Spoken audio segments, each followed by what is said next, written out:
Well, good morning, everybody. First of all, can everybody up the back here is okay? If somebody could just raise their hand. Thank you very much. A very warm welcome to this full council on behalf of the Deputy Provost, members and officials. First of all, could we just check to make sure that your mobile phones are switched off, members of the public and members? Thank you.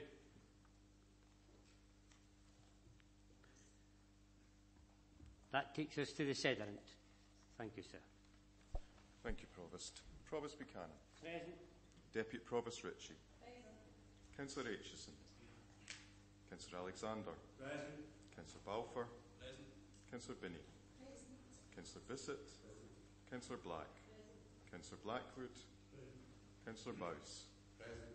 Councillor Coleman. Present. Councillor Colley. Present. Councillor Coombs. Here. Councillor Flynn. Present. Councillor Garner. Present. Councillor Goldie. Present. Councillor Grant. Present. Councillor Harris. Present. Councillor Hughes. Present. Councillor Kerr. Present. Councillor McHugh. Present. Councillor McCluckie. Here. Councillor Meiklejohn. Present. Councillor Monroe. Present. Councillor Murtagh. Present. Councillor Nicholl. Here. Councillor Nimmo. Present. Councillor Patrick. Present. Councillor Reid. Present.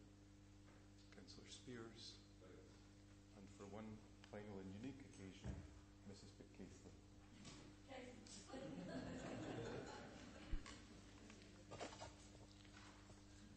I think we're all well aware that this is going to be the final meeting for Mrs. Pitt-Casely, who has given such undying service to this country, and obviously there's quite a number of members who would like to pay tribute to the outstanding work that she's done during her time here.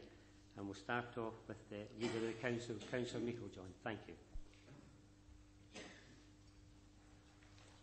Oh dear. Thank you, Provost. Unfortunately, my microphone's not going to work this morning, and my voice isn't the greatest, but I will do my best and I hope that people will be able to hear it. After 38 years of local government, 20 years of which Mrs. Pitt-Casely has been Chief Executive of Falkirk Council, she retires from the council today. She was the first Deputy Chief Executive and the first female Chief Executive. Mary's had a wealth of experience and worked with various colours of administrations during her time within local government. I believe Mrs. Pitt-Casely, through her dedication to the work of councils, has made a significant contribution to the shape and structure of local government today. She's a former chair of the Scottish branch of the Society of Local Authority Chief Executives and Senior Managers, and has represented local government on a number of national bodies, including the Resilience Advisory Board for Scotland. She's a former member of the Abertnick Commission, set up to consider boundary differences and voting systems in Scotland. Mrs. Pitt-Casely is well respected among her peers. In addition to her work in local government, has also made an enormous contribution to the electoral process as a whole in Scotland in developing the best practice which has been recognised nationally as well as internationally. She's been returning officer since 1998 and has been involved with the Scottish, UK, European Parliaments and Falkirk Council elections. She was Deputy Returning Officer for the referendum held in Scotland in 1997 and was Regional Counting Officer for the Scotland and United Kingdom Alternative Vote Referendum in 2011. In 2014, Mary was the Regional Returning Officer for the electoral region of Scotland for the European Parliamentary elections and was appointed through the First Minister's Office as Chief Counting Officer for the Scottish Independence Referendum on 18 September. It was the biggest electoral event in Scotland's history, with the largest ever electorate and an unprecedented turnout of 84.6%. The result was accepted, trusted, and the whole project was widely praised by campaigners, observers and the media, and many elements of the project have been taken as a model for the delivery of the future referendums across the UK. Locally, Mrs. Pitt-Casely, in her 20 years as Chief Executive, has worked tirelessly for the benefit of the community in which she lives, with a clear vision to improve health and well-being of the citizens of Falkirk and the council area. She has been a great advocate and very much respected within the area. I suspect there may be other things that I have missed out within that, but it shows you the depth of commitment that Mrs. Pitt-Casely has made to her role, her professional role, and to Falkirk Council, and we thank her for all that she has done there. I would like to thank Mary for the time she has spent particularly over the last 10 years. It's been much tougher in local government with significant challenges, and she's supported and assisted the council through those. We wish her well as she moves to the next chapter of her life, and hope she will have a bit more time to spend with friends and family. But I anticipate her skills and knowledge and experience will still be in demand, and perhaps other opportunities will arise, but these may be less time-consuming and allow her to explore new ventures in the future. And I would thank Mrs Piccathley for her time here and wish her all the very best. Thank you. Councillor Goldie. Thank you. Yeah. Well, I would obviously associate myself with the comments of the Leader of the Council. I'm looking around, I'm not sure how many of us were around when Mary was appointed to the post of the Chief Executive. I know that I chaired the panel, and I always state the same thing. She didn't get the job because she came from Carmlin, although that was a big influence, I've got to be honest.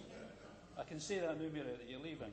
But so, Mary, when I asked her the question at that particular interview, why did she want to work as a Chief Executive here, and where would she be in 20 years' time? And she said that she hoped she would be working here as a Chief Executive in Falkirk Council. She's kept her word on that.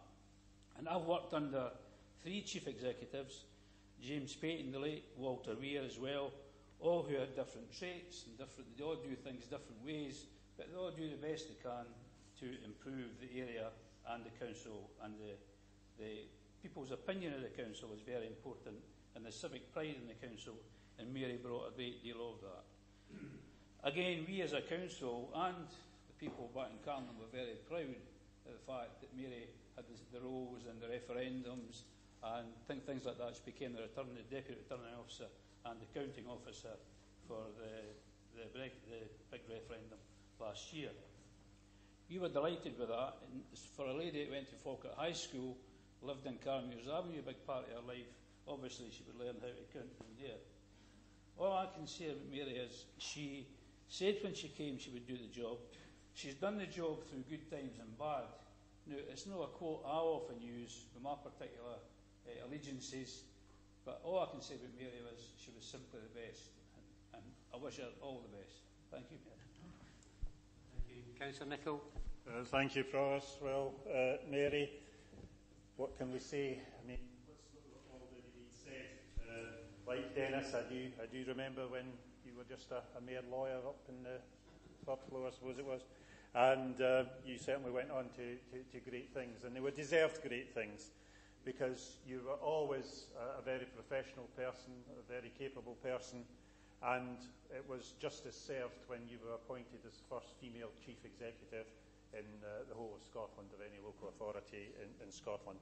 So you were indeed a trailblazer, as described you in a speech I wrote the other day, or the other week actually, in bringing forward female executives, chief executives in Scotland, now so common, virtually 50-50 balance, but let's never forget that you were the very first, and surprisingly even made the papers because you were a woman that you had, when you were appointed, which now seems very, very, very strange. Like Dennis, having been here just so long, you see people come and you see people go. Some people do become a bit of a fixture in your life because you have such dealings with them and such respect for them. Rosemary Glacken was another one we lost not long ago. So, but you were here, so as not quite a link to the past, but in many ways, you know, a link to a different era on this council, and in some ways a council that was for the better, but progress, you cannot stop it. But you were here virtually as long as I can recall. You did such a great professional job. We've had many conversations, many private conversations, not a word ever got out. You were the ultimate professional, and I respect you for that. We're going to miss you, Mary, having worked with you for so long. You are going to be a big loss. I don't know after 20 years if I'll still be here for when Kenneth celebrates his 20 years. I'm sure he'll also do a great job, but my goodness, he's got big shoes to fill. John and I, of course, have worked with you longest, I'm sure. John especially joins me, but all the new members have nothing but praise for you. I've never heard anything but them say that we're very lucky to have Mary, and when it was announced that you were retiring, well, after the question is she's far too young to retire, the game was, gosh, we'll miss her. I know you'll have other things to do, and I see you've got some appointments to make for some police body or other, some top guy in the police force. I was reading about in China last week. You were making the news there. So you're going to be continue to be a busy person, but let's hope you're never too busy to forget about the time you've been here in Falkirk and the friends that you've made here, and I'm sure we'll continue to see you. I certainly hope that you'll come to some events, however. So thank you for all you've done, Mary, and as there's a little tear coming in my eye, I'm going to sit down, but thank you, it's all appreciated. Thank you. Open it up now. That's the group leaders. Anybody else would like to come in? Councillor Reid? Yes, in common with Councillor Goldie and Mrs Fitzgerald, I come from the Cameron Triangle as well. And I knew Mary when she was Mary Hall, of course. We're actually related by marriage obliquely. And I think, well, it's not by blood, let's put it that way. Yeah. And I think all I want to add to what has been said is that Mary serves as an example to every boy or girl who's living in Camlin, Langley's, Rainsford, the two areas of our district. If you work hard, you have parental support, you can make it, as Mary did. Thank you. Any other member like to come in at this stage? Councillor Black. I would just very quickly say, as one of the new batch of new councillors 11 years ago now, and it was a new way of working, a new way of doing things. You had half a council was new, and you were extremely patient, extremely generous, as well as being an extremely tough person at times. You're also a very compassionate person, and I thank you for that. Okay, thank you. Councillor Murtagh.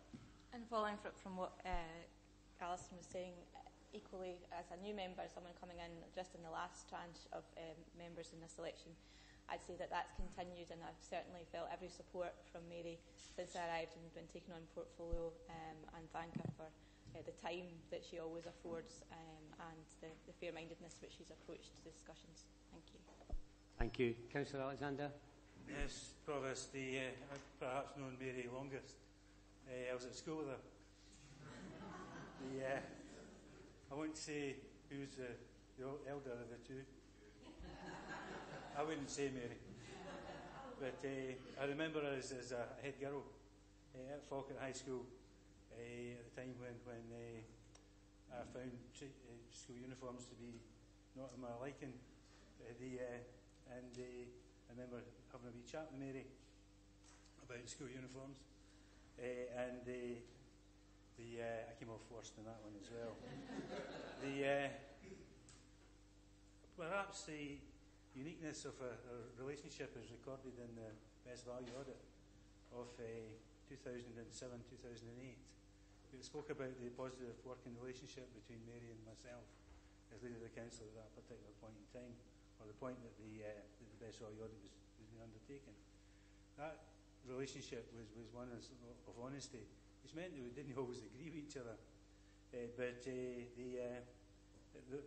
views were always put forward in an honest way, and 9 times out of 10, Mary was proved to be correct.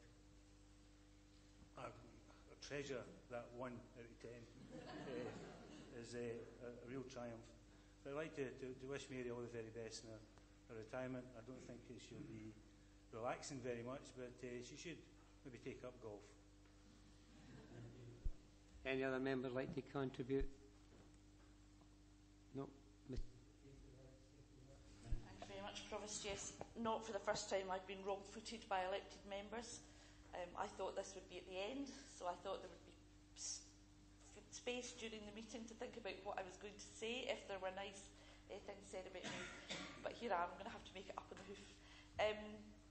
Yes, a number of members have referred to me being at Falkirk High School, and when I left there, I probably had no intention of spending the rest of my life in Falkirk. I was heading off to Edinburgh in this high-flying legal career, and I was going to probably visit occasionally, but I wouldn't ever stay here again.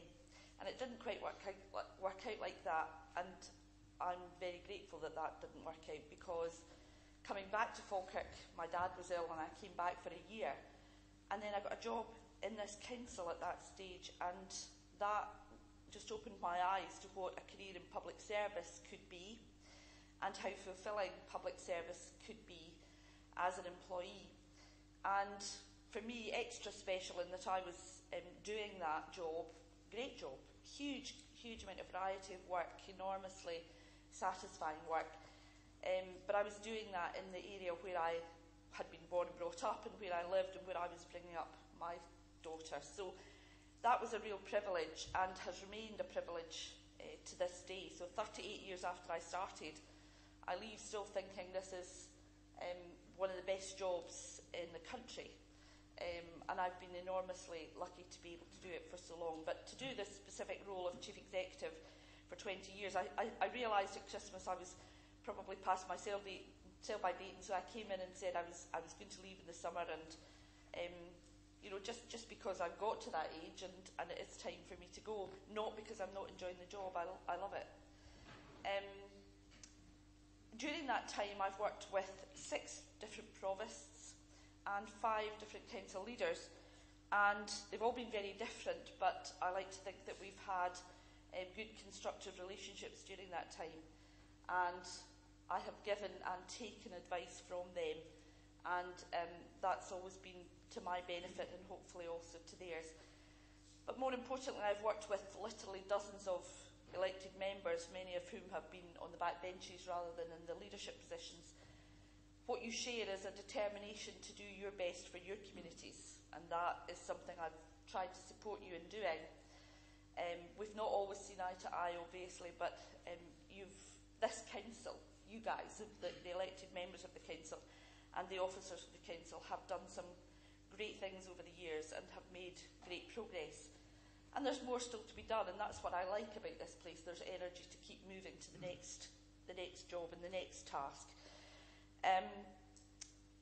I was asked the other day, it was by Jill Buchanan in the Falkirk Herald, what was I most proud of, and off the top of my head, again, she caught me cold, but off the top of my head I thought about, in fact, the schools project, which was one of my very earliest jobs as Chief Executive. I got to go to the opening of all of our new schools, and that was huge because we were a small-sized council in UK terms, and we delivered the very first bundled schools PFI project, which was enormously successful, came in on time, on budget, and I have to say, if you go to any of our schools now, those that were built back in 2000, they still look really new and really shiny, and I'm very proud of them. And part of that, being part of that team, which was obviously led by Stuart Ritchie and by Rona Geisler, that was enormously satisfying work, watching 2 real professionals at the top of their game in very early stage in their career, delivering beyond what anybody in Scottish Government or UK Government thought was possible. So they were assisted by the people in their teams, and they'd be the first to give them credit, but that was enormously satisfying. Moving on, the first time I said at an economic development conference that we thought Falkirk had a future as a major tourism destination, there were a few people giggled. Some sharp intake of breath, but it's worked and it's happened, and we've now got one of the destinations that is in the top 3 for visitors in the UK. And literally millions of people have been coming to Falkirk to see what we've done here, so that's also been satisfying. And there have been so many more things I could think back to, and I know that because I haven't thought about this, written it down, I've forgotten things. But actually, the thing I'm most proud of is the team that we've built here in Falkirk, the team of people who've supported me and who've supported you and who will continue to do that. They are some of the best professionals in the country, and you are lucky to have them. And they will give you their all, and they will do a great job for you, and I have absolute confidence in that. So I leave today, but I leave behind me an enormously impressive team of professionals. And that's not just the people at the top, that's not just my corporate management team, it goes right down through the organisation. When I go to leadership forums now that we have under the heading of Council of the Future, It's enormously impressive to see the energy and the commitment and the professionalism at all levels of the council. So you're in safe hands. I've been in safe hands over the years after the support I got from my parents, as Pat has referred to, and then my husband, of course. I then have been very lucky to be incredibly well supported by my daughter, of whom I'm very proud, but she's been there beside me all the way. And of course, in here, I simply couldn't have functioned without Irene. So a word for her, shout out for Irene. Don't know how I'm going to manage without her either. So that's all I've got to say. Thank you very much for the very, very kind words. I've been overwhelmed over the last few days by kind thoughts, gifts, and just people taking the time to come in and say cheerio. I really, really do appreciate it, and I wish each and every one of you and all of the council the very, very best for the future. Thank you.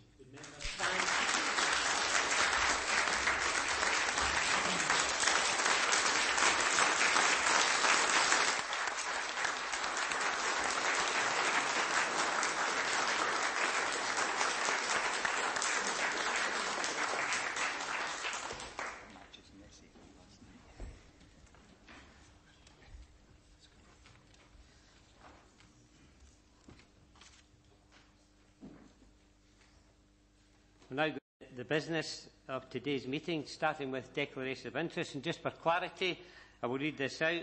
Members should declare any financial and non-financial interest they have in any item of business at the meeting, identifying the relevant agenda item and the nature of the interest. Have we any declarations of interest at this time?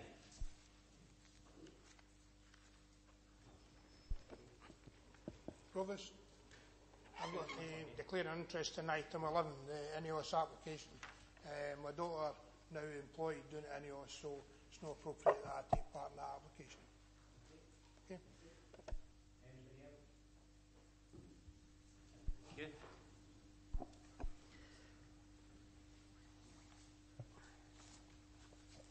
That takes 3 minutes in information bulletin. Item 3A, minute of meeting of the Falkirk Council held on the 9th of May 2018. It's pages 8 to 21. And I'm going to make a statement in relation to that meeting. The last meeting of the Council, Councillor Murtagh asked me to explain the reasons why I had allowed a motion which stood referred to the Executive to be considered by Council, whilst allowing 2 more to remain referred to the Executive. I said that it was my decision, having consulted with the Leader of the Council and the Leader of the Opposition, and that I was not obliged to explain the reasons. In fact, in terms of Standing Order 16.4, the Provost, if asked, will state the reason for any decision he or she makes, and this will be recorded in the minute of the meeting. Quite clearly, I was wrong, and I firmly apologise to Councillor Murtagh, and in future an explanation will be given if requested on notice of motion. Okay, thank you very much. Any other questions arising from the minute 3A? Thank you. That takes us to item 3B, minute of meeting of the Planning Committee, comprising all members of Council, held on the 29th of May 2018.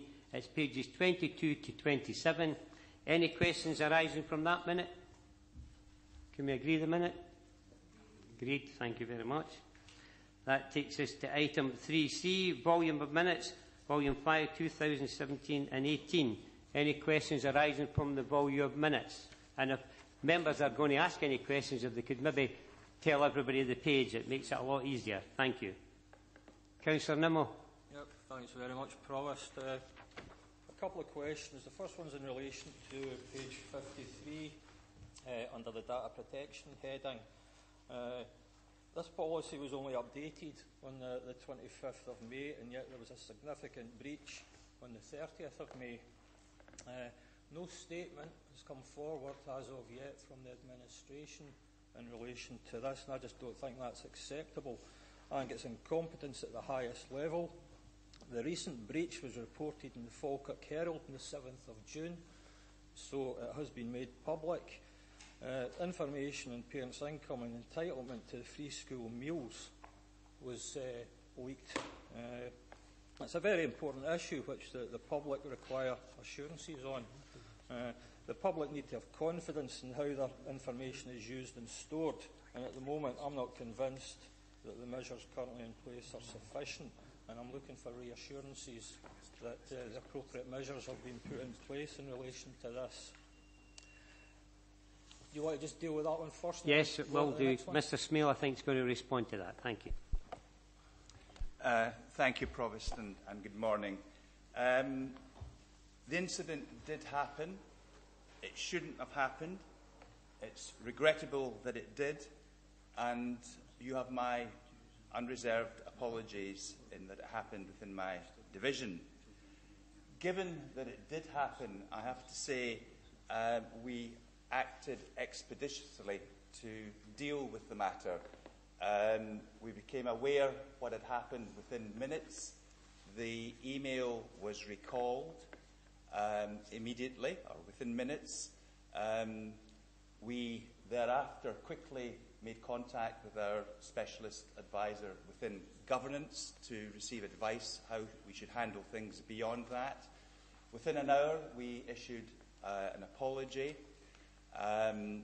We also very quickly self-reported the matter to the Information Commissioner.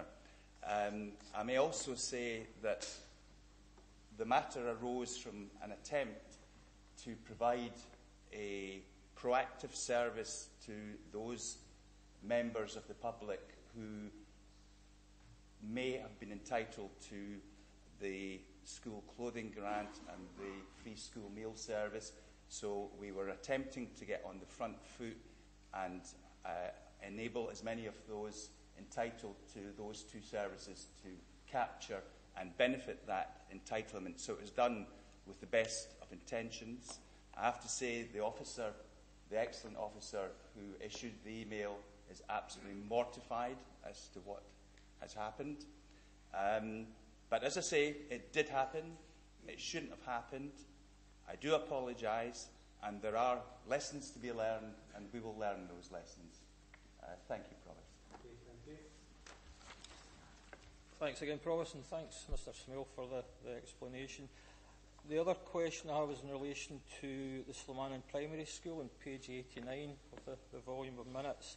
Now, you might be aware that I recently asked at the Education Executive for a brief statement in relation to the very damning HMIE report on the school. I didn't appreciate just how brief the statement at that point was going to be. There was only a few words said, but I did appreciate at the time that there was a scrutiny committee due to discuss the issue regarding the report, and that happened on the 7th of June, and the papers are contained in the papers that we have today. I was told that Councillor Hughes is obviously a local member for the Slomanan area, and he's been quoted recently as saying, and it was in public, that this report is only a minor blip. I don't think it's a blip. I think there's some serious issues contained within the HMIE report that need to be addressed. And to that end, I would like to know what meetings the Children's Services Portfolio holder has had with parents and officers to reassure parents that this matter has been rectified and the proper processes have actually been put in place to make sure that this doesn't continue. I would also like to know what she has agreed to ensure that the recommendations contained in the HMIE report are fully implemented. I fully appreciate as well, Provost, that I might not get an answer from the administration and they'll push it on to officers to answer the question, but I'm addressing my question to the portfolio holder in the first instance. I think we'll bring Mr Naylor in first. Mr Naylor, would you like to respond? And then there's an opportunity then for the portfolio holder. Thank you. Thank you, Provost. As Councillor Nimmo says, the report, the Education Scotland inspection report, was considered at the Scrutiny Committee on the 7th of June. There were a number of actions identified in the report where progress is required. Over the course of the last several months, we've been working closely with the school and have put in some additional support from a very experienced head teacher to lead the work in the school, and which is supported by officers from Sealock House. We are confident that improvements are being made and when Education Scotland come back to do their follow-up inspection, we're confident that they will see the progress that has been made in terms of the evaluations of the work of the school. An opportunity if the portfolio holder wants to respond. Thank you. Provost, I believe in agenda item 4, questions, that if Councillor Nimmo had brought forward that question, then I would have been so if he wants an answer to that, then we can have it in writing. I can say that I have met with David Mackay numerous times now to discuss this, but as the Parent Council are very active and we have elected members on that attend that Parent Council, and David Mackay has attended the Parent Council to discuss with the parents the whole process, and things have been put in place to move this forward, then I see no reason for me to attend a Parent Council. You've had an answer from the portfolio holder. There's an opportunity there for you to contact her for further information. I think it's quite clear, just with what's been said, Provost, that there's been no contact by the portfolio holder with parents who have been affected by this. That's just not acceptable. Provost, can I just clarify that it's the accuracy of the minute that we're looking at? Okay then, anybody else want to come in terms of this item? Yes, Provost. Thank you. Councillor Black. Thanks, Provost. It's in the same agenda item around about page 90 to 91. Obviously, I was on the scrutiny committee when this was discussed, and at the time we were told that this was a recent problem that had been highlighted and that there wasn't any other schools that were in the similar situation. So it's just for a guarantee that there isn't any other schools in that situation. And also, at that meeting at length, we discussed what preparation could be done for the primary 7 pupils to make sure they were caught up for going to high school. And I wondered if there had been any further work done in that so that the pupils could have the best start possible.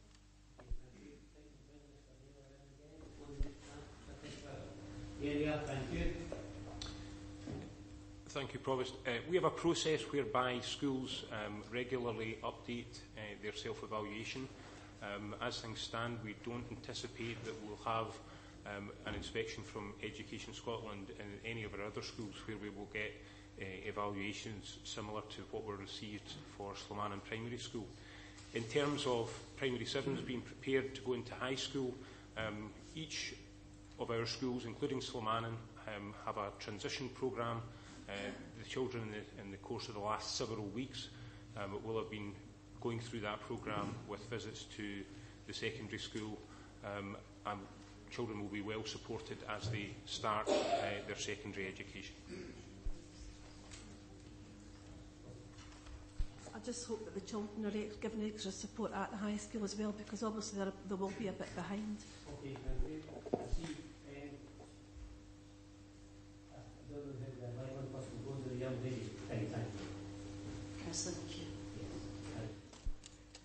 Can I actually highlight as well that the report was more about the organisation and the management of the school. There was very little in the report about the detriment to the children, and we need to focus on it was more an organisational rather than a detriment. Okay, Councillor McCluskey. Thanks, Provost. I take exception to what we said there. Quite clearly, the report is quite clear that the majority of the children there struggle with basic reading and writing. If that's no severe, as I says, I don't know what is when people leaving primary school. My concern is, and what was said by Councillor Black there, that the report stated we didn't know that previously. Certainly 12 months previously, I asked a question. I had been speaking to the head teacher, and what I was told that, there was, she said there was issues then, that there were several children leaving to go to high school, and that was at this time 12 months ago. And what was happening, the children were going to be going to Falkirk High, and normally there are 6 or 7 of them struggled with reading and writing, and normally we went to Cairn Grange. Sorry to interrupt you, Councillor McCluskey, because I know these are really important issues, but in terms of the volume of minutes, it's not about the question of accuracy, it's about any questions arising from the report contained within. But we can't really open it up for a debate. So if you have any questions arising with the report, then feel free to ask either I have to step in when it's as right, the portfolio okay. holder states that it's as there were no detriment to the highway. Right. Clearly the report is in black and white, and although Councillor Hughes got a wee bit slippage, as that says, the teachers up there are quite clear. It's an HMI report, and in black and white. Right. Okay. Any other questions? Councillor Alexander, then Councillor Goldie, and then Councillor Hughes. Provost, the inspection took place, I think, around about the beginning of the calendar year. Excuse me, Councillor Alexander. I'm apologising for stopping people mid-track, but the fact is that on the volume of minutes, it's any questions arising contained within the report. What's happening just now is we're getting statements made, and it's turning into a debate, which is the proper procedure. All due respect, Provost, you intervened after about half a dozen words, so I'm not sure that there was enough time to actually set a question. But can I ask, I believe that the inspection took place around about the turn of the year, at which point the portfolio holder had been in post for about 6 months. Given that the report itself measures the performance of the school over a period of time, I wonder if the previous portfolio holder for education, Councillor Nimmo, feels any responsibility for the report. You've got an opportunity to respond to that direct question, but I'm quite happy to respond, Provost. There certainly wasn't any issues highlighted to me during the previous administration in respect to this school. It's come to ward after the elections in 2017. I think it was Councillor Goldie, then Councillor Hughes. Thank you. And remember, obviously, I've got Mr Moody beside me, so I'm not being ignorant when you maybe see me turning over to him, but I'm just seeking clarification to ensure that we're following the proper procedure, because it's difficult when we go for questions and then we go into a debating situation. So we're on the volume of council minutes and committee minutes, and we're asking questions in relation to the reports contained within. Thank you. Yep, thanks, Provost. I can understand how the administration, let me just say firstly, are embarrassed, but they are right when they say that questions should be in the minute should be regarding the accuracy of the minute. But I think for yourself, Provost, without any offence, we can't start letting people come in and it's no really issues of accuracy, and then pick who we're going to say you can't speak because I'm going back to the standing orders. I only say that we're looking forward to the rest of the meeting. So, given that we can only ask questions on the accuracy of the minute... No, it's not on the accuracy, it's asking questions of the report. When you go... what I'll do is I'm going to ask Mr... No, hold on a second. I'm going to ask Mr Moody to clarify the position in relation to questions on the volume of the Council and committee minutes. Thank you, Mr Moody. Thank you, Provost. The stage we've reached at the agenda is the volume of minutes. And they're not here for approval. They are minutes of the committees of the Council and other outside bodies, and the responsibility for the accuracy and approval of those minutes rests with those committees and bodies. They're here for the information of the Council primarily to note, but there is an opportunity for the members of the Council to ask factual questions which arise from the substance of the minutes that are within the volume. And that's the basis of the Provost indicating that interventions should be by means of question rather than there being debate on any of the items raised on the volume itself. Thank you for that, and thank you, Provost. Can I then come in back on an issue that was raised by my colleague on data protection, and can Mr Smale confirm that email addresses were sent to people who benefited last year for free school meals? That related to 855 people. So 855 people who were entitled, I'll read it to you, to those with email addresses who were entitled last year and who, after benefit checks, were likely to be entitled again for the forthcoming school year. 855 people. To those with email addresses who applied last year and needed to reapply, 264 people. Over 1,000 people. Families who were having benefit checks, over 1,000 families had their information leaked. Obviously it was accidental. There's no question about that. But it is simply not good enough.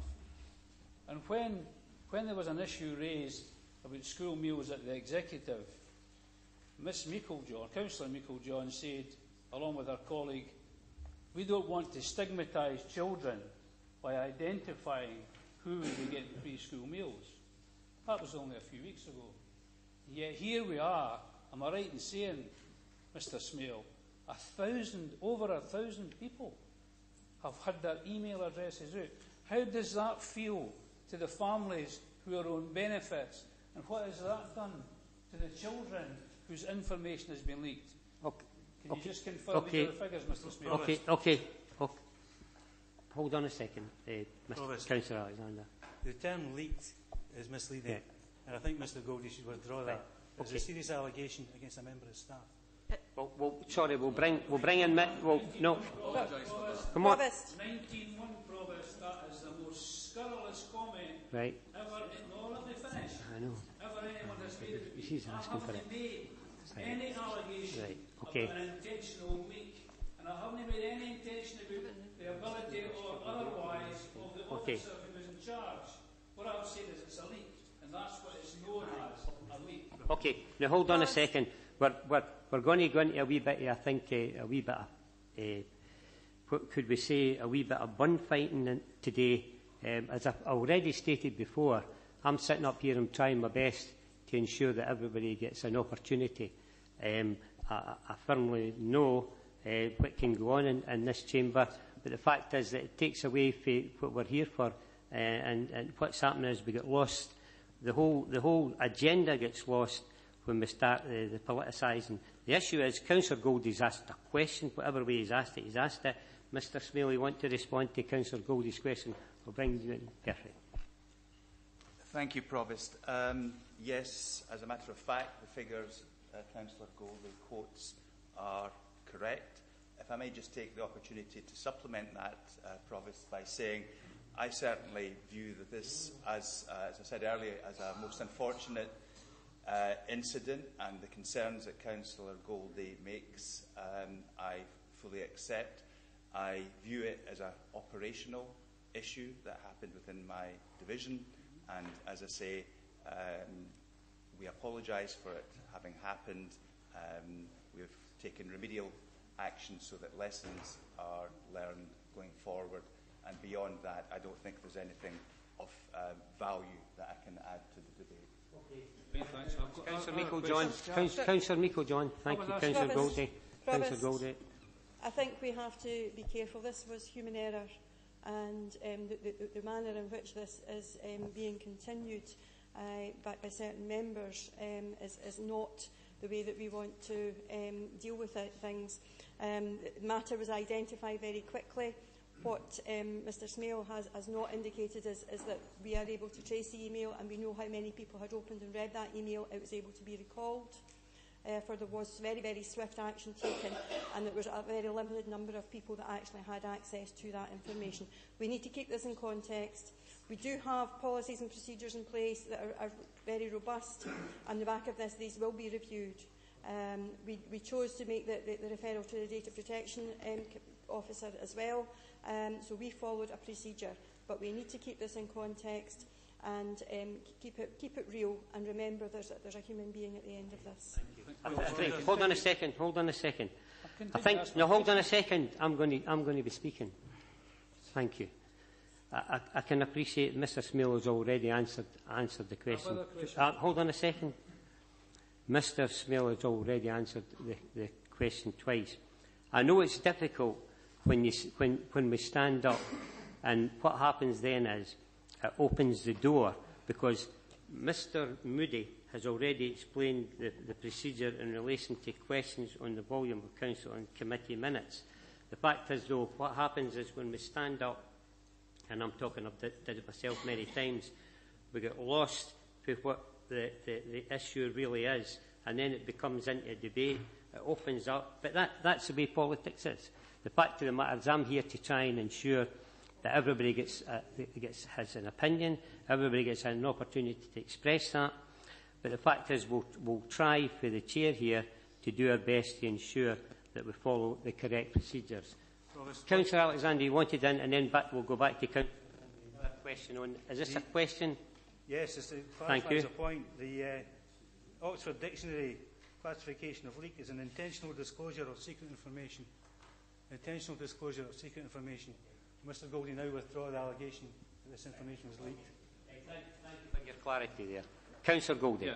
Well, if that's what the Oxford Dictionary says, if we didn't have a great use for that in Camelot, I will immediately apologise, because I would never infer any wrongdoing intentionally by any employee of Falkirk Council. And I can come back on a couple of questions, Provost, if you wouldn't mind. I've got another two. Questions. That's being if we go to questions. page 85. Sorry, page 83 first. Third paragraph from the bottom. Focus on the delivery of priority outcomes through working with communities to understand their needs, establishing effective cross-party relationships to work together, and make sometimes difficult decisions needed to achieve the Council's priorities, and clearly linking budgets to plans and outcomes. Establish robust change strategies and develop realistic plans for transforming services which incorporate effective leadership and good governance appraisals. That's the minute. That's what was agreed. But that's certainly not what we're seeing. Make no mistake about that. And the previous item that's been raised has just proved that. And that refers to councillors, not officers. And if I take you, so could you maybe just hold on a second? Sorry, Councillor Goldie, just to make sure, can you just clarify what the question is contained within that? I was just clarifying, is that what the paper says, Provost? That's my question. Right, okay. Right, thanks. Well, that was the question. Now, if we go to page 85, it says in the second paragraph down, the committee discussed the use of reserves to supporting funding gaps. The Accounts Commission has noted an increasing use of reserves by local authorities to bridge gaps, stating that this was not a way to sustain year-on-year services. The Director of Corporate and Housing Services concurred. However, he explained the report did not provide the context as to the reasons why reserves has been used in other authorities. The Council has a reserve strategy and considered that the public understood the rationale for maintaining the reserves. If we go down 2 paragraphs, the committee discussed the budget cuts to local authority, highlighting that central government, whether Scottish or Westminster governments, had not faced similar levels of budget reductions. Provost, the Scottish Government has got a £500 million underspend this year. £500 million. The question's coming, don't worry. £500 million. They're sticking that in reserve, and we are getting to use reserves here to keep people in jobs. That is what that means, Provost. My question is, do you agree with me? Do you agree with me? Yeah. As the question to me. Yeah. I agree with the report. Thank you. Okay, we'll move on then. Provost. Perfect.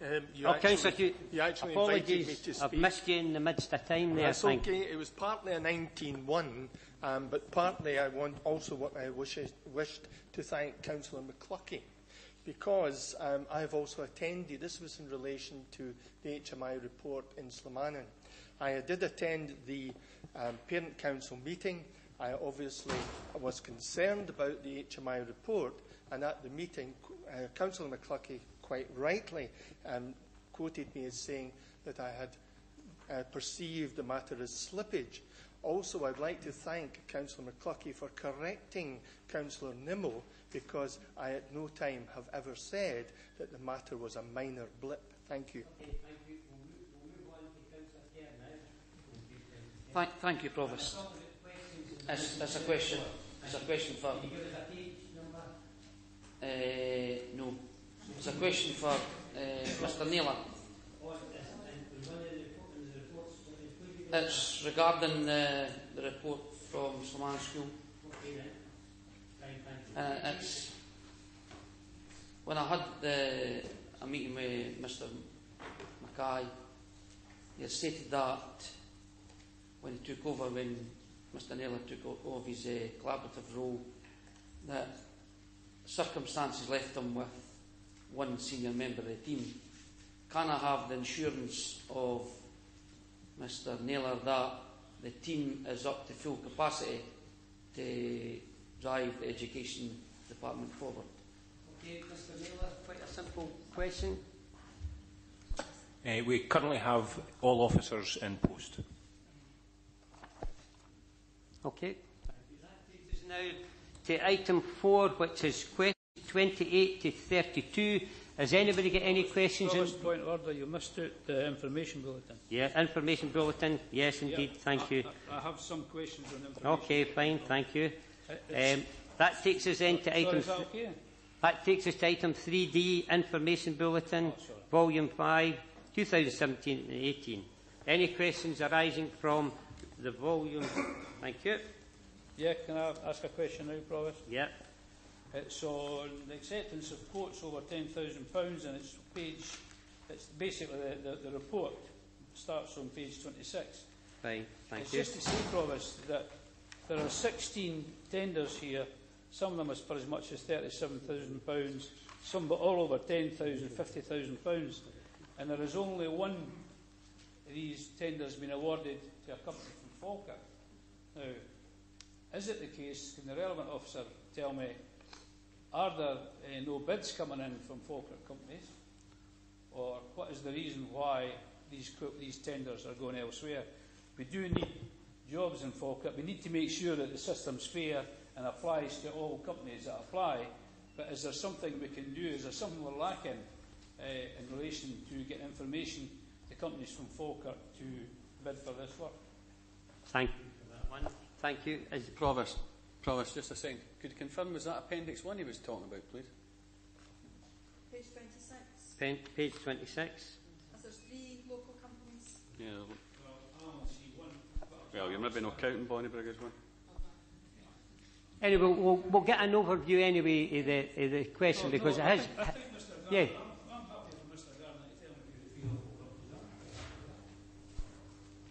I did just look at it very quickly there when you were mentioning it. Denny, the bottom one, corporate and housing. Yeah. One just above that, Falkirk football community. And then there's another one above that as well, which I've seen, Cloybank. Okay. I'll stand for that correction. That leaves 13 Provost that didn't get a bid, but I appreciate that. Okay, we'll ask the question. It's a fair question, and we'll ask the question. Is it Mr Ritchie going to answer it? Thank you. Thanks, Convener. Councillor Goldie makes a good point, and one that we are conscious of. We're doing quite a lot of work with local companies through various procurement clinics that we run over the course of the year to make local companies aware not only of the opportunities available to them for Falkirk Council contracts, but the local government family in Scotland as a whole. Might also be worthwhile highlighting the fact that although there may be only a small number of Falkirk Council or Falkirk Council area companies on the list, there may well be residents of Falkirk Council who are employees of companies out with the area. I don't have the details that Councillor Goldie asked for in terms of the number of local companies who submitted a bid for each of these individual contracts, but if I was to go back and check through the records. Okay, then any other questions in writing? I have 2 or 3 things, but I'll do them all in a minute. Right. There is a page number, please. Well, first of all, I think the information bulletin contains a lot of good information and sometimes is overlooked. Pretty good work being done by our staff. The first item I had in mind was the open space strategy. That's pages 6 to 8 of the information bulletin. It's just again to note the work being done by in conjunction between officers and the public, which I think will be the increasing way forward. That's obviously Friends of Zetland, where the Grangemouth members have been heavily involved, the Friends of Kinneil and the Friends of Dollar Park. And on the last one, Friends of Dollar Park, I was just indulging a little commercial. As you may know, they've planted out the flower plot for the first time. Yeah. It's in need of mechanism, and there is a Just Giving page and a My Parts page, so if anybody has another tenner, can chip in anytime. Okay. The other one was the three items put forward by Mrs Geisler, the Community Links, East of Scotland Resilience Partnership and Inner Forth Landscape Initiative. That's pages 16 to 24. Mrs Pickately spoke about the high standard of staff we have here, and nowhere is it more true than in this section, which again has seen Falkirk transformed in the last 20 odd years with the footpaths and opportunities to improve one's health. So I think these things should not go unnoticed or unsaid, unspoken. Just one point, I was a bit worried when I saw a contract being awarded for modular buildings at schools. Am I correct in assuming that's to meet the increase in nursery provision? Mr Wheeler? Modular units are currently being used both for the early years expansion and in a couple of locations to meet capacity challenges prior to us extending school buildings. So, for example, there are modular units currently at Madison Primary and at Kinnaird Primary, but both are in the capital programme for more substantive works to be done, at which point the modular units would cease to be used. Okay, thank you. Okay, thank you for that. Okay, move on. Thank you very much. That takes us to item 4, which is questions. There are no questions submitted. So then we go on to item 5, the role and action log, pages unsubmitted. Then that takes us to item 5, the role and action 2. For noting, but is there any questions arising from that? No? Do you agree with that? Thank you very much. That takes us to deputation, and we've got to consider whether it is minded to hear there are 2 deputations set out in the agenda and supplementary agenda. The first deputation request was received from Shilton California Community Council. The second deputation request pertains to item 11 and was received from the applicant's agent, Peter McLaren. But just to keep it simple, we'll go forward first with the first deputation from Chilton and California Community Council. Provost, well, I note that there is nothing related to the agenda on this item. I think it would be prudent to allow us to hear that particular deputation. I'll leave my colleague, Councillor Alexander, with regard to the other deputation comment, as I'm not involved in that because of the planning. Okay, thank you. We're always quite happy to hear what people have to say. It was people want to take time and trouble to come along. Labour's always happy to hear what they've got to say. Okay. Happy to confirm a unanimity of agreement, Provost. Thank you.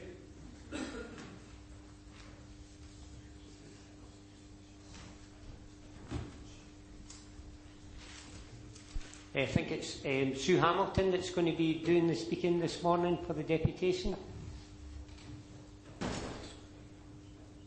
Jack, could you put the white one for the lady? That's perfect. And just to clarify, Mr. Woody, time-wise? The representative of the deputation has up to 10 minutes to speak, Provost. Okay. And thereafter there's an opportunity of up to 10 minutes for members to ask questions. Okay then, everybody. Fine, thank you. Carry on, thank you. Thank you for having me here this morning. I would like to just correct 2 things on your agenda. It says Shield Hill and California Community Council bring the deputation, but in fact that is on behalf of 11 of the 15 community councils in the Falkirk area. So it's a very broad request, not on behalf of one community council. Good morning. As well as being a volunteer for Planning Democracy, I'm a community councillor myself in Fife. We don't have the opportunity in Fife to speak to councillors, so it's great to have this now. I'm delighted to speak to you today to give voice to the concerns of community councils in Falkirk District about shortcomings in the Scottish Planning Bill, which is currently making its way through the Scottish Parliament. The preamble to the bill says, "The places where we live and work are key to our identity and well-being. Scotland is our land. It defines us and gives us a sense of identity. The way it is developed is hugely important to us all. We want to build a strong and successful nation." Sounds good, doesn't it? But I would contend that this worthy aspiration can only be realised for the people of Scotland if our planning system is made fairer and more inclusive. Those among you who attend community council meetings will be well aware that planning issues are high on the agendas of most community councils. Planning Democracy is an organisation which campaigns for a fairer planning system. It has a developing network of communities and individuals who believe reasonably that residents can and should help shape the way their communities are developed. Sadly, again and again, we hear how difficult they find the process of engaging with the planning system. Indeed, a number of individuals have reported both mental and physical health issues resulting from the stresses involved. This sense of disempowerment is reflected in the government's own research, which concluded there is a serious lack of trust, respect and confidence in the planning system, and community engagement exerts very little influence on planning outcomes. Earlier this year, the National Trust for Scotland published a survey of the views of the Scottish public in regard to the Scottish planning system. It found that 60% of respondents felt they had no influence on planning decisions affecting their local area. 90% wanted local communities to have a right of appeal in the planning system. You'd have thought with that sort of response to surveys, somebody would say, as famously quoted, "Houston, we have a problem." But the government hasn't really listened to what its own survey has found. Each of you here sits on the council as a result of your election by the people in the communities you represent. I urge you to consider carefully their request for you to endorse their demand for the Scottish Planning Bill, currently at stage 2 in the parliamentary process, to be amended to include an equal right of appeal for communities. You will, of course, be aware that it is currently only developers who may appeal a planning decision. A community has no right of appeal against an approval, however adversely their well-being is affected. Just this very morning, I opened my emails at 7 o'clock. I read an email telling me that an applicant had lodged an appeal against a refusal of his application. My husband said, "Why would he do that?"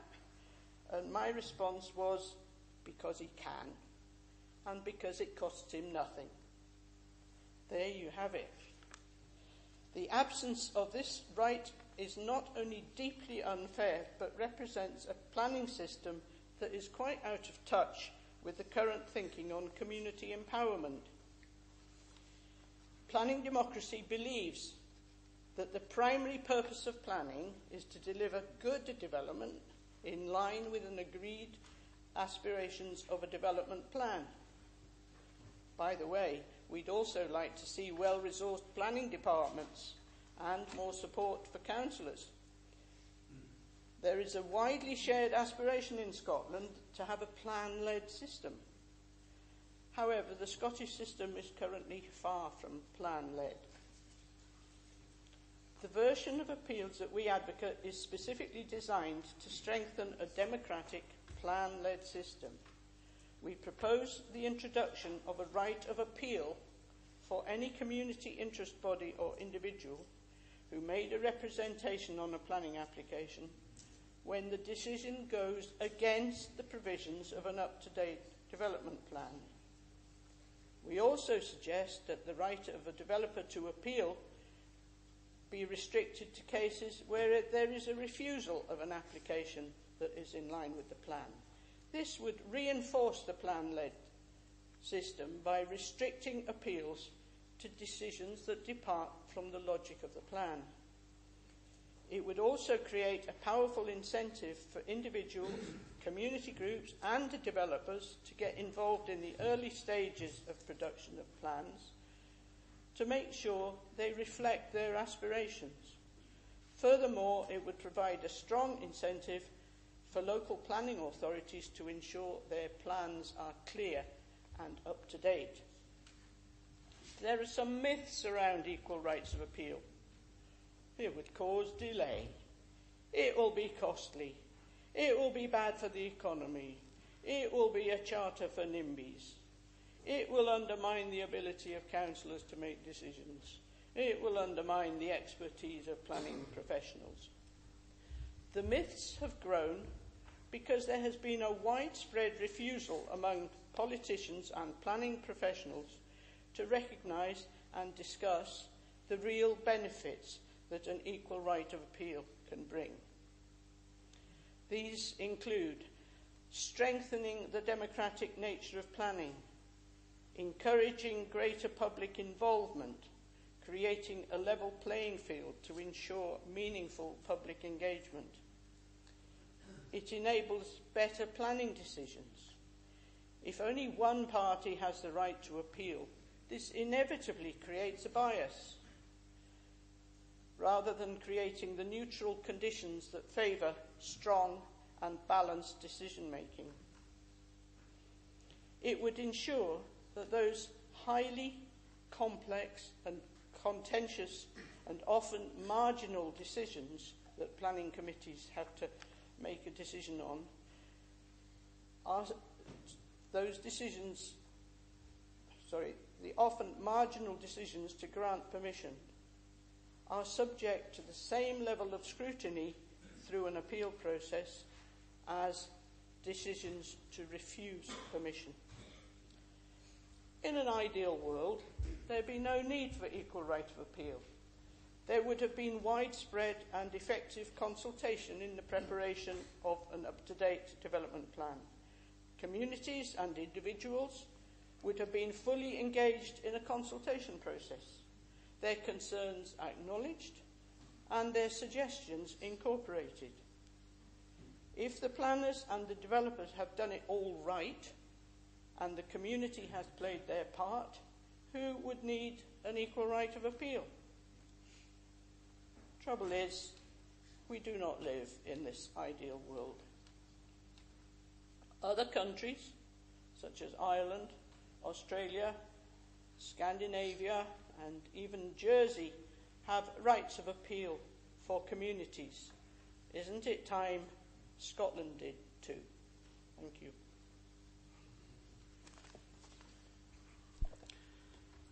Thank you very much for that presentation. I have to say it was very professionally done, and congratulations to yourself. Now, there's an opportunity, as the leader of the council has stated at the very beginning, this doesn't relate to any item on the agenda, but there's an opportunity for the next few minutes if any member would like to ask any questions the representative. Thank you. Councillor McCluskey. Convener, I've got 4 questions just from obviously the spokesperson who obviously has a lot of knowledge in this. And I wonder if I say the questions and why, and maybe you could answer them at the end. The rights of appeal at the present moment in time, if a developer is unsuccessful, sometimes the costs go against them, obviously, and they've got to pay costs.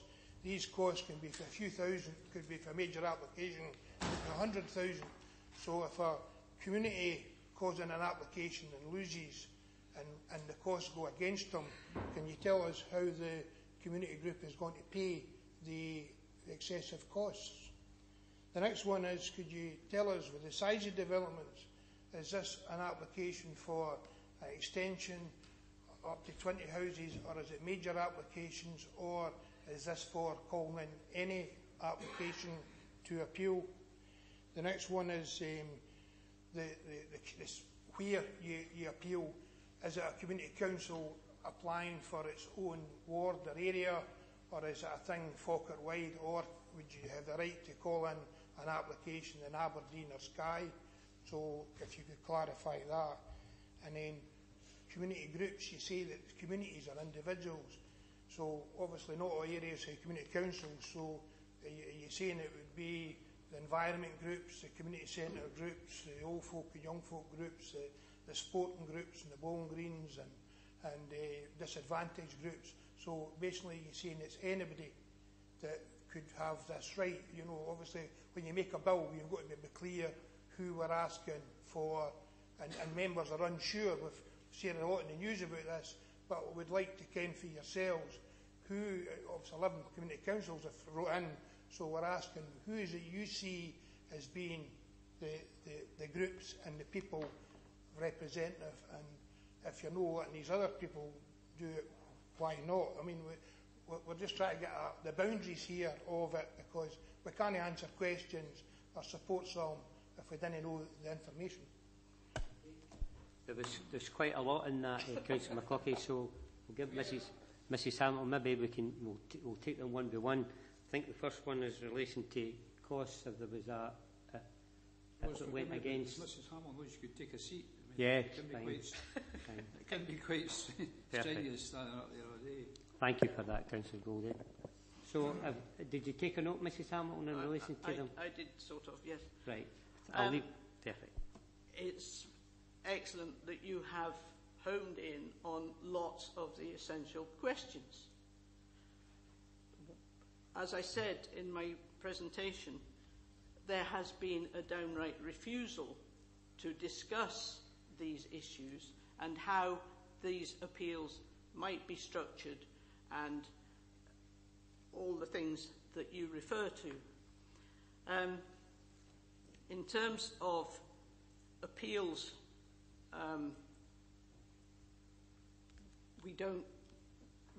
because the government has not yet really sat down and thrashed out and discussed with community councils and other groups how things would work best, it has been very difficult for us to come up with a very specific set of things we're asking for. What we're asking for is acknowledgement of the unfairness of the system, that a developer can come along to a community, he's there for a few months, well, years probably, and actually most developers' main interest is in the return for their shareholders.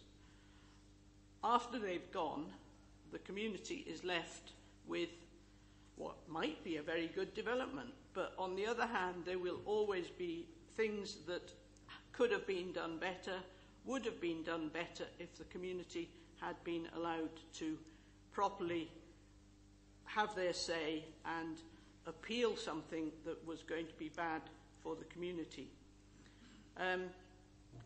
The issue of whether the people who we propose would appeal would be people who had submitted objections to the plan when it was submitted. So in the case of the development plan, it would be people within Falkirk district here, I presume. In Fife, it would be the Fife plan. And so during the development plan stage, it is your own plan area. But for specific applications, particularly large applications with a high impact, then it can be your own local area or anyone further afield who might feel they were affected by it. So there are communities of interest sometimes in an application, as well as communities of place, the communities of people where people live. We know, sadly, that not all areas have community councils. We also know that the government is not quite clear about how it values the input of community councils in various aspects. It says lots of worthy words in the Community Empowerment Act, but actually when it comes to empowerment in planning, it falls sadly short. I do totally take what you say as important points, and I am not an expert. Planners need to discuss this, sit down and discuss it. The Department of DPEA needs to discuss it and consider how there can be more fairness brought into a system which currently leads people who choose, and people, sadly, they are mugs, the ones who choose to get involved in the planning system, because it can be very, very demoralising for individuals to get involved, because we were looking for someone who might have done a sort of dialogue, recorded dialogue of what it was like to be involved in a public inquiry. And her response was, I really don't want to go there again. It was so awful that I don't want to do it again, and I don't want to talk about it. It was so distressing. Now, that's not a good way for community representatives to end up. I know I haven't answered all your questions, and I'm sorry about that, but at this stage, my head hasn't got all the answers, and I don't think the government hasn't, but it needs to discuss it eventually to bring in this greater equity in a system that matters to us all. Professor, I'm very happy with the answers and the honesty and sincerity that you put the proposals forward, and look forward to seeing how this proceeds, and with great interest. Thank you. Thank you. Any other questions to the representative? Yes, Councillor Coombs. Thank you. Thanks very much, Provost. I wasn't going to speak, but I have been recently involved in a community group who did indeed stick their head up and say that they wanted to get involved in a major planning application that's going to appeal with the DPA. But as you've said, this is a matter for Parliament, and the SNP Scottish Government and their Community Empowerment Bill seem to be miles away from where we are, because they could make this happen if they wanted to.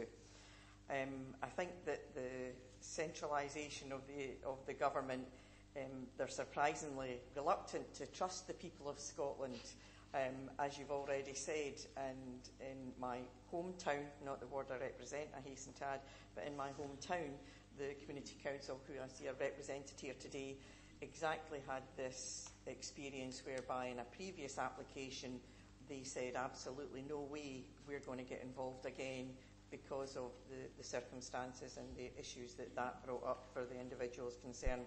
And I can appreciate that, having got involved this time as a constituent. I just think that it's very sad, and I wondered if you do expect it to be consulted, and how much liaising there has been with community councils and the Scottish Government preparation for this bill, because from a political point of view, if planning wasn't a devolved matter and these decisions were being made in Westminster and communities were being excluded to the state that they are right now, I can just imagine they'd be jumping up and down in Holyrood. So, did you get could you maybe just clarify, is that your question at the end of the day? I've got an answer to give her. Sorry.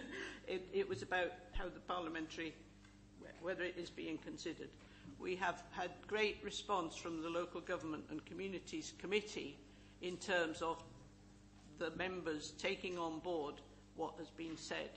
And their report to stage 1 of the parliamentary process had a great many mentions of the demand for equal right of appeal from in various contexts within the report. There will be a lot of amendments submitted to the committee, which are amendments to the report from the committee to strengthen what the committee is recommending in the bill. So we are encouraged. There is a huge groundswell that is here now, if you remember, many of you have got easy enough memory to remember that the previous planning bill, when all the buzz was about third-party right of appeal, we've tried to rename it this time so that it doesn't have the previous sort of legacy of having been decried before. For the previous bill, 86% of respondents asked for a third-party right of appeal, and it was dismissed totally. The SNP government at the time, the SNP party at the time, supported it. Oops, now the SNP is in government, they are less interested in supporting it. But if we could get all the other parties, there are lots of people in the other parties who are almost there in terms of bringing this to fruition. But it needs lots of rejigging and jigging to decide whether it works. There's lots in planning that doesn't work, but this is something that hurts people badly, and it needs to be addressed. The planning profession is not keen, and they will raise all sorts of issues. But what we say is that, I mean, you watch planning committees, I've watched planning committees being tongue-tied when they want to represent a community. There are councillors desperate to represent the views of a community, and they are told that because it is there for approval, then if you turn it down, or if you vote against it, the applicant can appeal, and that will cost Fife Council dear. So do not turn it down. Okay. You know, they can't represent their communities. That's okay, thank you for that. We've gone to 10 minutes, but Councillor Alexander's got his light on for a while, so Councillor Alexander will let you finish the questioning. Thank you. Very briefly, I think we're in danger of getting into party politics a wee bit here. The fact is, I would support anything that enhances the role of the development plan. I think the development plan is a democracy that underpins the whole planning process. So I would support anything that upholds that particular principle. The issue of third-party representation or third-party appeal, we actually made a submission in favour of that, and I still favour the general principle that you outline some of the concerns that have been expressed. The planning, if I found to my cost, is not so much about politics, it's about the interpretation of various quasi-legal documents. And where you have interpretation in lawyers, I'm afraid you have different opinions. And where we can clarify and put a straight route through the planning process, as you've outlined, then I don't know. We need better brains than mine. Have you got? Sorry, Councillor Alexander, you've got a direct question. Just to say that you accept that particular point. Yes, absolutely. I do, and thank you for mentioning that Falkirk supported TPRA. That's, and that you do, you still do. That's anyone who needs more information, I can give further information or references to one or all of you if you wish. Okay. Thank you very much. That concludes the representation. Just allow Mrs. Hamilton to get back to her seat. Thank you.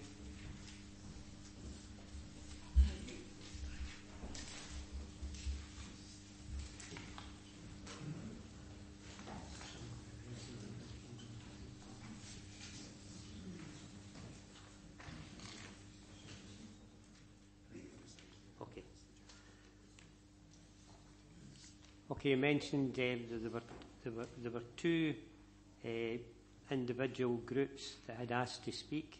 The first one has been agreed to speak, that's fine. The second one is in relation to the erection of the new energy plant associated works, including Pipe Bridge at Enios Road, Grangemouth. An application has been made from the applicant's agent to be received as a deputation, so it's up to yourselves as a council if we are going to agree when item 11 comes up to hear the applicant's agent and deputation. Convener, or Provost, I'm not sure why we have this deputation today, because I understand that from, I think it's item 11, that the issues were addressed as part of the predetermination hearing. I understand that there's been correspondence between the planners and the company, but on what subject, I'm slightly at a loss. So probably we'd have to hear the deputation to understand what it's about, but I'm really at a loss as to why we've got this today. Well, obviously it's here because it's been sent in and under the proper procedures to be asked. We've got to determine, but I can understand where you're coming from. I'll just ask Mr Moody, are some of us that can maybe any guidance on maybe the reasons for it? Thank you. Thank you, Provost. I only have the briefest of information, and it's a communication from the agent for INEOS, and I think it's a request for a deputation for the purpose of just seeking to reassure the Council in relation to some concerns raised by public and councillors, in particular in relation to the closure of Bowness Road. So that's the subject matter as I understand it. Well, listen, we've already heard, and we've all stated that we welcome somebody coming along to speak to the Council on any issue, really. So I'm not a member of the Planning Committee, I really don't have any axe to grind, but if somebody, and bearing in mind that INEOS are a major employer in the area, I think it would be courtesy if somebody has come along today to hear it, then we should maybe hear what they've got to say. Provost, I have no difficulty with that. My concern or my confusion was the fact that with the predetermination hearing just a few weeks ago, where these issues were addressed and where the general public had the opportunity to contribute. General public obviously had an opportunity to contribute today. Okay, so as Councillor Blackley. Provost, I tend to agree with Councillor, the convener of planning. These were all heard at the predetermination meeting, and then has had their say, that their time to say there. And unless they're bringing something new to the table, I find it strange that they want to have a deputation for them.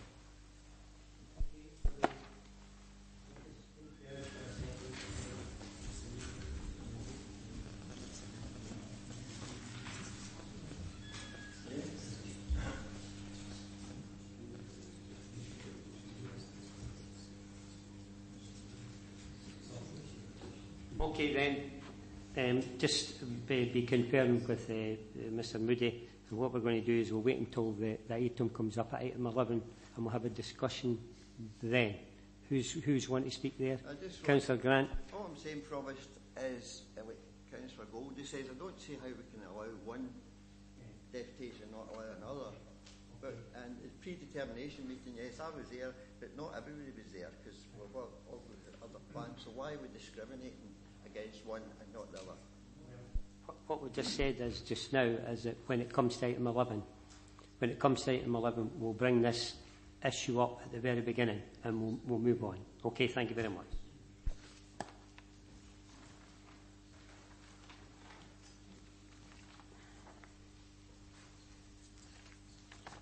Okay then, that takes us to item 7 on your agenda, referral from Executive 2018. Treasury Management Annual Review 2017-18. It's pages 33 to 44 on your agenda, and the report will be given by Mr Brian Smale. Thank you, Mr Smale. Thank you, Provost. This report is before you, consistent with the Treasury Management Code. It's first been considered by the recent meeting of the Executive and now has been referred on to Council for its consideration. Provost, I'm not minded to particularly go through the report. I'm happy to do so if members wish, but I'm happy to take any questions flowing from the report that any member may have. Okay, then we're going to open it up. You've heard what Mr Smale said. Is members happy with the report, or does anybody want to ask any questions in relation to it? Are we going to agree with the report? Happy to agree. Everybody? Okay, thank you very much. Thank you, Mr Smale.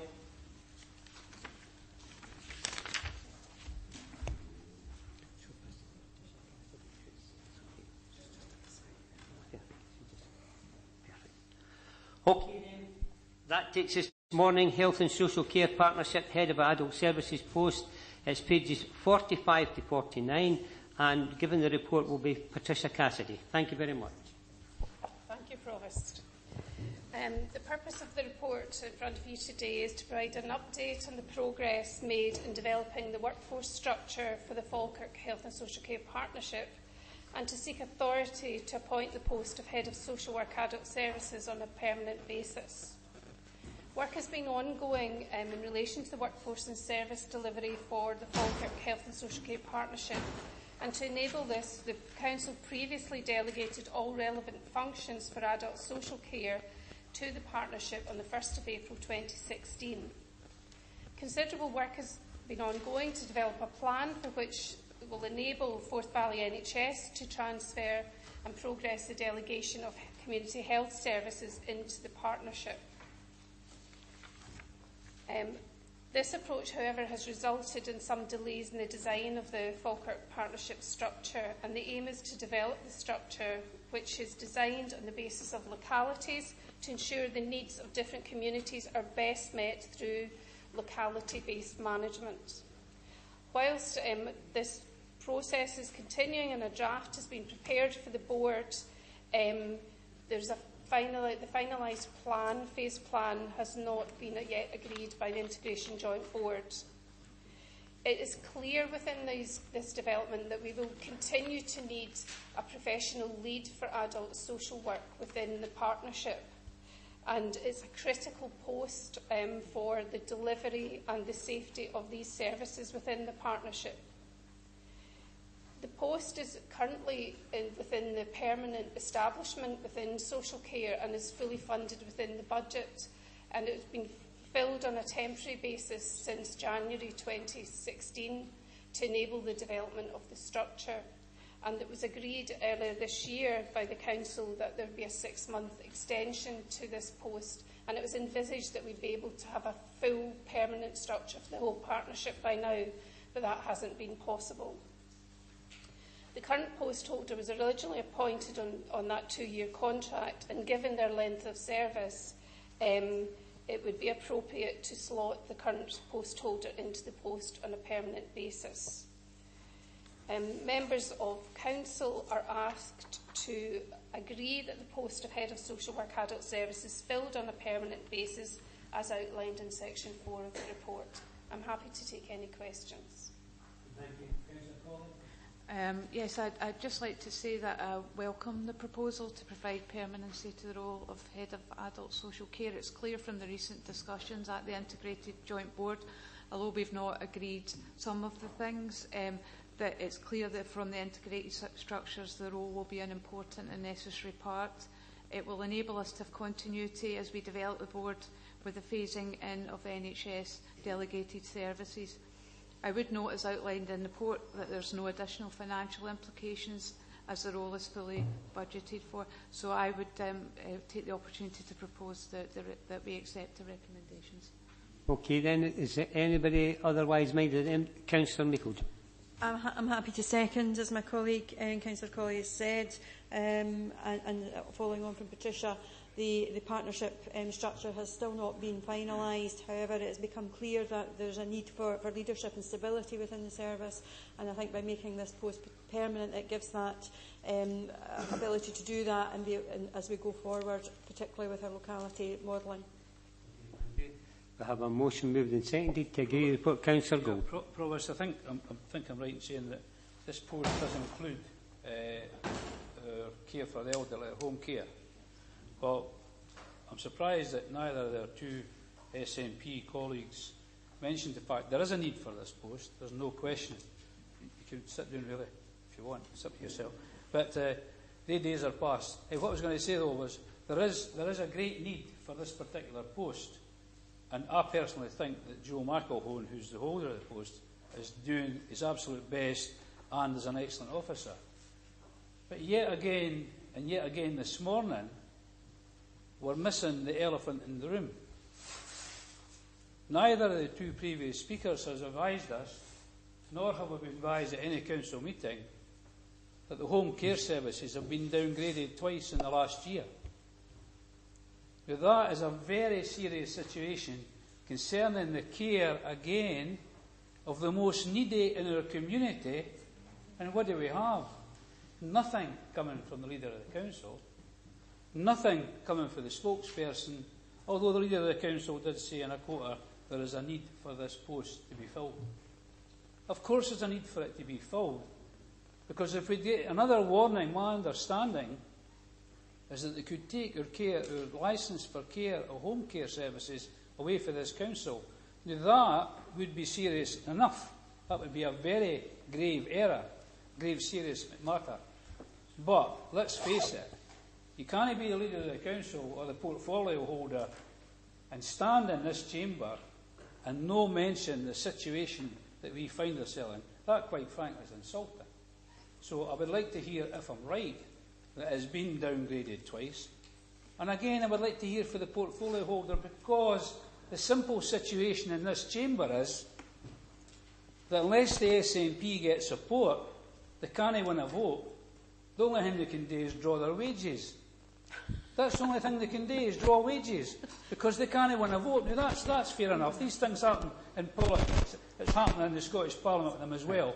But the key issue here is the care of the elderly, and we haven't heard why it's been downgraded twice, and more importantly, we haven't heard what they're going to do about it. So could somebody tell us that? Okay, no, hold on a second. First of all, we'll bring in Patricia to answer any questions relating to what Councillor Goldie says, and then the portfolio holder, Councillor Colley, was wanting in, and then we'll bring you in, okay? Thank you. So you've heard what Councillor Goldie has said. If there's any information you can give, not just Councillor Goldie, but everybody, and then we'll bring in Councillor Colley, the portfolio holder, and then it's Councillor Meikle-John, and then we'll open up. But what we've got to remember is the item that's on the agenda is the Health and Social Care Partnership and the Head of Adult Services post. But we'll let you come in. Thank you, Patricia. It is correct that following an inspection last summer, the internal home care services was downgraded on 2 points, from 4 to a level 3, and that was because for 2 previous inspections in 2 years previous, it was highlighted that a number of people receiving care were not getting continuity in care, in that they were receiving quite a significant number of carers delivering their care. And it was part of the improvement plan, and it hadn't improved sufficiently. Recently, the Care Inspectorate came back for a follow-through inspection, and we only just last Friday received the draft report of that for comments on accuracy and for feedback from the team, the senior team. There will be some discussion with the Care Inspector. I'm not at liberty to divulge the results of that, unfortunately, because it's not a finalised report, and we're in some discussion with the Care Inspectorate. I have led, myself personally, a home care review, which we've involved our trade union representatives and our staff in, to do a whole-scale review of home care, everything from the way we deliver services, the way we structure our teams, the way we have shift patterns, the way we allocate work. Also, in the last year, we have reviewed the tender for external provision of home care, again to improve the efficiency and effectiveness on a locality and individual basis to the way we can deliver individualised care with the person absolutely at the centre of that care. We are able to demonstrate some improvement in the continuity of care, but we're on a journey of improvement, and we're under discussion with the Care Inspectorate in that regard. But I can assure the Council it's a priority for the Integration Joint Board and the Partnership, and for the senior leadership team to deliver a whole-scale improvement on the home care service.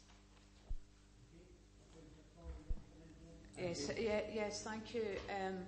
I have been cited on this issue and have had discussions with both the adult social and the chief officer. I think we need to be a little bit careful about the draft report, because it is at this moment still the council is putting forward comments upon that report. So we can't really comment on that single report. I would note, though, that members will have an opportunity to consider this report when it's published, but also the work that the service is doing. I mean, you've heard from the Chief Officer of the many activities that are in place to try and improve and develop our home care service. And I think we need to give our officers and staff the opportunity to do that. But I think it's also important to note that there are routes for scrutiny for this. The report, when it is published, will come to the Integrated Joint Board. The External Scrutiny Committee will also have an opportunity to consider and ask questions. And as we discussed at the last meeting, the Chief Officer will be bringing a report every 6 months to this Council to ensure that members do have sight of key issues like home care. I think that we have a real responsibility to ensure that we get this right. Tendering is part of that, the home care tender is part of that, the service design and development is part of that. It may take a little while, but we have to give our staff and officers time to be able to do that. So I would say to Councillor Goldie, we are cited on that, and I am very keen to see improvements, and I'm working with staff on that. Could I just thank Councillor Collier for her response to that, and I know that she's a very dedicated person to the cause. Having said that, if it had been reported before, it would have come back to the committee. Either that or the SNP would have called this to question. But one final thing, let me just say, this is the second time in a year that it's been downgraded. So we didn't get a report on the last time it was downgraded either. Councillor Goldie, thank you. Thank you. Just before you come in, just to say that all these are so important, these issues. And I know that people then, everybody, no signal out to anybody, take an opportunity to maybe expand. But the fact is that what we are dealing with here is, and this is a really serious issue, is we're trying to ensure, it says quite clearly in your conclusions, we're trying to ensure a level of stability within the Falkirk Health and Social Care Partnership, and that's what the situation is here today, is to put somebody in place to ensure the stability continues. Councillor Meikle-John. Yes, but on that, that's exactly what we're trying to do, Provost, but what we cannot do is let some of the comments made by Councillor Goldie go unsubstantiated, because that has created a potential of anxiety amongst our service users, and that is not the case. We have a very good home care service and a very professional home care service that are looking to develop further, and that has to be said, that I have confidence in our home care service. What Councillor Goldie has forgotten to do is do his homework yet again, and that this was a report that downgraded our service 2 years ago. 2 years ago, the last inspection was in May last year. Myself and Councillor Colley only became members of the IJB at the end of May last year, so therefore you have to question whose watch did this go down on, who were members of the IJB at that particular time, and the responsibilities that they have to take. Now that has been compounded with trying to create a partnership structure.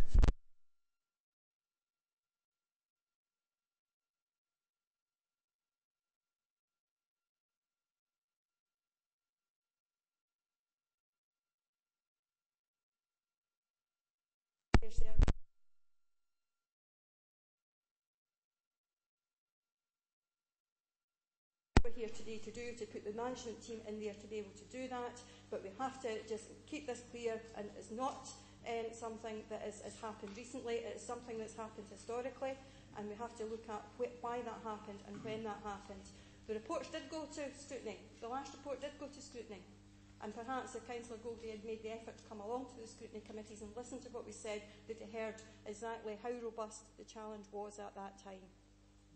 19-1, Provost. 19-1. No, 19-1, Provost. I've got to say something. No, I have to say something. First of all, Councillor Goldie usually does his homework. But secondly, that report, can I advise Councillor Meikle-John, only arrived on your director's desk on Friday, and I knew about it before it even arrived, and I knew it was coming because our employees had such a grave concern. And let me also say, it's fine to stand here and say I was one of the people who were on the board along with our eminent leaving Chief Executive Officer when Patricia Cassidy was appointed. And the reason she was appointed is because she has got great skills and great ability to resolve this. But you'll no get Councillor Goldie doing a Pontius Pilate, and that's what you're doing. And it's no good enough. Councillor Goldie. Now listen, we're getting away from the important issue here. The issue here is that are we in agreement to ensure a level of stability within the Falkirk Health and Social Care Partnership to fill the post of Head of Social Work Adult Services? Have we agreed to that? We're agreed. Sorry, Councillor Alexander. Of course, Provost, we agreed to it. Okay, thank you very much. That aspect of the report, I think we can all unanimously agree on. But, so what are you taking a vote? Yeah, we just took a vote just there. But I can still question the report. Apologies. Well, it's been on for the last 20 minutes.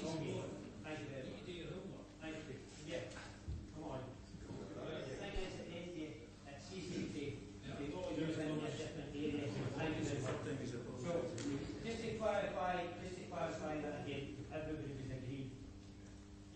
Yeah, okay, thank you very much. Thank you for that. We now go on to item 9, management planning. It's pages 50 to 150 and on your agenda, and Mrs Geiser will be speaking to the report. Thank you. Thank you, Provost.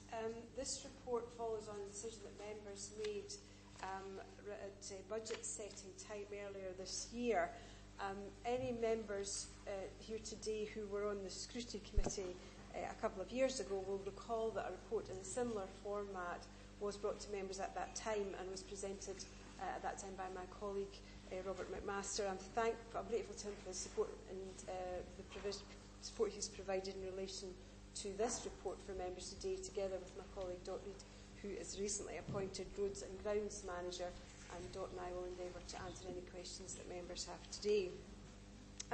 The report itself before members this morning is relatively brief because it summarises the fairly extensive detail that's contained in the appendices. As we say in the report at paragraph 3.3, the roads asset is our most valuable asset, and given its significant scale and the use of it, it's also an asset which is deteriorating as we struggle to, like all other local authorities, as is referred to in the Audit Scotland report, the Accounts Commission report on this matter, we struggle to maintain, to find the investment with the competing priorities that we have to maintain and improve this asset. The Accounts Commission report includes, from 2016, includes recommendations in relation to how we should address this challenge, and so it's a document that we use on a regular basis. The Falkirk Council situation in relation to that particular issue is summarised in paragraph 3.3 of the report, and you'll see that our RCI, which is a road condition indicator, being the amount of our roads network that requires attention, was at 33.2% between 2014-16 and between 2016-18.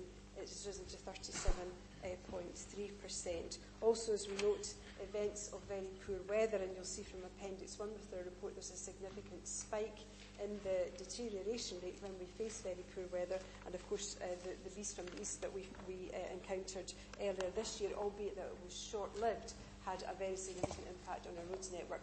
Any of you who have used the network will know that's the case.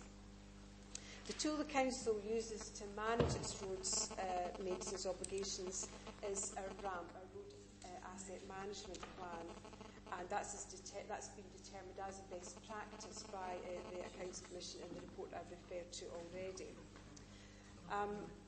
That report also recommends that we, as officers, present to members relevant information on the condition of our roads to allow members to make decisions in relation to that aspect of their obligations, and that's obviously what happened in 2016 in the report I've referred to earlier, and that's what's happening today.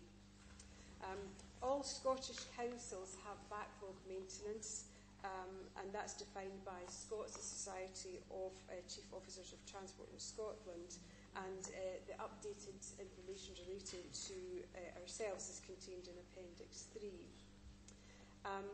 There's also information in Appendix 3 about what's called steady state, and that is the cost to the backlog maintenance is to remove all existing defects. That's a big number, as you would expect, and that's included in the report at £37.9 million. That's for Falkirk alone.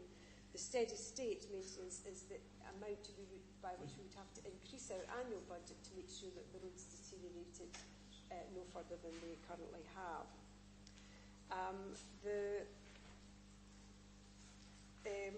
There's information in the report in relation to the investment in carriageways over the past years from 2010-11. That's at the bottom of page 52. In the report in November 2016 that I've referred to, we identified that the RCI was expected to increase to 58% by year 20. At that point, year 1 was 2016-17. But we've changed our strategy for undertaking roads maintenance obligations, and that now means that we will be at 55% by that same year 20. It's now year 18, obviously, because we've updated the information. All that information is contained in Appendices 4 and 5, which have really quite useful information in relation to spending and investment options and the results of the outcomes of these investments. And these range, you'll see the red line, which would be no investment, which obviously would never happen, and the impact that would have, all the way through to the green line, which is a significant injection of cash, and the impact that would have as well. We use our RAMP to inform investment decisions for the network, our own network, and the detail of the programme is contained in paragraph 6 for footways, Appendix 6 for footways and Appendix 7 for the carriageways. Members will be familiar with these reports. They include all the costings for each of the projects as well. You'll be familiar with these reports because you see them annually through the information bulletin. The recommendations, Convener, are contained in paragraph 2 of the report. I'll commend them to you, and as I say, Mrs. Reid and I will be happy to try and answer any members' questions. Okay, thank you, Mrs. Geisler. We'll start off with Councillor Garner, the portfolio holder, and then Councillor Nicholl. Thank you very much. Thank you, Provost, and thank you, Mrs. Geisler, for that. I'll try to talk to the report and not go off on a tangent, which has been happening a wee bit this morning.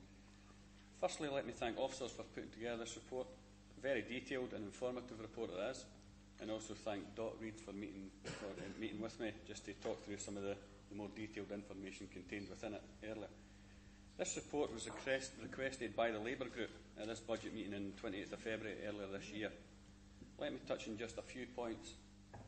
It highlights in section 3.3 an increase from 33.2% in 2014 of a roads in need of some level of repair to 37.3% in 2017 needing repaired.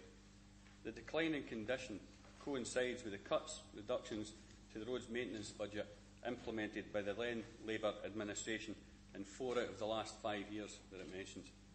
In para 4.1, it states in a report dated August 2016 that we should ensure that the consequences of spending less than that necessary to maintain current road conditions adequately features in budget setting process, to allow elected members to make informed choices which take into account competing demands and priority. Was this taken into account? I'm not too sure. The cuts I've alluded to are highlighted in paragraph 4.3, along with the increase in roads maintenance budget. Additional revenue funding from the SNP-led administration of 500k and the 244 additional funds from the Scottish Government to address the damage due to the severe weather we experienced across the area. I'm sure most welcome by the service and the users.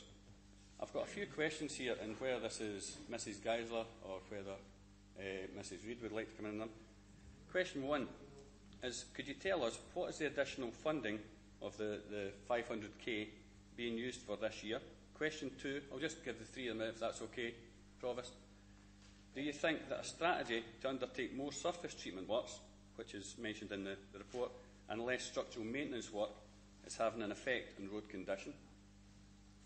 And question 3, capital investment figures in paragraph 4.3 indicate an increase in years 17-18 and 18-19 as additional repair work being undertaken as a result of this increase in investment.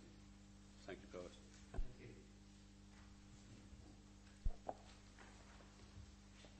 you. In relation to the additional £500,000 that we've received, that funding is being used to allow us to undertake work in residential streets, which wouldn't normally receive or be targeted for investment. So that's going to make a real difference for our communities out there.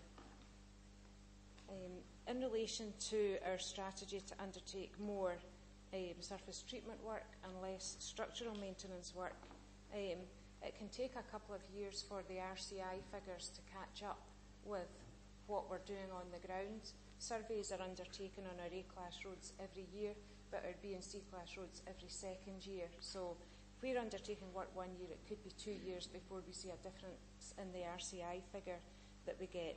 But it is expected that our RCI will improve slightly, or certainly come in line with Scottish average in the next period, we hope.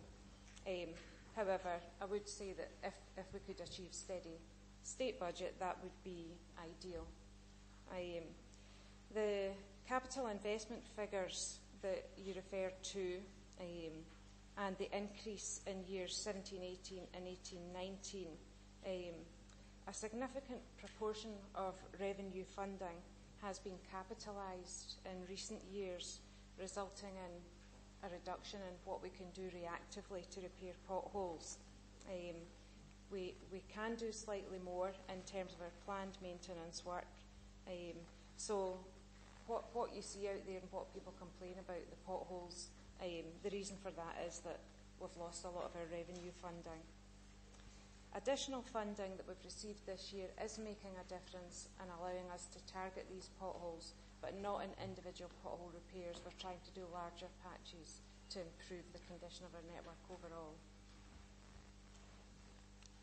I could just add something to that, Professor, if you don't mind. If I can just refer members to page 141 of your agenda, and one of the tables that I was referring to there, you'll see under the purple heading and the purple line on the chart, this is the expectation if we were to increase our use of surface dressing to address the point that Councillor Garner made. And you'll see that the expectation is that, in line with what Mrs Reid said, that we will be at a 46% RCI, which was obviously a significant improvement on where we are now if we were to continue to roll out that programme. Thank you. Do you finish, Councillor Garner? Perfect. Councillor Nicholl, thank you. Thank you, Provost. And could I just correct Councillor Garner that it was myself that asked for this report from the budget meeting, largely because I was seeking to give a place in the sun for the problems that the roads surfaces have had, particularly over the winter, and I had hoped that we would begin with a constructive dialogue, so I was a bit surprised by Paul's attacks, because I'm certainly not going to attack anybody today. My interests are to highlight the problems that roads have, the importance of roads to our local economy. Indeed, I'm just going to read a paragraph from Rona's report, which I thought was excellent. Investment in the roads asset is critical to the economic well-being of the council area and the safety of road users. A longer-term view with appropriate investment is vital if we are to maintain our road network in no poorer condition than its present state. So it does have, somewhat limited aims, but the fact is, much as national government has a huge problem of how to deal with the ever-increasing elderly population or the ever-increasing cost of the National Health Service, I think one of the major issues that we have as a council, which should unite us all, is the problem with the roads network and the huge costs to get it back into a reasonable state. And for that reason, and for that reason only, not to embarrass anybody, not to attack anybody, I asked for this report to come forward to highlight the extent of the problem that we have. I was well aware from the previous reports that it was going to cost an inordinate amount of money. I don't believe in money trees, Provost, so I'm never going to demand of the administration that they find the money necessary, or even demand of the new Transport Minister as a local member that he instantly coughs up the money. As I say, my desire is to highlight the fact that there is a problem with roads, and we really need to look at some way, and hopefully in a constructive way across the parties, to look at it. So arising from this, I would imagine that there will be a notice of motion come to the August meeting. Now, one thing it did, of course, sting me, and I did say I wasn't going to attack anybody, Provost, but you will permit me, I am a politician, that Councillor Gardner did highlight the £500,000 which was put in by the administration in the budget. He will also recall that the request from the Conservative group was for £1 million. Furthermore, and I do like to be fair to everybody, the Labour group and Councillor Goldie did also realise that roads were desperate for more money and did put forward a figure at the budget meeting. And it was this sort of Dutch auction which really prompted me to say, no, we're not just going to jump on the highest figure possible. Let's have a real look at this. Now, I didn't ask, because I know Rona and I know Dot are very busy people. I didn't ask this just for the sake of asking for it and then to forget about it. So I have this information now. I'll discuss with colleagues. I'll discuss with the leader of the Labour group. I'll discuss with the leader of the SNP about whether we as a council can move a way forward to do something about this problem. And I do hope, Provost, that in the not too distant future there will be something come forward that we can all agree on, which will at least start the process in a constructive and non-name-calling fashion, which is my desire. So could we say that you're happy with we're not happy with the situation, but you're happy with the content of the report? I've got the information I require, Provost, to speak to colleagues and to speak to my colleagues in my own group, and hopefully at the August meeting or September, whenever it is, maybe perhaps there might even be a special meeting, who knows, Provost, to bring forward proposals to work constructively together, Provost. As the leader has said previously, the SNP cannot by themselves get anything through, so they need to work with people. We recognise this. We are all minorities, so let's. I can think of no better thing that we could work together on than trying to improve roads. Thanks, Provost. It's just by way of a question. The cost to remove all carriageway defects, £37.9 million now. By no means that's not a small figure. Bearing in mind the Scottish Government sitting on a war chest of £543 million of an underspend. Ideally, I would like to see a share of that coming to Falkirk Council to fix the defects in our roads. I think the public would very much appreciate that. Yeah, well, thanks for absolving me, Councillor Nicholl, of the blame for something else, but I get used to it after a wee while, you know. So, but what I would like to say, though, is, in referral to some of the comments that has been made about Labour and a lack of investment, could I just say that we agreed a paper earlier, and in that paper we agreed the committee discussed the budget cuts to local authorities since 2010-2011, highlighting that central government, whether Scottish or Westminster governments, had not faced similar levels of budget reductions.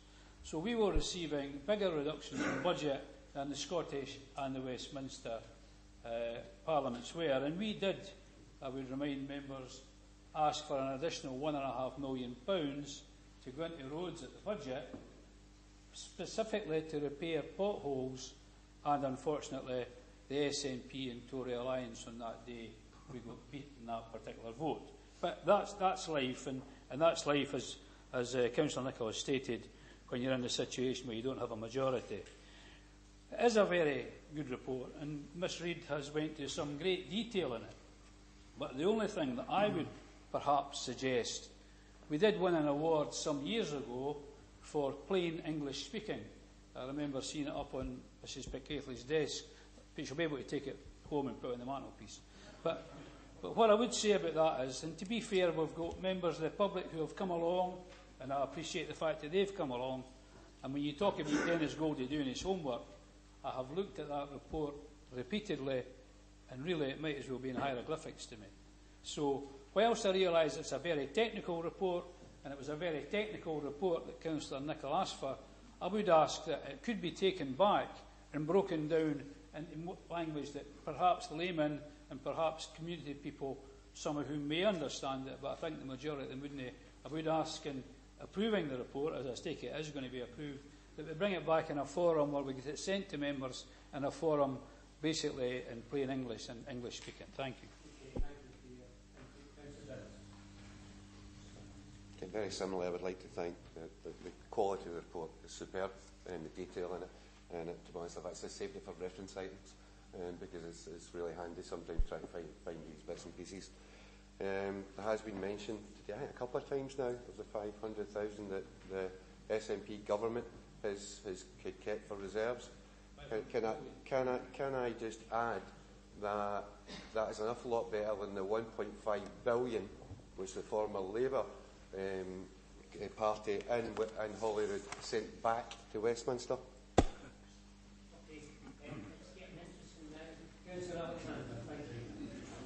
Yes, Provost. Likewise, can I thank Mrs Geisler for the report. It is by nature a technical issue, and anyone that expected it to be otherwise is, I'm afraid, doesn't understand the subject matter. I'm not seeing anyone here doesn't accept it as a technical report before someone jumps up and down. But can I say, with regards to the report, we've heard from Dot this morning giving some details of the strategic changes that took place in terms of the prioritisation of the repair of the roads network. Improvements that have been financed by, in part, the administration. And Councillor Nicholl was of course correct in that he supported these proposals. The support's been a wee bit thin on the ground since that particular day, but we live in hope. The fact is that the £500,000 broke a trend that had existed within this particular budget over a number of years. The trend was to cut the budget. We would all like to see more money in roads. We would all like to see more money in social services. We would like to see more money in education. We would all like to see more money permanently. There's a question of prioritisation, and I think that the balance that was struck in the budget process was the correct one. That meant that we were able to partly address the decline that we were seeing, and we should also recognise the additional £250,000 that came from the Scottish Government. As for the issues of the underspend, well, Falkirk Council had an underspend as well, but immediately began the process of recommitting those resources.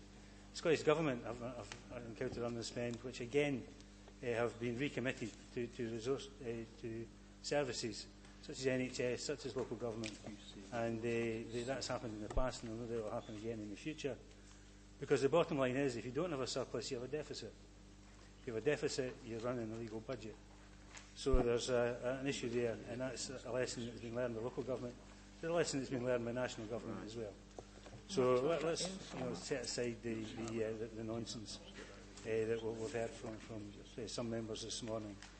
The fact remains that what we have at the moment is a situation whereby the Scottish Government has faced budget cuts, and as has local government as a consequence of that. The local government finance last year rose by 3.2%, and I think that has to be recognised as a very significant impact on the services that we deliver. Thank you, Provost. I should just like to refer the previous speaker to page 77, where Exhibit 8 demonstrates that over the last number of years, the Council has increased its spending on roads, the last administration, contrary to what was being said. I personally find this a very difficult report to read, and I may be on my own, but this is because the question was, what was the condition of the existing roadwork and how further deterioration could be addressed? details of investment levels required to maintain the carriageways, and work progress. And we end up with 100 pages of a report. So it's very difficult for some of us new members wading through all this to find those bits that refer to the questions that were asked. I think it's clear from what everybody's said that we need to think in different ways about how we deal with our roads. And I would like to ask the Roads Department the question, have they considered the proposals being used by Cumbria County Council and Fife County Council using a different but more user-friendly system where they're adding a new product which is 60% stronger and 10 times longer lasting than normal asphalt. This process is started by a company organised by Sir Andy Murray, and it adds plastic pellets which recycles plastic bottles and actually lasts much, much longer than the current products that are in use. So I think we should also look at new ways in which this could be addressed. Thank you. I'm pleased to say that Mr. Jude is a prominent member of SWOTS, which is the organisation that I mentioned earlier in my presentation, and that's the organisation where all local authority roads officers, senior roads officers get together. It's a very active group, and part of their work is to research new products, and so they are very actively involved in that work, in examining that product that you described. The advantage of looking at it on a pan-Scotland and indeed a pan-UK basis is that you can learn the lessons from others, so you'll have authorities who will perhaps pilot things, and then other authorities who use that. So we are involved in that. And I was reading something recently, I think it was on the Scots website, about latest developments using new technology and 3D printing for the purposes of potholes. So the technology is developing all the time, but I'm glad to see that we're involved in that and we're at the forefront of any consideration. So anything that we can take advantage of that will help to sustainability of the roads network, we're happy to get involved in that process. Councillor Nichols on, then I'll come back to Councillor Gavin. Thank you, Provost. I'm more than happy to speak with other parties around this particular item, but my colleague highlighted that the Council does have to set priorities, and that should really be done through our budget working group and our budget setting. And I would suggest that this would be the right place for this particular item to be taken for further discussion and further development, and that would allow a broader range of discussions, not just around a single item, because what we have seen is proposals come forward for continued use of the reserves, and while that may be appropriate in some cases, we also have to look at the prudence of the Council and the sustainability of the Council in keeping reserves for anything that may be required in the future. And if we can make a case for a spend to save, then that's something that should come through that. But I would suggest that would be the best place for this particular item to be taken forward. Oh, apologies. I could also just, Councillor Munro, I appreciate that the national document gave an indication it only went up to 2015. If you actually look at page 52, it gives a spend that goes all the way up to 2019, and you will see where there has been a reduction. It's a point of information for Councillor Munro, if that's okay. Thank you. Yes, it's in relation to the item she was talking about regarding the use of plastics within the materials. We met last week, myself along with Dot Reid and a couple of officers with the company. At my request, I got them to come up and give us a sort of a chat and a presentation on it. So we're looking into that, and I've just received yesterday information from the company. It's the only company that does this, so it's not as if I'm doing anything. And they've sent me through some information, quite in-depth information, so it may need a bit of explanation. But I can certainly forward that on to all members, because cross-party working is good, so I can forward it on to you and anybody else that's interested as well. Okay.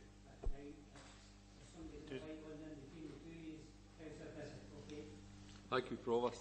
I would just like to ask Ms Reid if she's got any information on insurance claims regarding people going into potholes and damaging their cars over the past 2 or 3 years, for example, and has there been any increase over the past year? I can say yes, as a result of the deterioration to our road network associated with the Beast from the East event this year, that we have acknowledged that there has been an increase in the number of insurance claims that we have received. However, I could also add that we have a robust system of defence in place when it comes to public liability claims relating to roads, and that through the system of safety inspection surveys that we undertake, we managed to repudiate around 85% of public liability claims that we receive.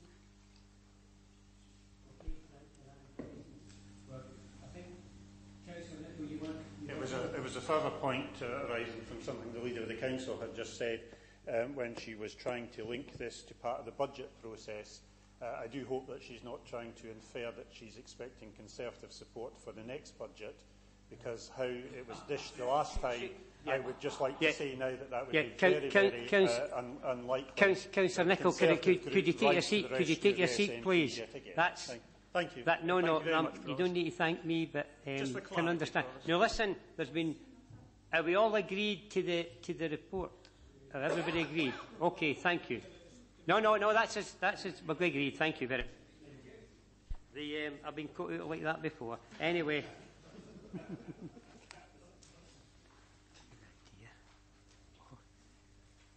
Okay, that takes us to your agenda today, which is the Falkirk Local Development Plan 2 proposed plan. It's pages 151 to 159. And Mrs Geisler.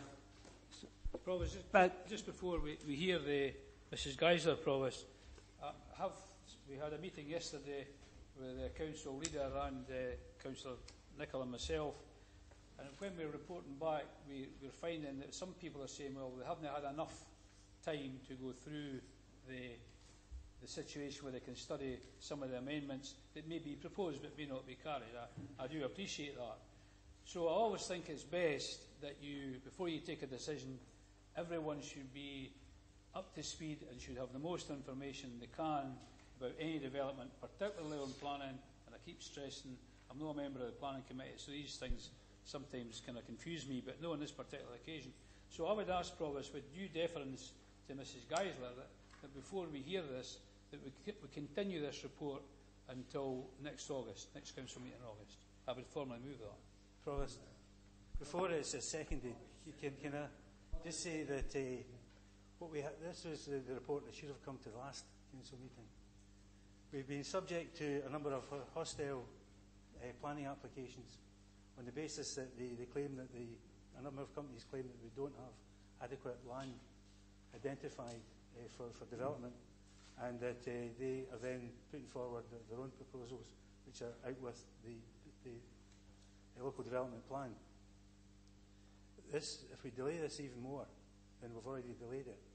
And we've delayed to allow members maximum time to address some of the concerns that were in it and to address their own local need.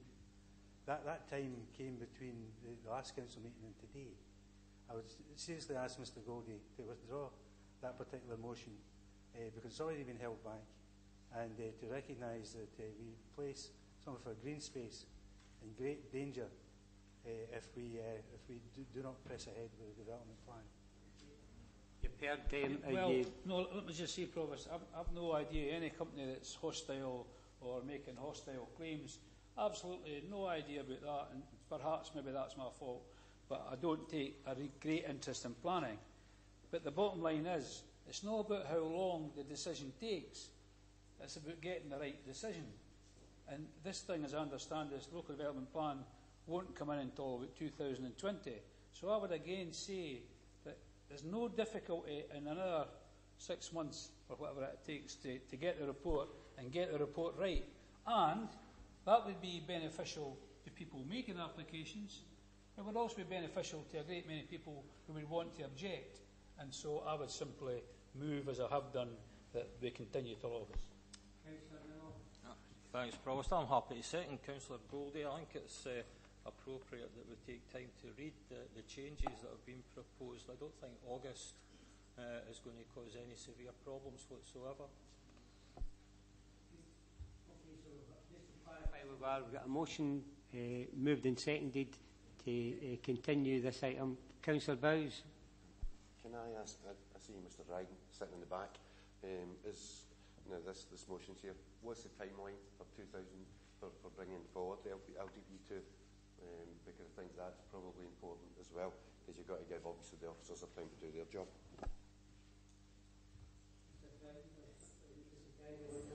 It's not really for Mr Dryden, but it's Mr Shaw that can probably answer that. I can probably cover it. We have a timetable and we have a local plan scheme which we brought to members of the executive relatively recently. We're required in terms of the scheme to follow the timetable that we have. Otherwise, we will not meet the targets that are being set for us by government. But these are targets, and the matter is a matter for members to determine. What's most important, I think, is that moving forward, we wouldn't reduce any of the opportunity for the consultation that would flow from settling this matter today and forming a draft plan to take forward consultation. So I suppose to answer your question, this will cause some difficulties for officers in terms of making sure that we arrive at our destination in time, and I think that it's unlikely that we will necessarily do that if there was to be another delay. And I would caveat that by saying that that's entirely a matter for members, of course. Provost, as Mrs Geisler said, it is entirely a matter for members, but we did agree the timetable, we did agree the scheme just not that very long ago, and therefore if there was issues with the timescales, then I'm really, really disappointed that it's been left to this late point to come forward. I'm concerned that by delaying it we don't give the maximum opportunity for consultation, and that is really why we are here today, is to be able to get something to actually go out to consult on. And I would suggest that perhaps a recess for the Leader Labour Group to reconsider the implications might be helpful. And I don't know whether your indulgence, we could take this perhaps after lunchtime, and that would allow matters to be considered further. Provost, can I just say there's been more cooperation, as I understand, in this particular process than there has been for quite some time. However, we only saw each other's proposals from the Labour group and the Conservative group, but we didn't see the Conservative group yesterday, and yourselves yesterday. That doesn't present a difficulty, and I don't see the need to have a recess. It's a straightforward vote. You either vote for it or you vote against it. And I'll abide with the outcome of the vote, as I always do. That's democracy. Okay, just to clarify again, we've got a motion moving seconded. Have we got an amendment to the motion? Provost, the amendment would be the report. The bottom line is that we've heard that Mr Goldie has been good enough to admit that he knows very little about planning. The fact is that this will hold back the consultation process that he wants to see put in place. It seems bizarre to me that we hold back public consultation on something that is a fluid situation, and he's sat through enough local plans to know just exactly what the procedures are, even if you're not a member of the planning process.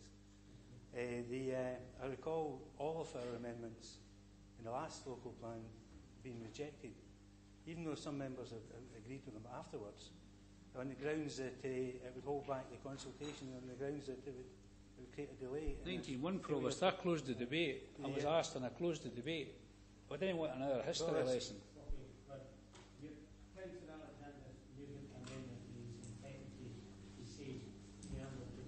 Thank you.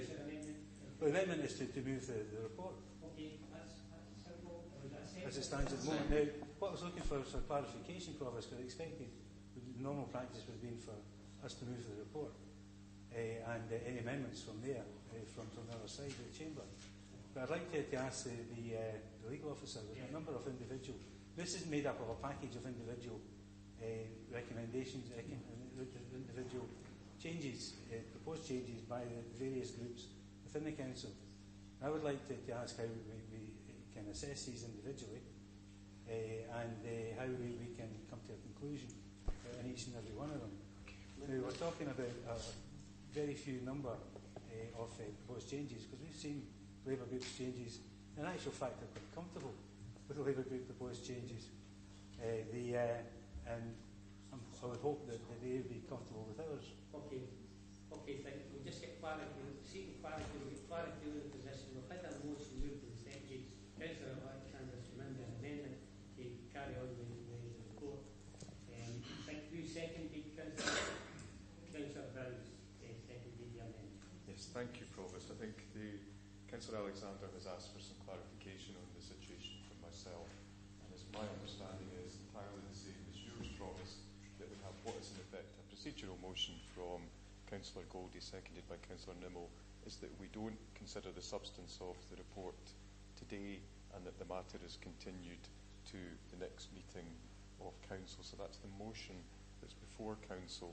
Councillor Alexander, as I understand it, is moving an amendment to that to say that we proceed to continue the report today, and that's been seconded by Councillor Bowes. Councillor Alexander went on to ask questions on how we would deal with the amendments which have been circulated among all members if the decision of Council is to proceed to consider the local development plan at today's meeting. And yes, there is a mechanism for doing that, which would be to move the recommendations if we get into the substance of the report.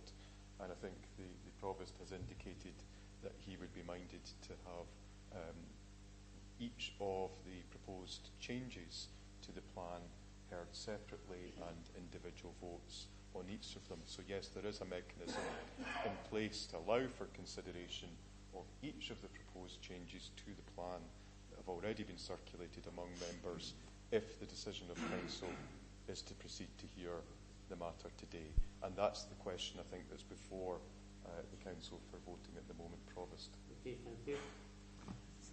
I thank Colin for that clarification.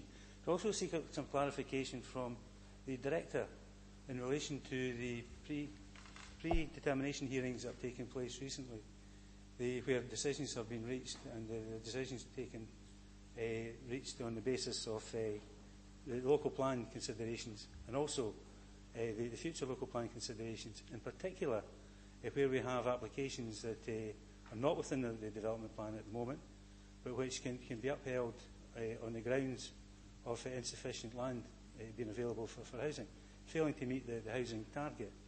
And can I ask if this decision will impact on that particular process?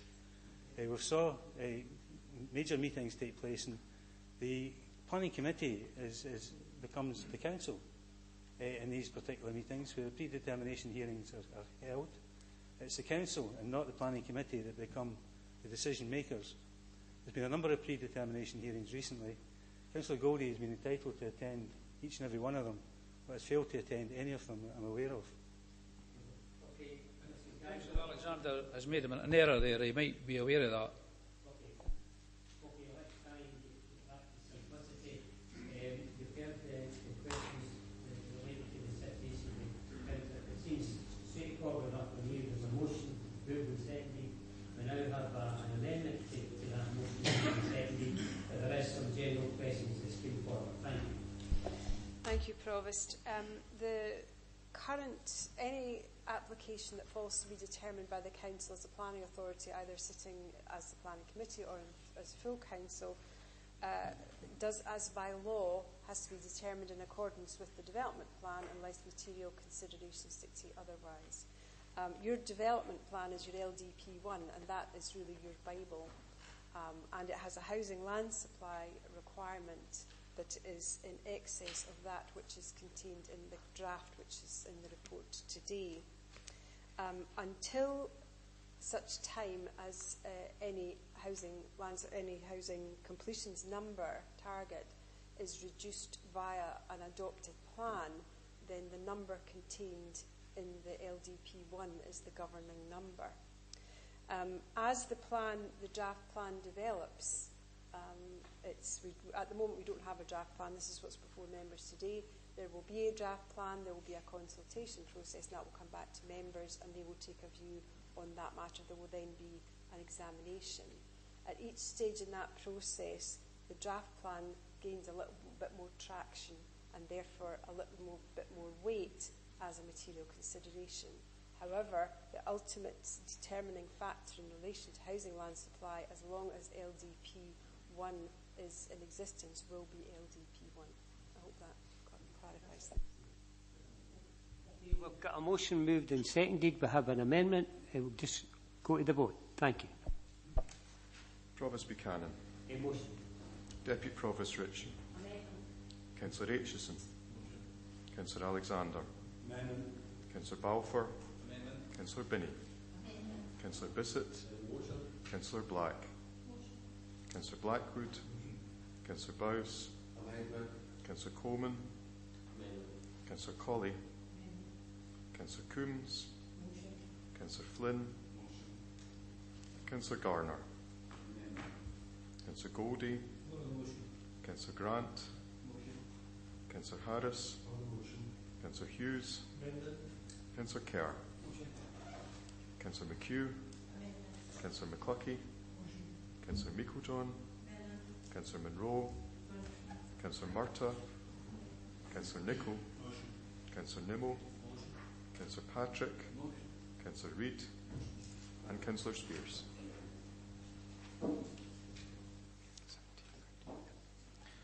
Provost, there were 17 votes for the motion. There were 13 votes for the amendment, and the motion is carried. Okay, thank you. Before we hit item 11 now, which is erection of new energy plant associated works, we're going to have a comfort break, sorry. Could I ask a question about the previous motion and amendment? I think Councillor Goldie made it clear that he was talking about August, not the council meeting in September. Yeah, so we're assuming there will be a special meeting in August to discuss this. It might be helpful to all concerned. Now, before we go into item 11, it's an opportunity for a 5-minute comfort break for everybody. Thank you. The council officer coming back. Once he comes back, we're just going to get started. Everybody was made aware that it was going to be 5 minutes, and we're over 10 now, so we're just going to get started. I think Councillor McCluckie, as you know, has declared an interest, so he'll not be here. And we're waiting on Councillor Reid. Here he comes. He's jogging. No jogging, please, sir.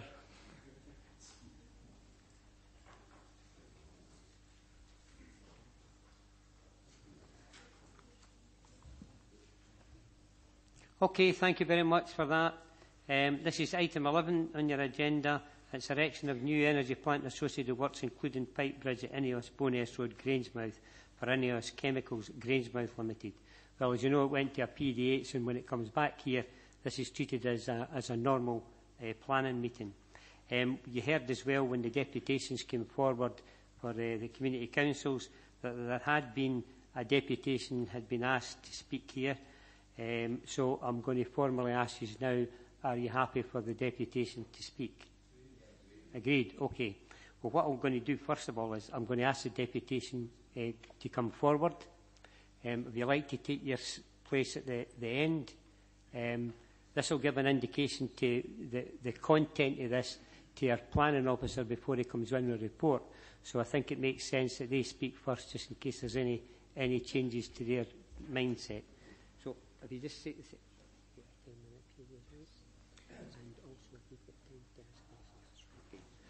So you'll be timed, sir. You'll get 10 minutes, and then there'll be an opportunity for 10 minutes for members to ask any questions before Mr. Dryden comes in with the report. Thank you very much. And just introduce yourself, who you are, and then carry on. Thank you, Provost, and thank you, councillors. My name is Peter McLaren. I work for Jacobs. We're the agents for the plan application on behalf of Ineos. First of all, I hope you'll accept my apologies for the confusion caused by my deputation. I made this as a usual opportunity to speak about our application, but particularly to respond to matters raised at the predetermination hearing. These were specifically in relation to the environmental benefits of the proposal over what's there at the moment, and the implications of the installation of the proposed pipe bridge. Listen, given what's been said, I'm happy to withhold further comment on these, but I'm fully available for any questions if necessary. I guess ultimately I just hope you'll follow your officer's recommendation and approve the application. Thank you. Okay, thank you. You just sit there, sir. I'm sure if there's anybody got any questions, this is an opportunity to ask this gentleman any questions. I'm looking round. If there is no questions, Mr. Councillor Bowes. Thank you, sir. I do have a question actually on the environmental benefits. Can you actually expand on that? Because there was a little touch on it during the predetermination hearing. If you just tell us a little bit more about that, please. Yeah, no problem. Well, I mean, as you know, what we're applying for here is a replacement of the B&C plant, which provides the contingency steam support for the complex. It's pretty old now, commissioned in the 60s and 70s and due to be replaced. We did provide a lot of information to the case officer, particularly with regards to the air quality benefits, and they are in your report. I think it's section 7B16. I wouldn't claim to be an expert in air quality benefits, but it does talk about the SOx, NOx and particulates and the benefits, and essentially everything is been dropped right down and well within the environmental permit that's regulated by SEPA. There are other benefits as well in relation to the visual impact of the scheme and noise as well, which was explored in detail. I don't know if there's anything else in particular you could answer that. Any other questions? No questions, then we'll bring forward Mr. Dryden to the report. Any questions? Provost, I would just like to ask regarding the SOx and NOx emissions. Do these emissions apply to all the different fuels that you intend to use in the plant? Yes. Thank you. Okay, Trollan again. Anybody? Are we finished with this gentleman? Okay, sir, you can take your seat. Thank you.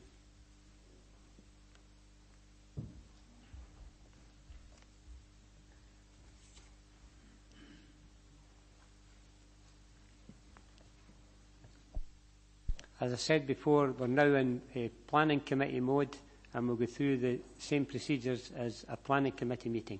So the first part of that is for a report from our planning officer, and today it's Mr. Ian Dryden. Thank you, Mr. Dryden. Thank you, Provost. Good morning, everybody.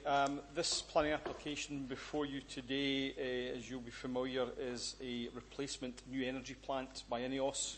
And as you've heard from the applicant at the deputation earlier, this is to replace a dated 60-70 power plant as part of their ongoing regeneration and redevelopment of the site. Turning to the report before you this morning, on page 161, paragraph 1.3, there's a summary there of what the proposal you're being asked to consider this morning. And you'll see there's new additional boilers and flues, and you'll see particularly the structure heights are mentioned, being the boiler structures being 25 metres height-wise, and the flues, these will be around 65 metres in height. There is obviously steam turbine generator, boiler feed water system, and you can see the components that are going to comprise the new energy plant itself. Obviously, this is before you this morning in your capacity as planning committee because it is a major development, and in line with the planning regulations it stands, the reasons for that articulated in paragraph 2.1 of your report on page 162, as obviously the site falls within the Grangemouth investment zone and is identified in the National Planning Framework, MPF3, and the application site exceeds 2 hectares in size. As has been mentioned already, there was a predetermination hearing which is mandatory with these types of planning applications. This was held on the 29th of May at the Murray Primary School, and you'll see in paragraph 2.2, page 163, there's a short summary of the issues that were covered, and particularly later on in the report through paragraph 7b 13 to 16, which is covered in pages 178 and 179 report, I'll summarise those issues in a bit more detail. Turning to the consultations, with this type of planning application, there was extensive consultation, and you'll see a list of the consultation responses. Turning to our roads colleagues, they have raised no objection. There is a condition which covers some of the requirements in terms of details of the pipe bridge, and that's covered by planning condition 6, which is on page 181 of your report. Our colleagues in the Environmental Protection Unit, in terms of air quality and contaminated land, have raised no objections. And I would also highlight, as you'll see from the response from SEPA, that as with a lot of legislation, there is a legislation overlap, and SEPA, through their pollution prevention and control permit, they will require to also require an amendment of this proposal to cover their guidance. And again, air quality is one of the issues that SEPA will cover under the Pollution Prevention and Control certificate. Transport Planning colleagues unit as well have raised no comments. They have required a construction traffic management plan, and again there's a planning condition attached to the officer recommendation, condition number 4, which covers that particular issue. Turning on to the representations, you will see that there was obviously a predetermination hearing, and there was a healthy turnout from representatives from the community and the Community Council. But you will note that there has been no actual representation made in writing by the Community Council from Grangemouth. And obviously at the time of writing this report, and I can confirm at this point in time as well, there have been no further third-party representations received in response to this application, other than those that were held at the predetermination hearing. Turning to your development plan, which is the Falkirk Local Development Plan, you'll see, starting on page 165, that it has been concluded that the proposal does accord with the provisions of your development plan. I would then turn to, as I said earlier, that the issues that arose at the predetermination hearing, these are covered in starting on page 178, and in paragraph 7b13 there were 3 particular issues that were broadly covered that further clarity was required on. The first issue was the timescale for the closure of the Bowness Road, as you'll appreciate. That was clarity sought on that. And the applicant at that meeting confirmed they were anticipating that the road closure should be no more than a month. And they have confirmed that and are happy that a planning condition be attached to cover that particular issue. And indeed there's a planning condition which covers that issue, that 1 month is expected to be the timescale. Clearly, as we all know, sometimes there are contingencies that have to be built in, but there's no indications being brought forward by the applicant that this 1 month timescale cannot be achieved, and therefore there is provision in that condition that should this circumstance arise, they have to agree that with the planning authority.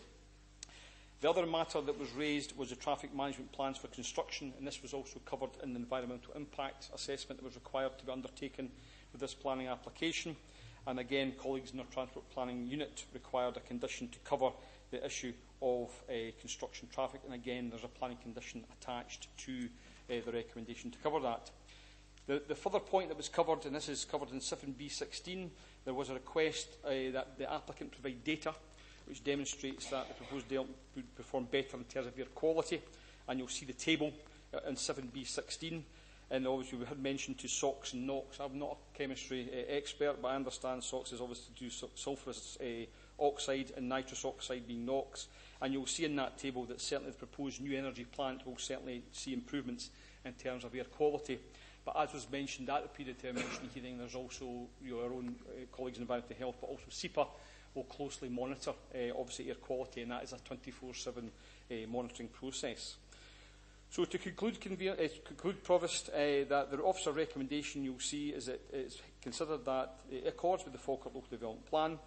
There are no significant impacts in terms of ecological environment, air quality, noise, traffic, access and visual amenity and flooding, and all the issues raised by the consultees can be addressed by a condition where appropriate. So the officer recommendation is before you, starting on page 179. I would like to draw a committee's attention to 2 minor alterations following discussions with the applicant. Condition number 6, which relates to the pipe bridge. The condition currently reads that no development at all will start on the site, and I think the applicant raised the question, and I understand the reason for doing that. They would like to start some civil works on the wider site, and clearly the nature of this project will mean that the detailed design of the pipe bridge will come forward in due course. So it is considered reasonable by officers that condition 6 be amended, that the no development reference should be only associated with the pipe bridge. So this would allow, should permission be granted, that they can start with other works in the site. But you'll see with the condition number 6, this requires full details of the pipe bridge to be submitted, and we're now articulating that in a bit more detail to make sure that that condition solely relates that no works will start on the pipe bridge until we have full details approved and in writing. The one further amendment, Provost, if I may, is condition number 7, where there's reference made to the decommissioning of the existing heat and power plant. In brackets, that covers Boiler 8 and the B&C plant. You've heard from the applicant this morning, it is indeed the B&C plant, but there is a minor error there. Boiler 8 will be retained. Boiler 8 will not be removed. It's an inherent part of the proposal, so I would apologise for that error there. So just for clarity, that the recommendation put forward is that where condition 7 is on your paper, Boiler 8 should be removed from that, because that will actually remain on site once the decommissioning has commenced. So, Provost, with that, I would offer the recommendation up, and I will answer any questions if need be. Thank you. Okay, thank you. Okay, you've heard Mr Dryden. Does any member want to come in? Remember, this is the planning. Councillor Alexander. Yes, Convener. Can I formally move the recommendations contained within the report with the 2 amendments that Mr Dryden has given notice of? The predetermination meeting was an excellent meeting. There was some good contributions from the general public, some good questions, and some clarity brought to bear by the company and by our officers. So I'm happy with the recommendations and we formally move them accordingly. Councillor Burrows. Can I formally second and reserve the right to come back in if required? I have a question, Provost, and it's just when I was going through the report, I've read it 2 or 3 times, and it was just I realised that I wasn't quite understanding, and I wanted to make sure during the meeting. It was in one of the paragraphs in the report. It says that investment that would be brought to the site would be welcomed, so I take it that's new investment. And in section 4.3, the Council's air quality specialist said that at full operational capacity, those air quality objectives would not be breached even at full capacity. So I'm just understanding what that means, and if the air quality specialist can actually tell us how that would be when it is at full capacity, and how we can tell us that. Thank you. Unfortunately, we don't have the air quality specialist with us, but clearly, as I explained, that clearly we have our own air quality specialist, and they dovetail carefully with SEPA. Obviously, SEPA, through their pollution prevention control permit, will obviously carefully monitor air quality, and this was confirmed, obviously, and discussed with the applicant at the predetermination hearing. So there is ongoing monitoring. In terms of actually when it will be up there, clearly there's a lot of calculations that are actually run through modelling, and clearly the design of that plant takes account of that, and they're able to predict, obviously, the air quality, and hence, obviously, the recommendations and also the actual improvements shown in the table in B16. So the fact is it's going to be a dovetail between both environmental health, particularly SEPA, who have that remit, and I would also reiterate that this is monitored 24/7. Just to clarify, the motion moved and seconded to go with the recommendations contained within the report. Is everybody agreed? Anyone otherwise minded? Agreed. Thank you. Now, it's 12:30. It's coming up for lunchtime. I think we'll just go away now and get your lunch, and we'll come back here. Is 1:15 okay for everybody? One very important request. Yeah. Given the quality of the weather, and we don't get too much, would it be necessary for outgoing Chief Executive to come back in, or can McGee leave of absence for the second part of the meeting? There's no problem there. Thank you. Okay, so 1:15 then, and I believe it's steak pie. All right. Enjoyed your lunch. Now getting back to the business. We're heading straight into item 12, Council of the Future, Fit for the Future, Modernising Industrial Relations. It's pages 184 to 202, and the report is by Mr Ritchie. Thank you, Mr Ritchie. Thank you, Provost. Following feedback from Council of the Future, listening events attended by employees and trade union representatives, a project was established called Modernising Industrial Relations. The purpose of the project was to look at the current industrial relations practices and frameworks and develop a partnership model more appropriate for the modern day, involving the Council and trade unions. The working group involved representatives from management across each of the Council services, together with representatives from each of the recognised trade unions. As part of the work of the group, they undertook a review of existing consultation frameworks that we have, and also looked at partnership arrangements in place in other councils and the NHS. At the bottom of section 3.2 of the report, I remind members what our current framework of consultation and partnership is. From discussion within the group, it was recognised there was a need to reflect greater partnership approach, to be more flexible to accommodate the needs of different employee groups and to have different working arrangements. The early sections of paragraph 4 of my report provide some commentary from the group on the current arrangements that the Council has. The bottom of page 186 at section 4.6, reflecting on the comments from the group have proposed for your consideration a revised framework which they think is more fit for purpose going forward. The detail of these arrangements is set out in Appendix 1 attached. In summary, a tripartite forum would replace the existing JICC meet on a quarterly basis, would have nominated cross-party elected member representation along with senior officers and trade unions. Sitting underneath that would be a corporate partnership forum representing recognised trade unions and senior officers of the Council. Dropping down a further level, we would then go into service partnership forums, and then at the most local of levels, we would have a Council of the Future set of change groups. Important to note that each of these groups are advisory in nature only, and decision-making rests with the Council in the same way as it does with the existing arrangements. I note just at the end of section 4.7 of my report that where the Council doesn't agree with the implementation of the recommendations from any of the groups that I've just mentioned, then matters can be remitted back to that original forum for further discussion. As part of this new partnership approach, we've put into that partnership agreement a set of behaviours and principles, and these are set out for your consideration in section 4.8 of the report. It's proposed that the partnership agreement would be reviewed on an annual basis to make sure that these arrangements remain fit for purpose. As far as consultation is concerned, obviously the trade unions have been heavily involved in the development of the proposals for the partnership agreement. As far as elected members are concerned, we set out later in section 5.1 of the report the various options that each of the political parties have taken up in terms of the briefing on this matter. The partnership agreement, as I said earlier, is attached as Appendix 1, provides terms of reference for each of the groups, together with the proposed membership in each instance.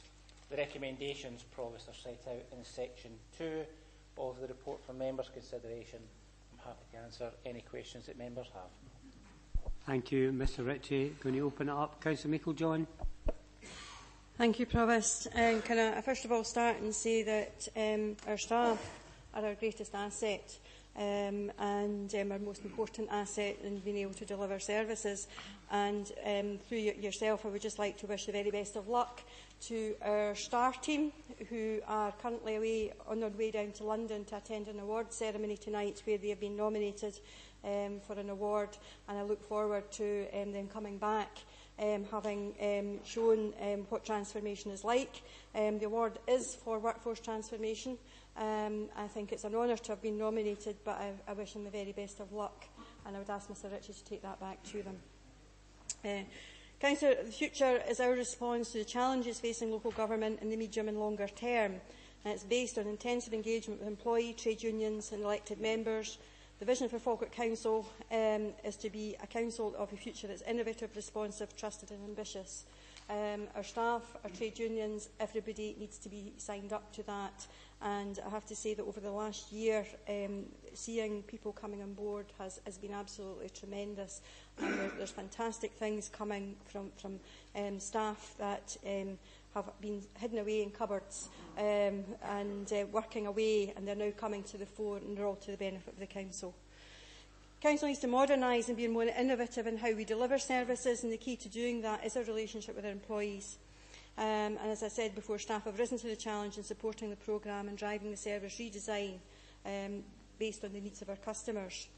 Trade unions have also recognised that the Council is now working in a different way and support the need to do business differently and more collaboratively with both management and elected members.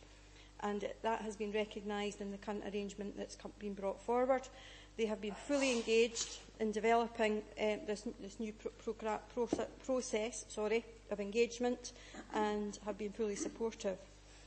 It's one that I personally see working very effectively in other public bodies in creating very successful partnerships, and that allows a very frank engagement of views and allows us to be able to take forward what we see as being important together.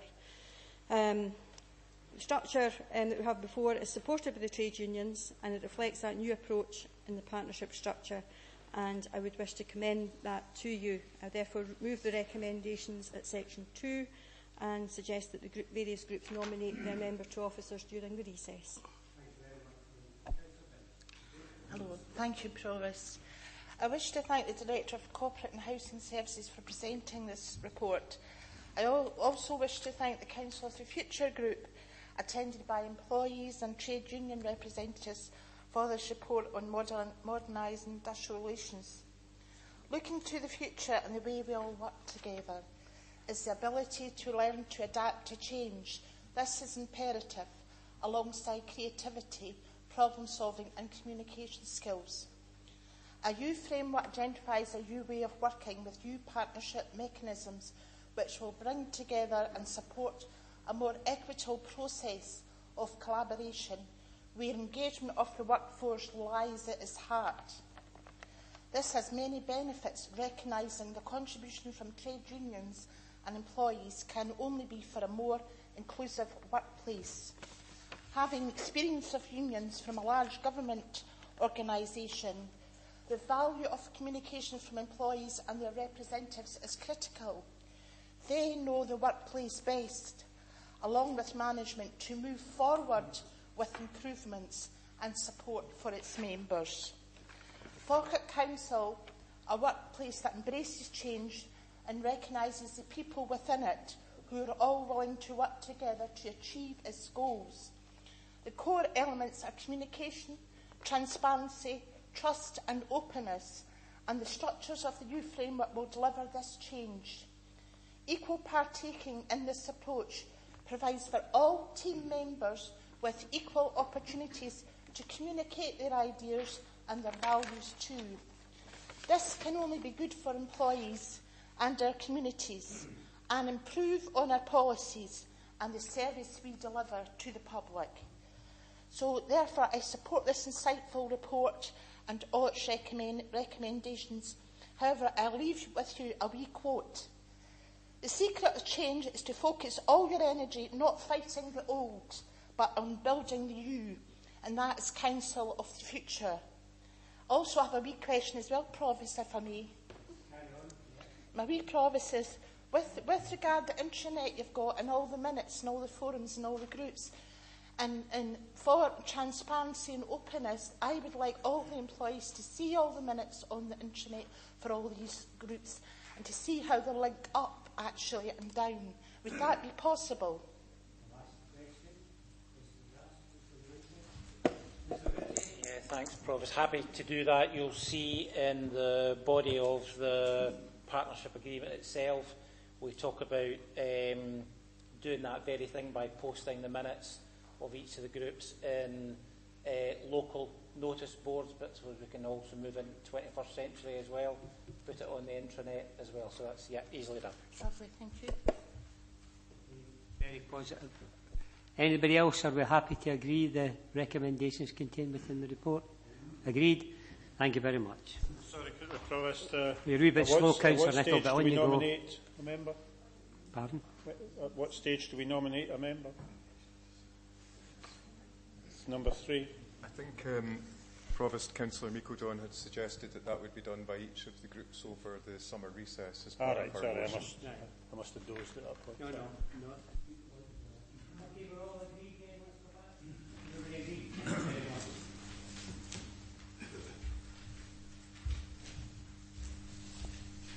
Thank you for that. That takes us to item 13, mission bodies. It's pages 203 to 216, and Mr Smale will speak to the report. Thank you, Mr Smale. Before he does so, yep. I forgot I've got an interest in this. I forgot at the last AGM of the Central Scotland Regional Equality Council, I was appointed the Treasurer, right. and they're at the point of withdrawing from the pension scheme. Okay, then we'll let you begin.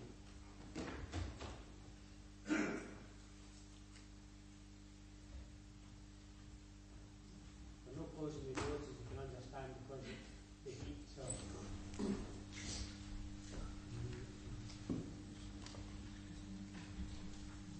Mr. Smith, thank you, sir. Thank you, Provost.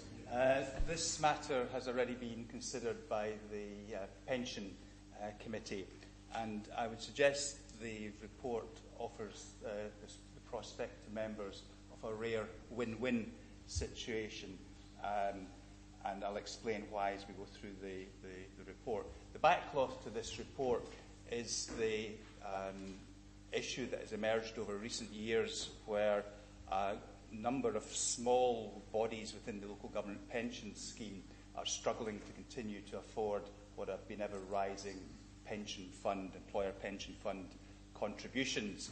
And we've reached a point where a number of these bodies are finding those ongoing contributions are compromising the ongoing existence of the body and are looking to exit.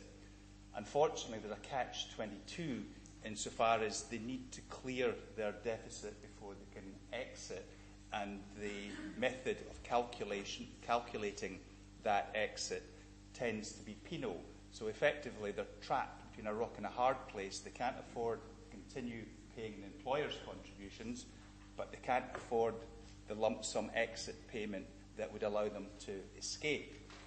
And this is an issue that's been very much on the radar of the National Scheme Advisory Board, which takes an overview of the local government pension scheme in Scotland and are concerned to try and do something about it.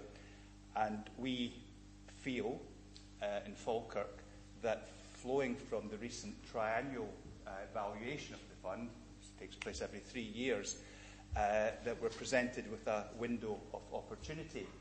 And that window of opportunity is that a number of those small bodies at this snapshot in time are sitting with a surplus on their particular subset of the funds. And that offers us a means by which we think a sensible stance can be taken by the 3 councils, who are by far the biggest employers within the Falkirk Pension Fund, to guarantee the position of those smaller bodies that might want to exit the fund. There are certain criteria, I think it's paragraph 5.6 of the report, that such potential employers would have to meet to secure the position. But in essence, because they're currently sitting in a surplus position, they've got a added safety net or protection that allows the 3 councils to exercise such a guarantee and pick up the risk, but in truth, the risk is minuscule. And another dimension to this is recognising that many of these small bodies provide valuable community services. Were they to go under, we both lose those valuable services, but the pension fund, the council, inevitably also risks adverse publicity. So the proposition is that all round we have this window of opportunity that would allow those small bodies that meet the criteria I mentioned at 5.6, if they so wished, to exit the fund and their employees' pension position would be protected, it would be deferred, but alternative arrangements would have to be made going forward, but more suitable to their own financial and economic position. You'll see from the recommendations that they're structured both to allow a way forward whereby all three councils agree to this, or failing that, this council to progress, but based on those subset of organisations that have a locus within Falkirk Council. I can advise that Stirling Council have already considered the matter, and their committee unanimously approved the proposition. Clacks have still to consider the matter, but I think that's imminent. So, Provost, I'm happy to take any questions members may have, but certainly from an officer's position, and you'll see appended to the report, the Fund's actuary also is very supportive of the proposition, and I think I would suggest you can draw reassurance from that. Thank you, Provost. Thank you, Mr. Smale. I'm going to open it up here. Is Councillor Patrick? Thank you, Provost. Members will perhaps, I think, be reassured that this will be a matter with modest, if any, financial repercussions on our council. But it's very important that it's been a matter that's been going on for some years now. Some of these admitted funds, valuable service though they may well provide, are indeed very small, and we're dealing with no funds that have more than 100 members, some considerably less than that. So the repercussions on the council by adopting this would be very modest. I'm encouraged to hear that Stirling have already supported it, and indeed I have every reason to believe that Manning will support it as well. I certainly recommend very strongly that we proceed. It's a very unusual situation that these little associations have, admitted bodies have, that they can neither afford to stay in the scheme nor afford to buy themselves out of the scheme, and this is a very welcome opportunity to correct that anomaly, and I strongly recommend it, and I'm pleased to formally move adoption of the proposal. Thank you.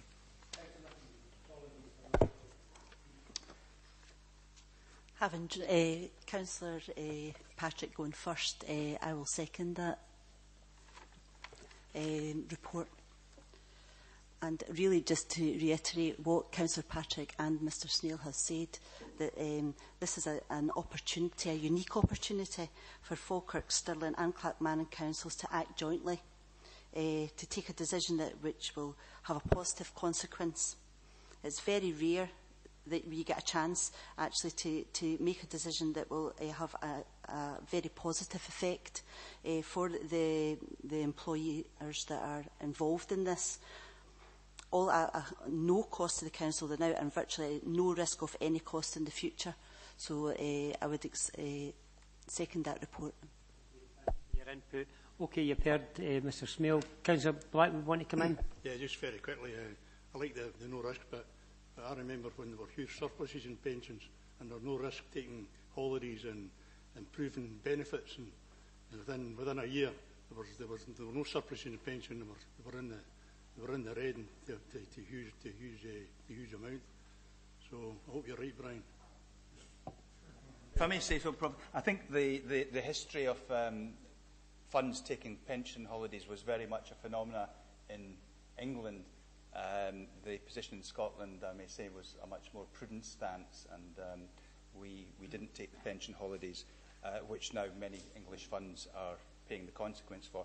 But I think you can draw overall comfort from a combination of factors, not least those selected organisations are already starting in a surplus, so we've got that as headroom, and also the aggregate value of the risk relative to close on $2.5 billion size of the fund is absolutely minuscule.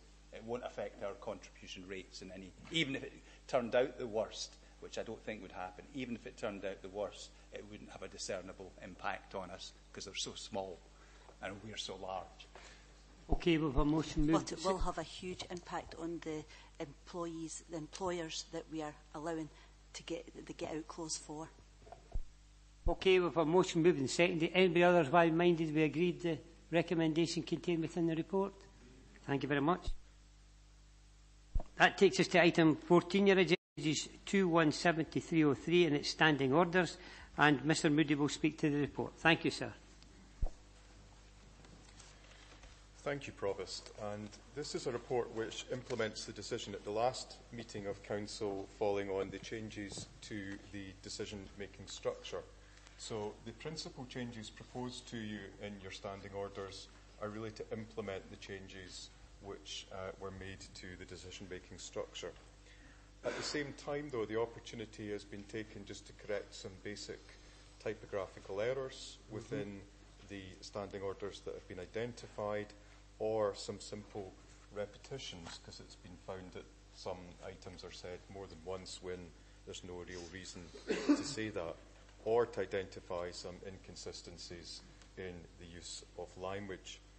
All of those are marked clearly in the standing orders Appendix 2 to your report as tracked changes, so that they're all visible to everyone to consider, and to allow people to see what those are and the reasons for them. There is a table at Appendix 1 setting out what each of the changes are.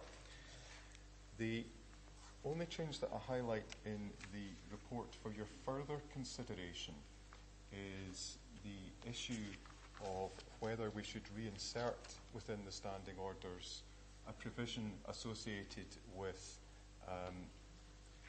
making it a normal procedural practice for motions or amendments to be given in writing, unless there's general agreement within the meeting that that's not required. And the example would be if it was a simple, straightforward amendment of deleting a word or two, that wouldn't need to be reduced to writing, but something more complicated might be. Something along those lines was in a previous version of the standing orders, but it doesn't appear in your current standing orders, and it's really there for your consideration today. The other issue which I should perhaps refer to is the opportunity has been taken to tidy up an inconsistent usage of gendered personal pronouns and possessive pronouns. So all the hims or hers, him stroke her, his stroke her, have been replaced with gender neutral terminology. It's not the happiest grammatical solution to it, and it's sometimes a bit inelegant, but it's the best I think the language has to offer as a solution. So the standing orders are before you, Provost. I'm happy to take any questions, and of course we'll attempt to answer them. The only issue which is there for your additional consideration is the question of whether you want the additional item inserted associated with reducing motions and amendments to writing. Thank you. Okay, thank you. I'm opening the floor up then for any questions in relation to the standing orders. Perfect. Thank you, Councillor Meikle-John. Thank you, Convener. Essentially, it's been a tidying up exercise following the decisions of Council, and that is accepted. I also do note that Mr Moody refers to in his report in 4.6 a general review of the standing orders, and indeed the use of plain English. I think that would be really helpful in helping a bit of clarity around what the actual standing orders mean, and create some of the ambiguity we can often get caught up into. I would be supportive of the motion amendment being in writing, unless, as you indicated, it was an insubstantial motion amendment, as that takes away any confusion if it is in black and white and put before members for consideration. I'm therefore happy to move the report with that inclusion.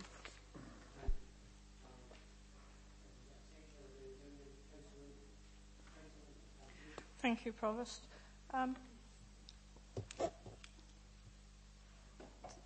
This report is fairly lengthy, and as a fairly new member of Council, I think it's fairly complicated for us. But I do notice on 4.6, it says that it's apparent from a review of standing orders that have been amended and added to a number of times, and that the General Governance Officer will carry out a more general review of the drafting over the coming year to include consultation with members and a report back to Council. And I would move to continue this so that we can have some consultation and better understanding of the detail within this. Thank you.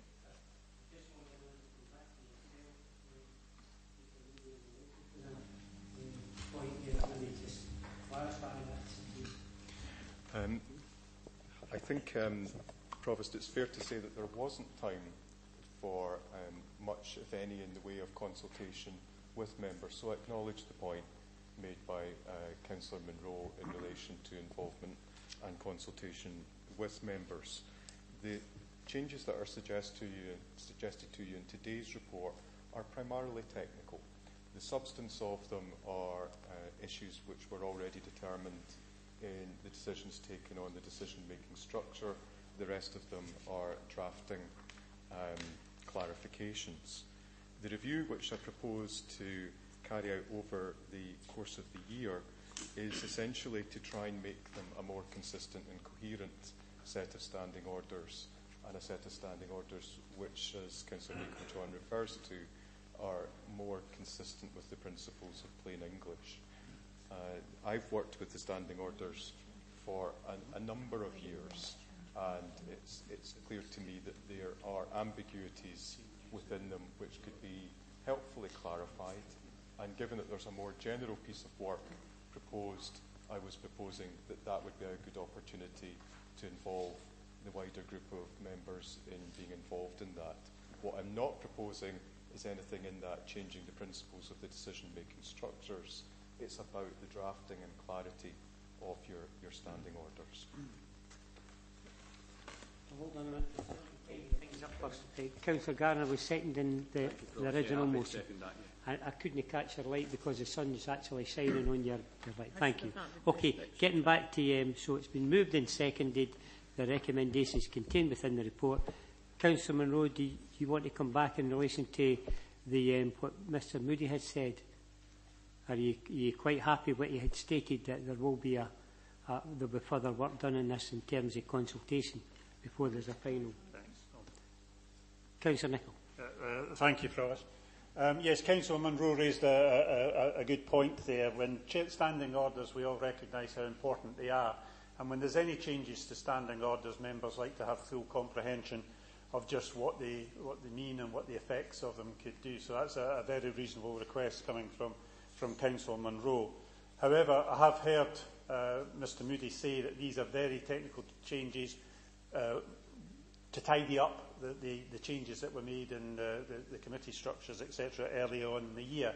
And I'm certainly content to accept that, provided, of course, I get the assurance, which I'm sure I will, Provost, that Mr Moody will, in view of the wider changes to standing orders, perhaps has a workshop session fully involves members in that. But I certainly wouldn't like to hold up these changes today if Mr Moody feels that they should be separate from the general review. And I think that's what Councillor Munro was getting at. Why are these of such an urgent nature to tidy this up that they could not have waited to the more general review of standing orders? So that's it's a fair point, but Mr Moody will come back in right away in that. Thank you, Provost. And yes, these were changes which I think we identified in our initial look through the standing orders while doing the necessary changes to implement the decision-making structures. There were ones that could be made with relative speed and ease without having a complete rewrite of the standing orders. But it's also clear to me, just from looking at them more generally, that they don't solve the more general issue of making this a clearer, coherent and plain English set of standing orders. And that's the second piece of work which I'm proposing over the course of the year, and as I say in the report, which I would propose to involve members in, and the idea of having a workshop type session to discuss the standing orders, I think, is a helpful one. I think it's a apparent when the standing orders are read carefully that they don't necessarily reflect the needs of the Council of today or necessarily reflect the practice at Council and Committee today. So I think there is a general need to have a rethink and rewrite of them, but for that general piece of work, I'm committed to involving members fully in that process. Okay, you happy with that response? Yeah, you happy with that response? Okay, thank you. Is Councillor Goldie? Yeah, Provost, I was just going through the report. First of all, I think it is always wise, and I'm sure that Mr Moody, I think he has generally conceded the point, you should always consult before you do anything, and that's something that we preach, and in fact it's something that Mr Moody preaches on a number of occasions, and of course is right. But the one thing that concerned me was what I may have misunderstood the Leader of the Council, that all motions should be put in writing. Because that would, as I understand that, as it comes across like that, that would mean that during a debate, if you had a motion or an amendment, then you couldn't alter it. You can't alter debate without going into writing, which is fair enough if that's what's required. But we've been out here all day. So that's the concern that I have. Clarify that. Yeah. What's suggested, Provost, in the report is a provision within the standing orders which would have the effect of saying that motions and amendments should be reduced to writing unless there's general agreement that it's not required. So if it's a straightforward change to something, it's delete paragraphs 3 and 4 from a motion. If it's add right to the Secretary of State to state disagreement with a proposal, in all likelihood there would be general agreement that that was fully understood and it wouldn't require to be in writing. Where it's something more complex, then the suggestion is that there would be an advantage in it being in writing, and that would be the expectation in the standing orders. So that's the proposal put to you for your consideration, and I'm in your hands as Council as to whether you wish to proceed along those lines. Provost, I understand, and I'm always very careful what lawyers say to me, and Mr Moody just says that would be the general understanding. But the general understanding isn't legally applicable. So then we'll make a song and dance about it. But on that particular issue, I would be asking that we continue that particular aspect of it. Straightforward. I know it seems straightforward now, but if things get heated up in here, as it can happen on the odd occasion, it might not become crystal clear. So I would ask that we accept the situation, but leaving that aside, and let's look at that particular aspect in the fullness of time. We can do it before the Council comes back. I would just simply ask that. I think there will be an opportunity with the further consultation the consultation is going to be taken with, as Mr Moody has said to Councillor Monroe, where this issue and maybe other issues that are maybe thrown up can be looked at. Would there be a possibility for that? Because I think what we don't want to do just now is to agree something that in the future consultation that we're maybe going to go against. You follow my meaning? Yes. So are we leaving this sort of wide for the future consultation period before we finalise? I think that's a useful question, Provost, because I think there's two things suggested here. One is my proposal to have the more general review of standing orders to create the plain English version of them over the coming year. I think Councillor Goldie is making a different suggestion, which is that the issue of whether motions and amendments are reduced to writing is continued separately, I think, to the next meeting of Council to allow members to have further consideration of that, but otherwise that the motion be accepted as put forward by Councillor Meikle-John. Okay, I think Councillor Murtagh. Thank you, Provost. Thank you. I think from what Mr Moody said there, in terms of carrying over, like if there's a general review, and you've said it within the review that you're proposing in consultation with members, there's an opportunity obviously to have a bit of a workshop and have a discussion, and that although the general intention is to have a review, that would seem something which we would perhaps be able to discuss in general, because there might be other things which need necessarily. So I think that from the point of view that we would be able to revisit that, rather than us debating every single point here, which wouldn't be really constructive in this kind of forum. What I would say is, and I say this completely objectively as a new member, Councillor Goldie was referring to sometimes how things can get heated in here, and I can recognise that over the past year. I think that's precisely why it's particularly helpful as a suggestion that we have more complex things in writing, because, especially when you are working quickly and we want to make decisions properly, make sure we know what it is we're making the decision on and the full implications of it. I think personally having it in writing is essential, and I would very much favour that. And as it's been said, that we can go back and revisit and have a look at that, as Councillor Binney was saying in her previous discussion, progress in going forward is just because the way we've done things doesn't mean that we shouldn't try something new. And I'd be very much in favour of trying that, seeing how it works, seeing how it's with efficiency. The priority is not so much the time that we spend here, but making the right decisions. So I would support keeping that proposal to have things in writing.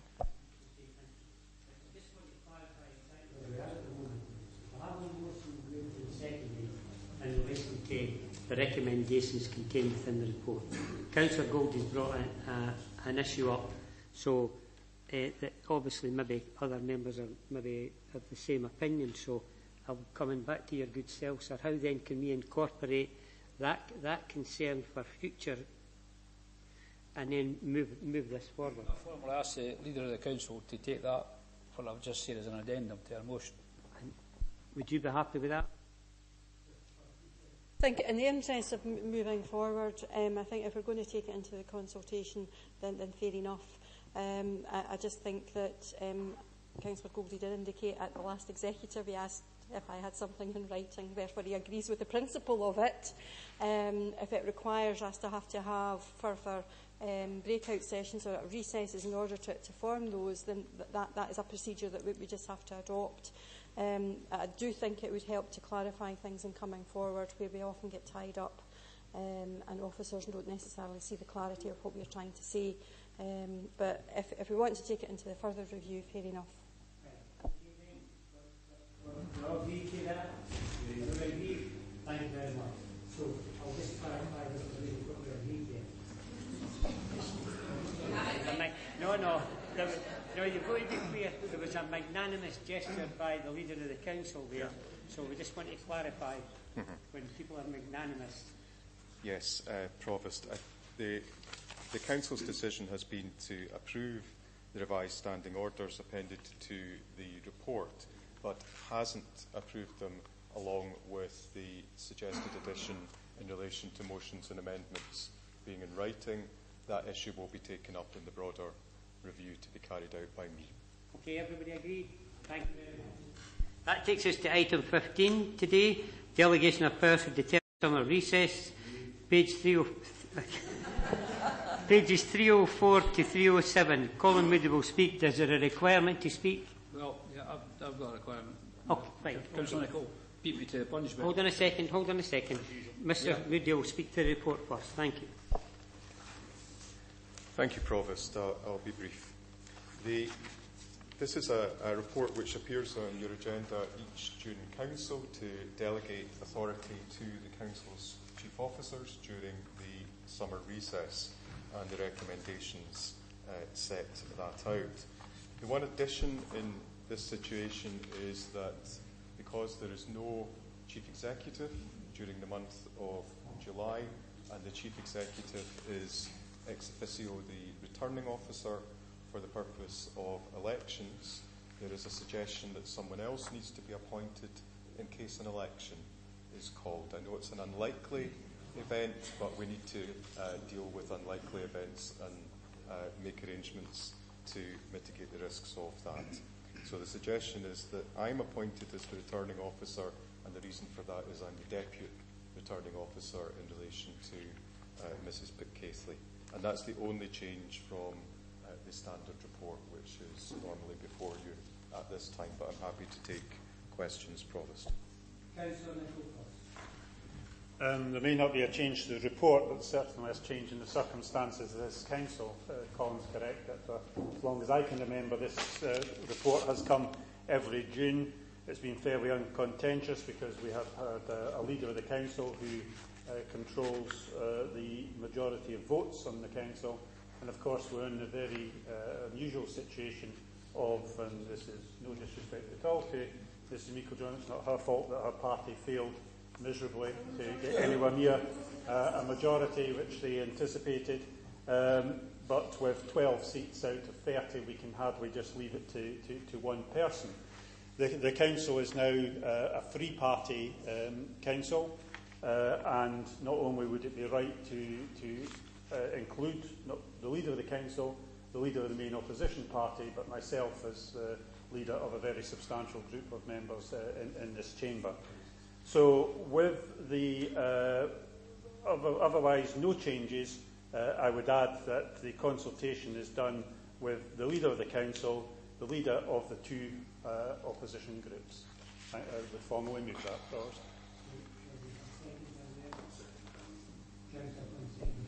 Did you have the light on and then come in, Councillor Colby? Did you have the light on there? Yeah, I did have the light on, Provost. It's just, it should be a relatively simple situation. When it says delegation of powers to determine urgent matters, I have the minute of the strategic investment meeting on Monday the 18th of June, which was called, and various councillors were there, and business people concerning the threat and the real concerns about Falkirk High Street. And I note various points in the minute that said Mr Campbell is concerned that the August date will come and go with no decision made. Councillor Meikle-Jones made statements. Basically what they're saying is, Mr Harris again have you got the minute? I'm sorry, Provost, but this isn't an item that's on the agenda and it's not relevant to the paper in front of us. I will make it very relevant. I'm sorry, but and it's not something that's privy to all members. I'm happy to hand it out. Can we get somebody to photocopy this and I'll hand it out to everybody? I think it's not on. I think Councillor Meikle-Jones just proved my point. Obviously, I'm taking legal advice here all the time. Always take legal advice. You'll understand you give both Councillor Colby the situation. I'm sorry. Hold on a second. I just spoke to Mr Moody regarding it, and it's got to be relevant to the item on the agenda. So what's the relevance?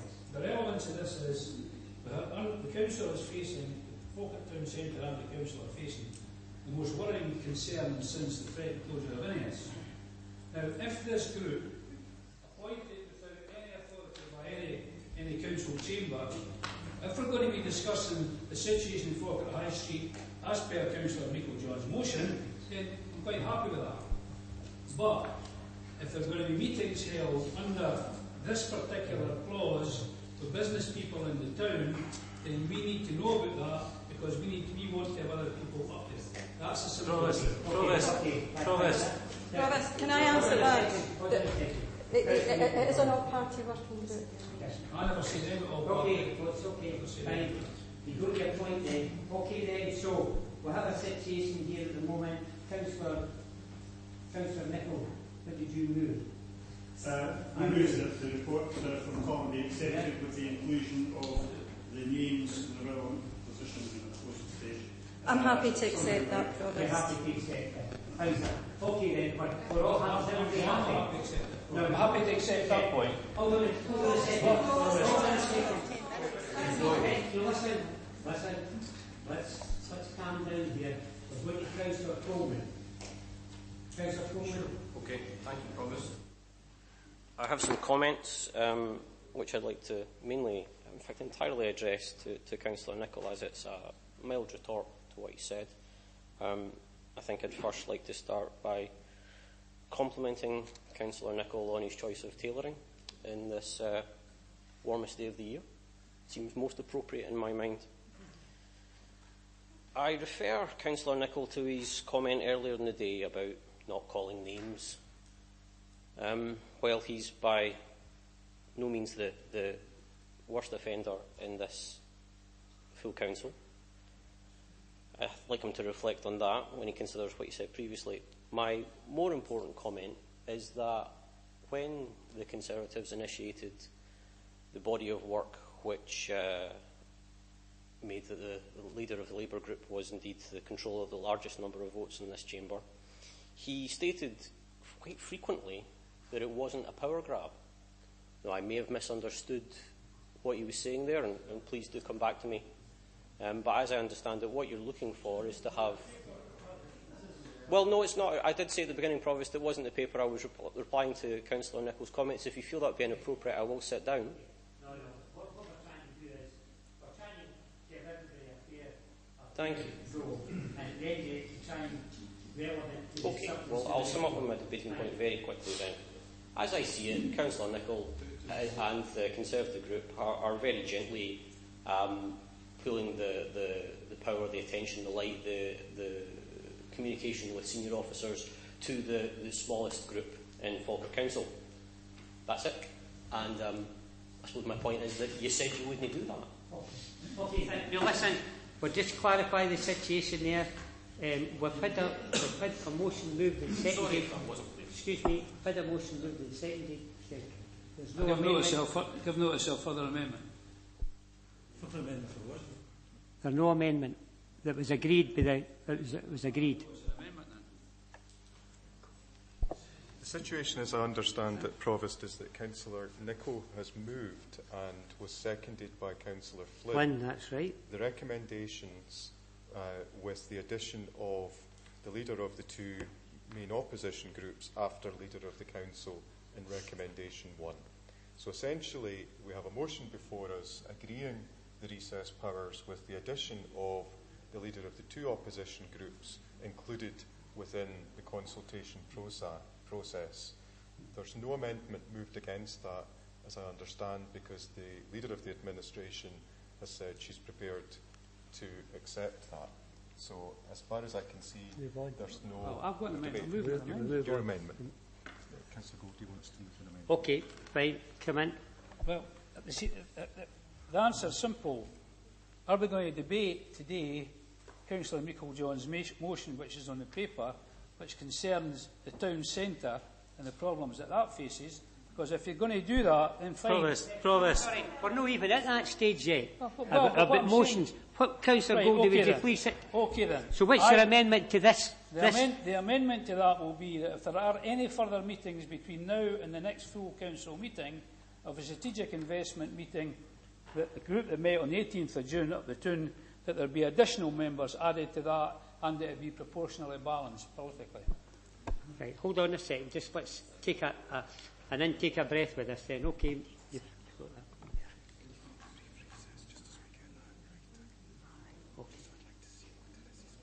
Okay. Okay then. We're going to have a recess for 10 minutes. Thank you very much. You do come in useful. You come in useful.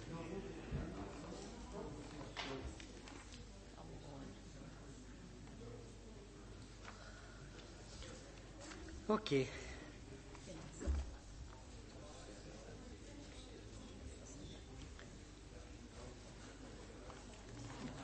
And then you'll clarify what the decision was. The decision was the recommendation contained with A2 being involved in it. Okay. Is that everybody in? Mr. Smale, come in. Here he comes.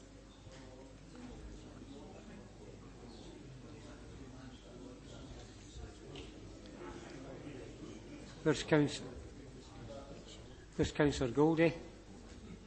I saw him for a minute. He's there. All right, He's perfect. behind you. That's not a good thing. That's not a good thing, that. Okay, perfect. Just waiting in. Councillor Murtagh. Okay, perfect. Okay then, thanks once again for your time and consideration. I'll go to Mr Moody. Mr Moody, can you maybe give us a sort of legal perception of that area that we've just discussed and whether it's relevant or not to this item on the agenda? Thank you. Thank you, Provost. That was a helpful opportunity just to clarify with Councillor Goldie the amendment which she was proposing to make to the motion that had been moved by Councillor Nicholl and seconded by Councillor Flynn. And it was in essence to add, in addition to that, that any further meetings of the Town Centre Working Group should be politically balanced. You've asked Provost for my view on whether I think that is relevant to the item of business. In my view, it is not relevant to the item of business. It doesn't relate to the core substance of the matter that is before the Council, and that's my advice to you, Provost. Okay, if we could maybe keep on your feet, Mr Moody, and just clarify for us exactly what is the core decision on this item, which is item 15, and what we've agreed. Thank you. Essentially, Provost, we've agreed the recommendations as contained at 2.1 in the report, with the addition on the second line of paragraph 1, after Leader of the Council, of the Leader of the two opposition groups. So the effect of that is to require consultation with Councillors Nicholl and Goldie in addition to Councillor Meikle-John, where Councillor Meikle-John is consulted. Okay, we're all happy with that? Agreed, thank you very much. That takes us to item 16. Today, execution of deeds. It's pages 308 to 311. Have we agreed the execution of deeds? Right, thank you very much. That then takes us, which is the motions. And maybe I'll just bring in Mr Moody in relation to the situation here in terms of the motions and the withdrawal of one of the motions that was put forward. Mr Moody. Yes, thank you. Just to summarise more generally, Provost, we originally had 4 motions submitted. 2 of those are reserved to Council. The first, the motion by Councillor Reid in relation to the Petitions Committee and Area Committees, and the second one from Councillor Bissett in relation to the footwear and clothing grants. In addition, there were motions submitted by Councillor Meikle-John in relation to Town Centre and by Councillor Goldie in relation to the housing allocations policy. I received intimation yesterday that the motion by Councillor Meikle-John has been withdrawn. Accordingly, it's not available for decision by Council today. Provost, did Councillor Meikle-John give a reason for the withdrawal of the motion?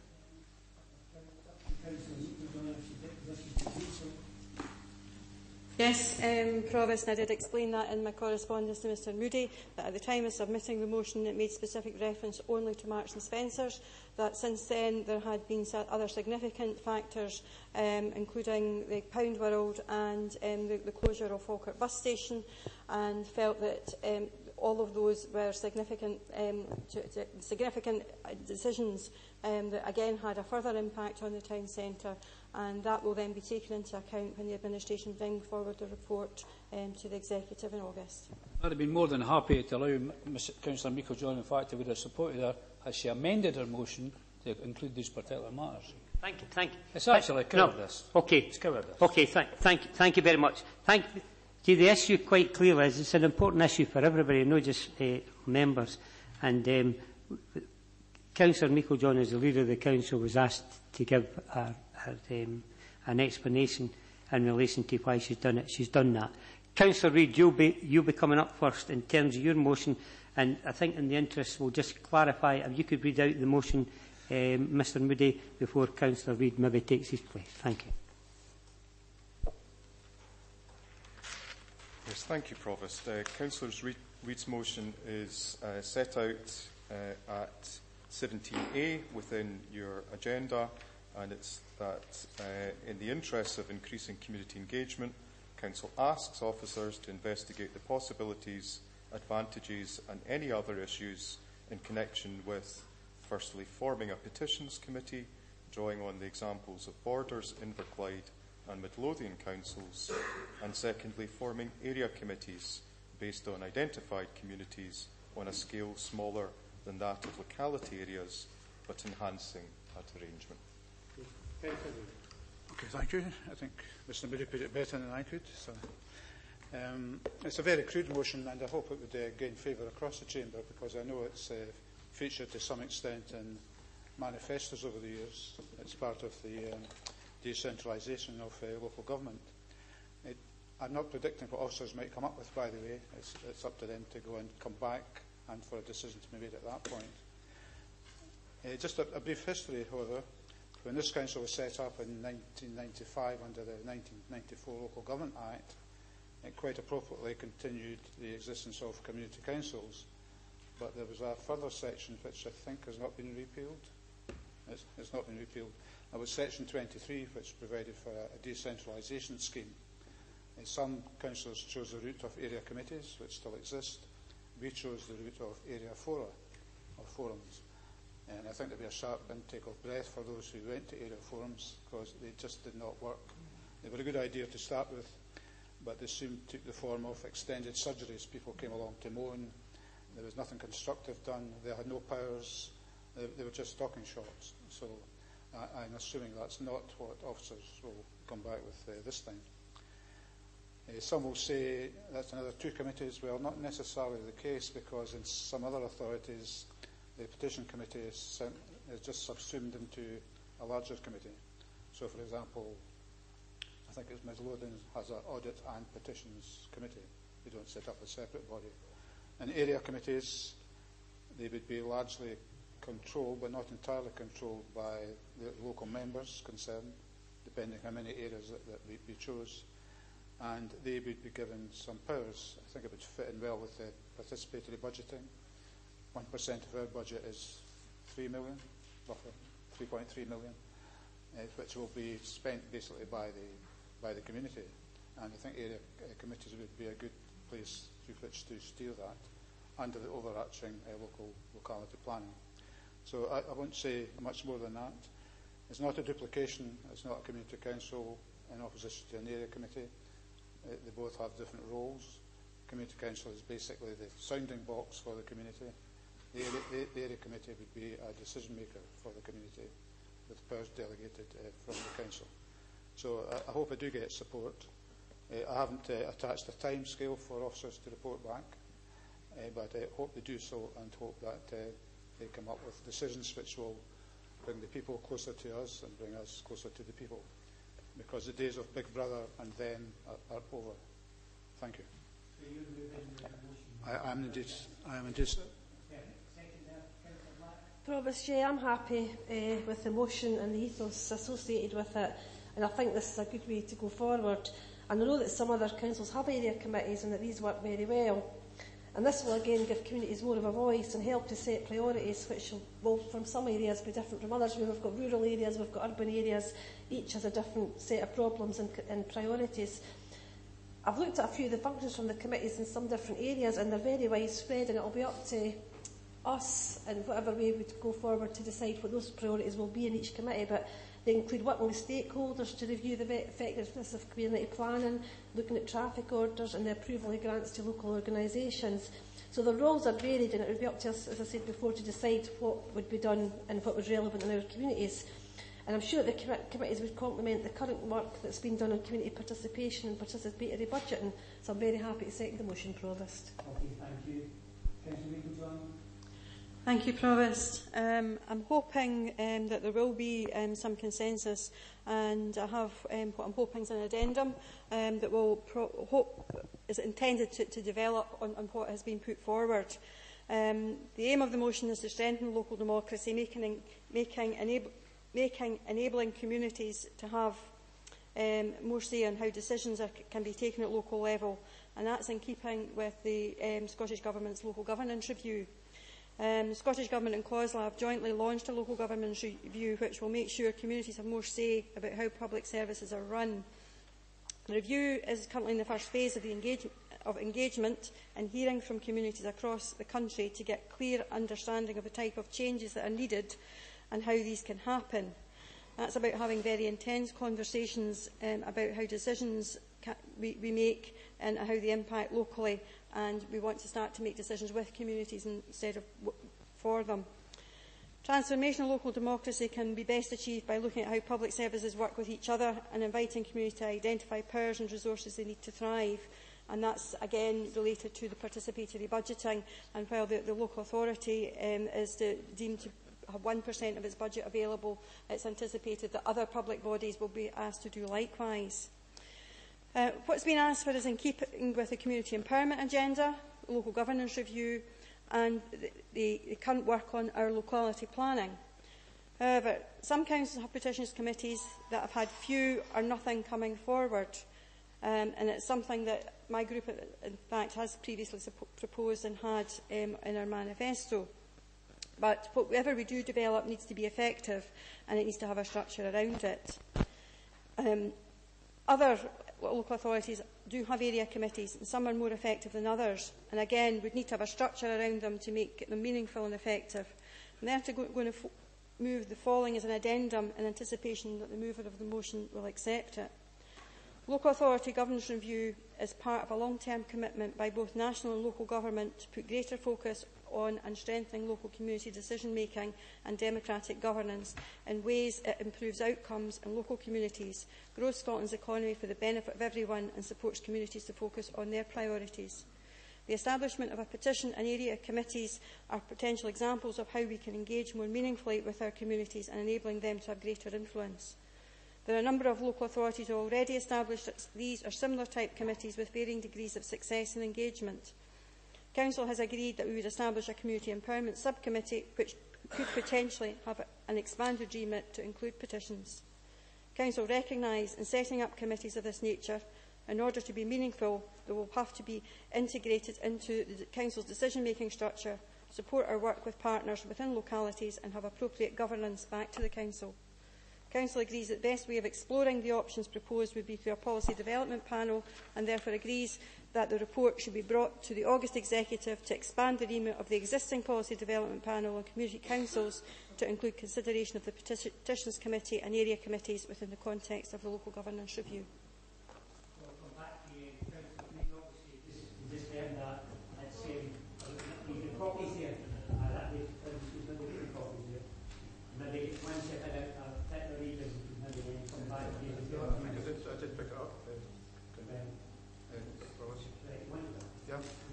Actually, I had in my notes that this is a very crude, almost like a club type of motion, and I was anticipating some refinement to it, so they became more like a scaffold than a club.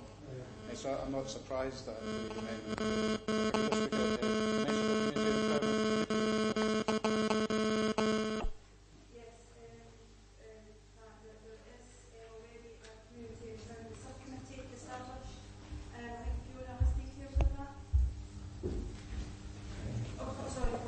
maybe I can assist with that, Provost. That's a committee that was established particularly to consider appeals and reviews in relation to asset transfer requests and participation requests. It wouldn't have a wider remit at the moment, but I think what's suggested is it could be considered as a potential body to have its remit widened to be a petitions committee.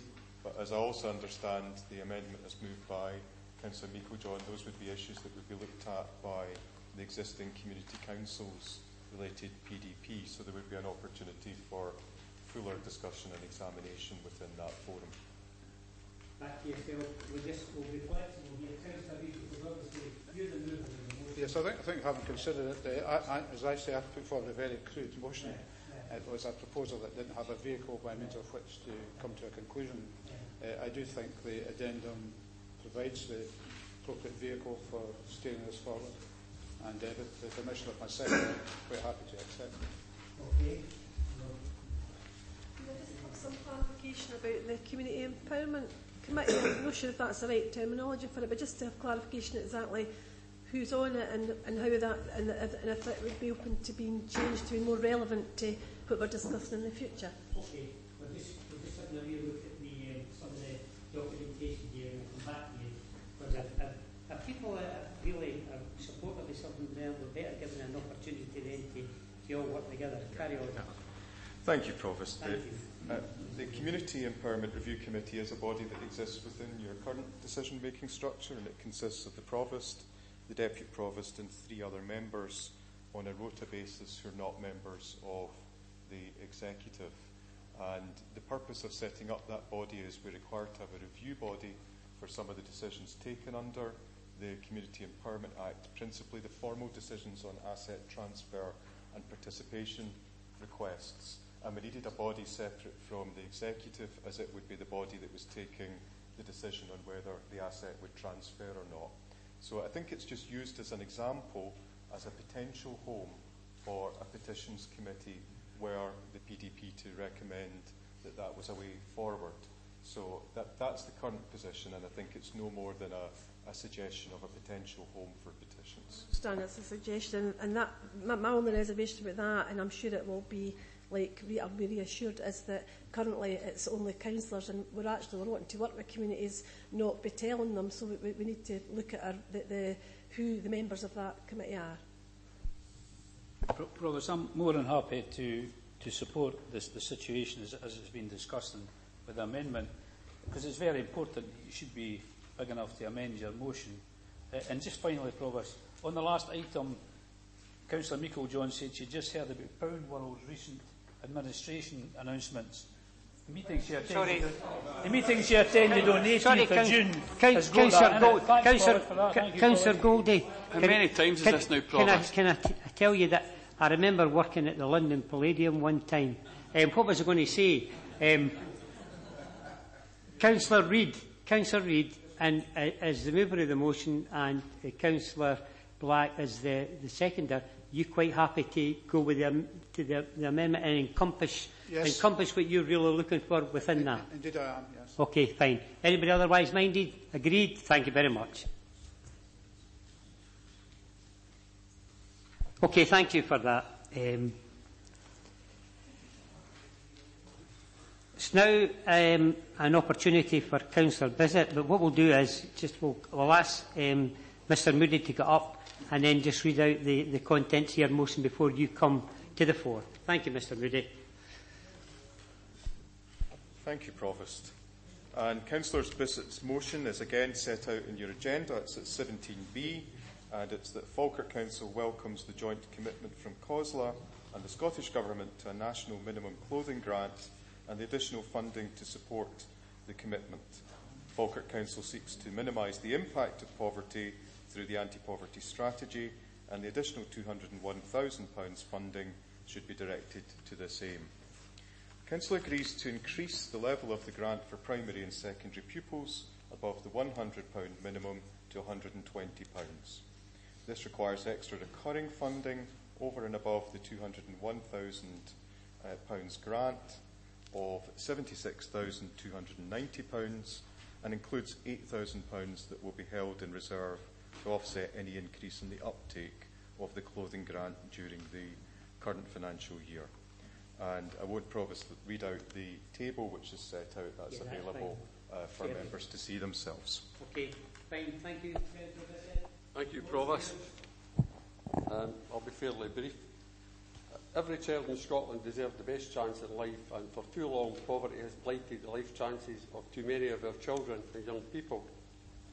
Access to decent clothing is an important part of ensuring children have the best chance of getting the most from their education. Therefore, it is only right that we do the best we can to create as much of a level playing field in terms of the school uniform. Falkirk Council, as we know, is committed to making the learning experience as positive as possible for our young people. So I am hopeful that this motion is another step in the right direction towards achieving the same.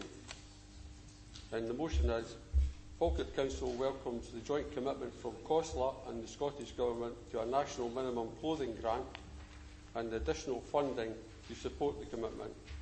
Falkirk Council seeks to minimise the impact of poverty through the anti-poverty strategy, and the additional £201,000 funding should be directed to the same. Council agrees to increase the level of grant for primary and secondary pupils above the £100 minimum to £120. This requires extra recurring funding over and above the £201,000 and includes £8,000 that will be held in reserve to offset any increase in the uptake of the clothing grant during the 2018-19 financial year. Thank you, Provost. Okay, thank you. Have we got a seconder for the motion at the moment? Provost, I'd just like to formally second and reserve the right to come back in. Come back in, okay then. Councillor Meikle-John, where is it? Councillor McHugh, thank you. Thank you very much. Provost, I believe this motion is a blatant attempt to take a positive SNP Scottish Government decision and put their money where their mouth is and increase the school grant Fund, helping families that are experiencing extreme financial challenges and ease the burden of local government in Sowrat. During the budget negotiations 17-18, the Labour Group made no mention of an increase in the school clothing grant, nor had it been mentioned in the last 10 years of the former administration, but at this time, when we will be increasing the school clothing grant by 100% thanks to the Scottish Government, out of nowhere the Labour Group have brought forward this motion, using our families in Falkirk as pawns in the political game playing, in my view, is unacceptable. The SNP administration is only too aware of the difficulties our constituents are facing with the onslaught of universal credit and the unpredictable effects of Brexit. We are also mindful of balancing the budget, and we cannot keep dipping into council reserves that are reducing year on year. Additional spending from reserves out with budget needs to be evidenced under best value spend and save. This motion does not identify where the savings would occur. This administration is continually looking at various ways to help and support families in Falkirk. In our budget, we continue to fund school transport beyond statutory requirements. We refuse to increase the cost of lunch in schools and are continuing to develop and extend the school holiday programme, providing much needed provision for our families without stigma. Although other councils may be giving more than the £100, our criteria is more generous, thus helping a much wider group of families. Due to financial constraints, we have to be very careful about making grand gestures without knowing the whole cost. With this in mind, I bring forward this amendment. There's a copy of the amendment going round, I believe. Would you like me to read it? Council. We've not got a copy yet. Council welcomes the SNP Scottish Government's recent decision to provide additional funding of £50 per child for school clothing grants to families who also are in receipt of free school meals. This represents a 100% increase in grant. It is recognised that Falkirk Council have more generous criteria, which includes families that are in receipt of tax credits but do not fit the criteria for free school meals. Last year, this equated to an extra 750 families receiving the school grant, and we propose that we continue to provide the same level of funding for those on free school meals for this year, with any shortfall being covered from within the service existing resources. Falkirk Council currently awarded 3,847 grants. However, it is anticipated, as a result of the increased level of grant and the awareness campaign, there is likely to be an increase in uptake.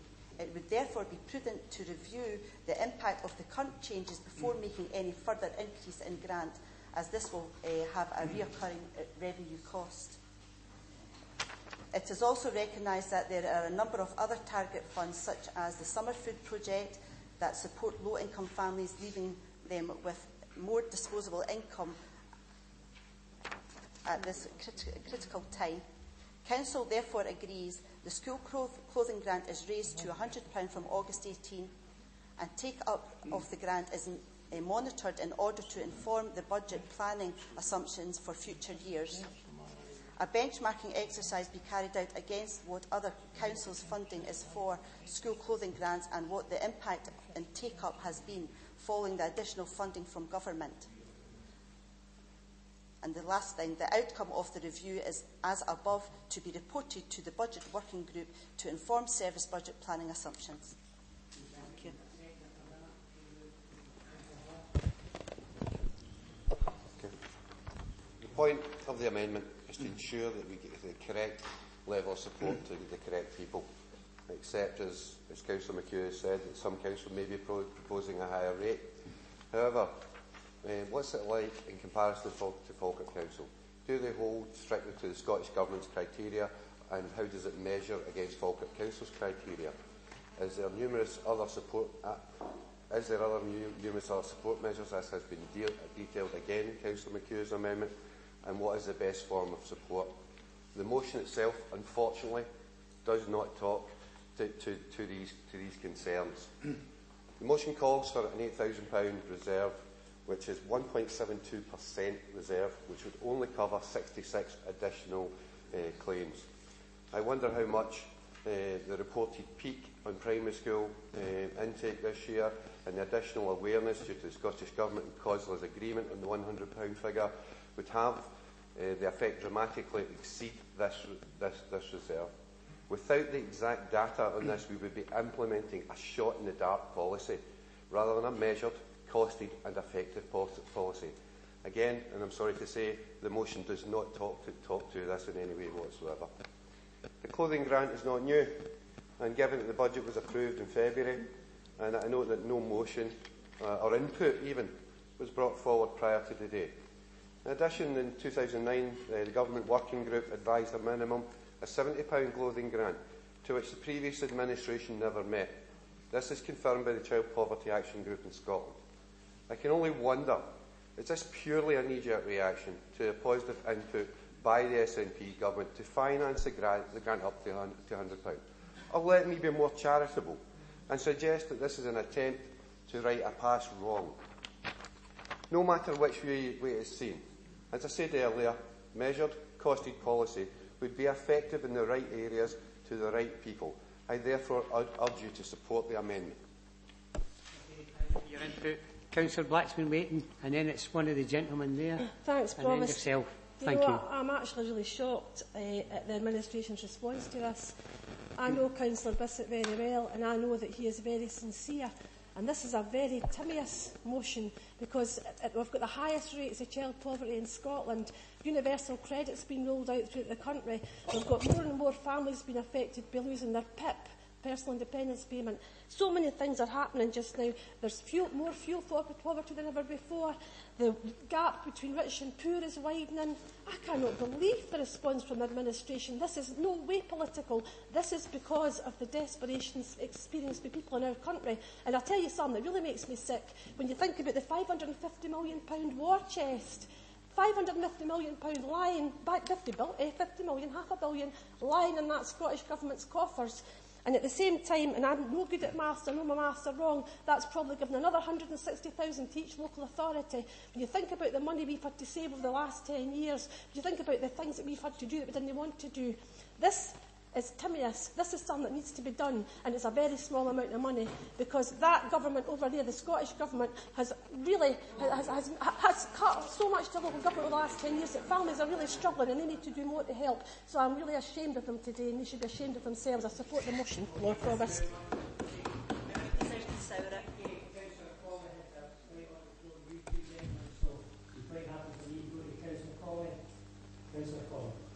Thank you, I understand Councillor Black's passion on this, and I think it's important to recognise that school uniform grants are part of a package of what the Scottish Government is trying to do to build support for low-income families and children in poverty. In May last year, the Social Security Minister announced that we will start the delivery of the Best Start grant in summer 2019. This will provide lower-income families with financial support in the key early years of a child's life. It will replace and expand upon the UK Government's Sure Start maternity grant by providing eligible families with £600 on the birth of their first child and £300 on the birth of any subsequent children.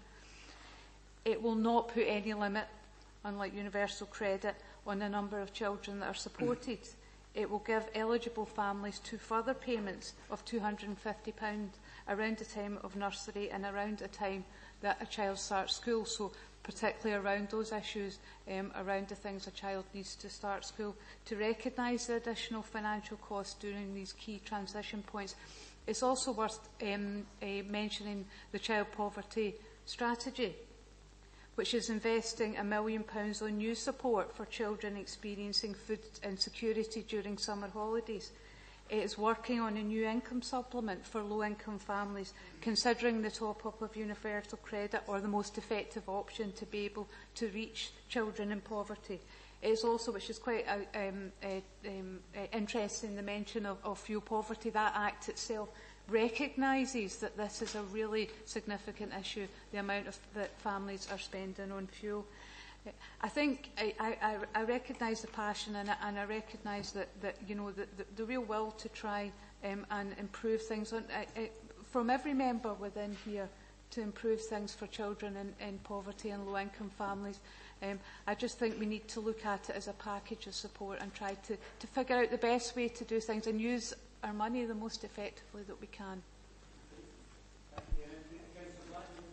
Yeah, just a quick point, clarification actually, on the point that we propose to get, that we continue to provide the same level of funding as those on free school meals. Now, all children in primary 1 to 3 qualify for free school meals. Do they qualify for the school clothing grant as well?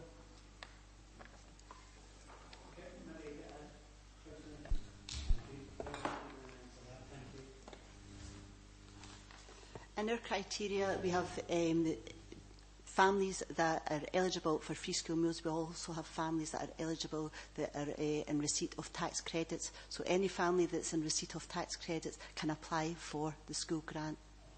Thus explaining that we have a much wider group than other councils, so the cost will be met from within the resources. The money that's coming from the Scottish Government is for children that are in receipt of free school meals. We will fill the gap with the children that are in receipt of, whose families are in receipt of tax credit. So any family that's in receipt of tax credit will be able to apply for the school grant.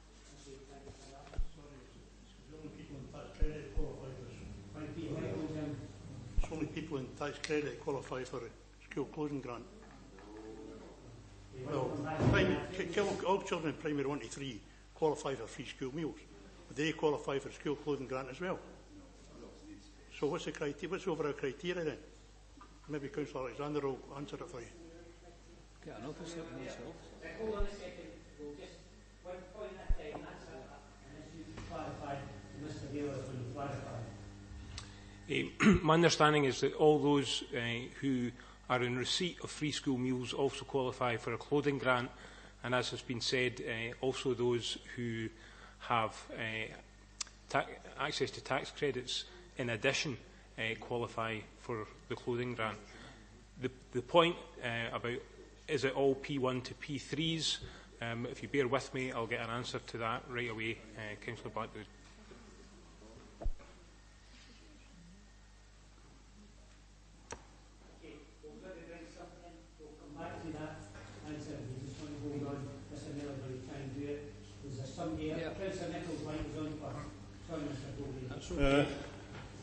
Thank you, Provost. First of all, I congratulate Councillor Bissett on bringing forward this motion.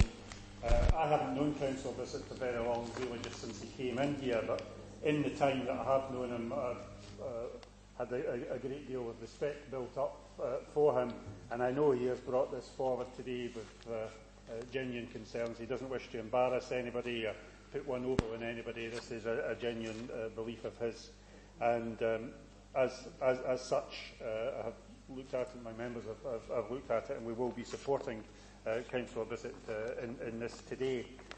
I think, as I think I must have said several hours ago, why does politics have to come in everything? Some of the people on the opposite side, they're all very nice people individually, but they continually to see something through this prism of defending the SNP government, right or wrong, which is something that I do find very strange and sometimes annoying. There are legitimate reasons why perhaps Councillor Bissett maybe should have suggested where the money was going to come from and all the rest of it. But when you hear the standard response from the SNP members, just totally rubbish it because it's come from a Labour member, just go into defence mode of the SNP. Quite frankly, yet again, Provost, they just lose. They certainly lose me, and I'm sure they've lost my colleagues also. Which really leads me on to, now, I can't remember who it was, but had said about the money, perhaps it was Fiona. And really what we're getting into a situation here, Provost, is we have an administration that can no longer control its own budget. We will be supporting Councillor Bissett this afternoon in this, and to me it is just a bit of a warning sign here that this administration, or any administration that cannot control its budget and how it is spent because it cannot reach any agreement with other parties, is really an administration that will not be in place very long. So I just certainly say to members, I certainly say to members opposite, it's just a statement of fact that you have made a bed, you have said that you do not want Conservative support for various things, and if that is the situation, then I repeat the situation, the statement that any administration that cannot control its own budget is an administration that may be in office but not in power. And I say no more at this stage. Well, thank you, Phil. You are entitled to your opinion, Councillor Nicholl, as is everybody else in here. Councillor Goldie was next, and then it was Councillor Gardner, and then it was Councillor Nimmo, and I'm looking round. Could I just point out to one of the previous speakers, the summer food programme was brought in by Labour and the Tory administration, by the way, the last time, and some of the stuff that you do claim, politicians do that, I accept that. We claim some of the good things that maybe you've done 30 years ago. Some of the things that we've done, I think you should claim. But there's something essentially wrong in politics in Falkirk, as you perceive it, and other people would perceive it. People take a particular situation, put it here, and go, the Tories will vote against that, and everybody else will vote for it. We have a situation here again. We've got the highest ever paid chief council leader in Falkirk Council's history. Highest paid ever. And hold on a second. Hold on. Can you concentrate on the substance of the? Can you concentrate on the substance of the issue? We don't want to lose it. It's such an important issue. Concentrate on that without any input. I'm going to concentrate. Right, let me concentrate on that, because that was another fact. But I'm telling you this. I never thought I would see the day that the Conservatives would vote to give school children more money, children in need. I'm not saying they wouldn't do it, but let me finish that particular thing. Never thought I would see the day that I would find myself standing here with the Conservatives wanting to give the needy more money and the SNP saying, no, don't do it. Provost, will this person be allowed to let me finish?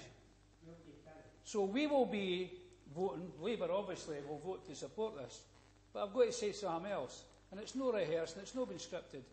But Malcolm Nicholl said 2 minutes ago, if you can't control your budget, everything that we'll propose today to help the citizens has been knocked back. Let me finish. David's Loan can find money for that. Stadium, find money for that, like no problem. And I tell you, I have to say, that's not going to continue. Okay. You're not going to be allowed to continue to do what you're doing. Your time's up. Councillor Goldie. Councillor Goldie. Now listen. This is the last meeting of the Council. We've got so many important issues on this agenda, and this is one of the most important ones. 91. At the end of the day, we know exactly the situation when people got on their feet and how you diversify away from the substance of the report, which is just the norm. But let's try and get away from the norm and get back to dealing with the issue that's in front of us. I'm going to call... Can I have 19.1? I'd just like to correct what Councillor Goldie said. I said in the child poverty strategy there is an additional £1 million for food, children experiencing food insecurity. That is in addition to what the Council is doing. And I just wanted to clarify that.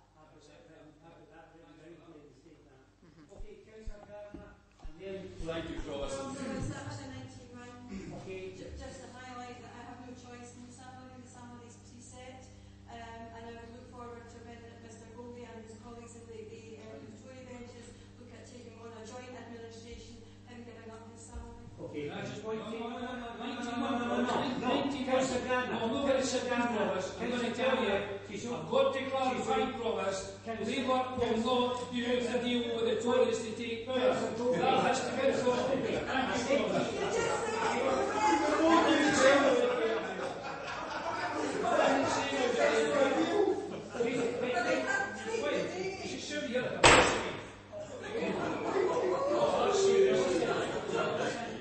Listen, I said to you before I was at the London Palladium at one time. This do any acting. Now, Councillor Gardner, we're coming back to the alley. Thank you, Provost. We'll go back to it slightly, and I don't find this a laughing matter by any means by either of the members in here that are guffawing at the background. And just highlight there before, how many times does a councillor need to be reprimanded before somebody will take issue with this? I don't know, I've lost count today how many times you have had to reprimand the second member. Anyway, just for Malcolm and when he was speaking there, we have not rubbished this. Where did we rubbish this? I don't know where you're getting that from. We says it needs looked at in more depth, which we're hoping to do. You did, you says we rubbished it. We can go back on that, Malcolm, don't deny it. But I would like to ask a question of Councillor Bissett, and like Malcolm as well, I've had a couple of deals with Councillor Bissett and this came across okay. But I'm presuming when Councillor Bissett brought this motion before his group, he asked them why they've not done nothing, why they've not raised anything for 10 years with this clothing grant, that they wait in the Scottish Government raising it, doubling it, and then they decide to put something else on. So Councillor Bissett, did you ask your group, and what reply did you get from your group? You have an opportunity to say response or no response. Of course, our group supporting the convener. And as far as I'm concerned, if the SNP don't want to give the most vulnerable in society £2.30 a week for a clothing grant, well, they can vote against it. It's up to them. I know where you're coming from, but the issue is that if you ask somebody a question, you can either no respond or they can respond. And okay then, I think it was Councillor Nimmo and was it Councillor Murphy then? Perfect. Councillor Nimmo. Thanks very much. Let's not lose track over here. And Councillor Alexander. Thanks again, Provost. More excuses from the SNP. I would have had a lot more time for the administration here in Falkirk if they'd actually followed suit and copied their own government and increased the amount of money that we're giving to kids. At the end of the day, 20 quid's not a lot of money, but it'll make a big bit of a difference, to some of the vulnerable kids that are out there. As far as I'm concerned, the amendment just hides the administration's inadequacies in respect to this. It's not that long ago the SNP voted down the provision of meals during school holidays, so we know where we stand in that respect. Councillor Goldie has already touched on the summer food programme, which Labour introduced, so the SNP have put nothing new in place, they're only continuing something that we implemented. And the increase in the clothing grant, again, it's not a big deal, 20 quid. What's 20 quid going to buy these days? But it just shows what this administration thinks of our vulnerable kids in Falkirk. They just don't care. We're going to go back to Mr. Neal, who was away to get some information for Mr. Neal. Yeah, thank you, Provost. Contrary to what I said in answer to Councillor Blackwood's question initially, all primary 1 to 3s get free school meals. However, the parents of primary 1 to 3s that want a clothing grant apply for it in the same way that anybody else applies for a clothing grant. So what I said previously, my understanding was wrong. Yeah, so if every parent with kids in primary 1 to 3 apply for a clothing grant, do we get one? Well, what's the criteria? I'll go there. You'll answer the question. Provost, that is the very point that I'm trying to make here. The criteria is more vast in Falkirk. It's not about not giving children and their families an extra £20. It's the fact that we have to budget for a much wider criteria that we will foot the bill ourselves. We have increased the grant. We've increased the grant by 100%. That's not been increased in the last 10 years. And the criteria is quite clear. It's the exact same application form for a school clothing grant as a free meal grant. So if you fill in that application form for free school meals, you will automatically get both, or vice versa, if you fit that criteria. And that's as clear as we can make it here. But the amendment is not to cut families out or to to not support it is the fact that it needs to be looked at, it needs to be funded, and we need to move forward for it. As we've said regularly in this chamber, wouldn't it be great if we had a bottomless pocket that we could just keep pulling out and adding more money to this and more money to that? The reality is we don't have that. And families will be getting a 100% increase due to the Scottish Government, and that is the point of the amendment. Children in primary 1 to 3 don't have to fill in a form to get free school meals.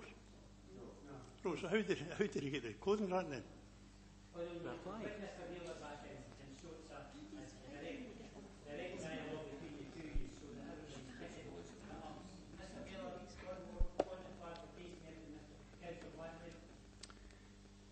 The parents of primary 1 to 3s don't need to apply for free meals or a clothing grant to be in receipt of a free school meal.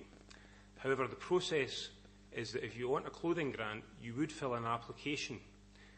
It so happens that the application form contains an application for both free meals and for a clothing grant, and that's the form that needs to be filled in for children beyond primary 3, in other words, for secondary and from primary 4 to 7.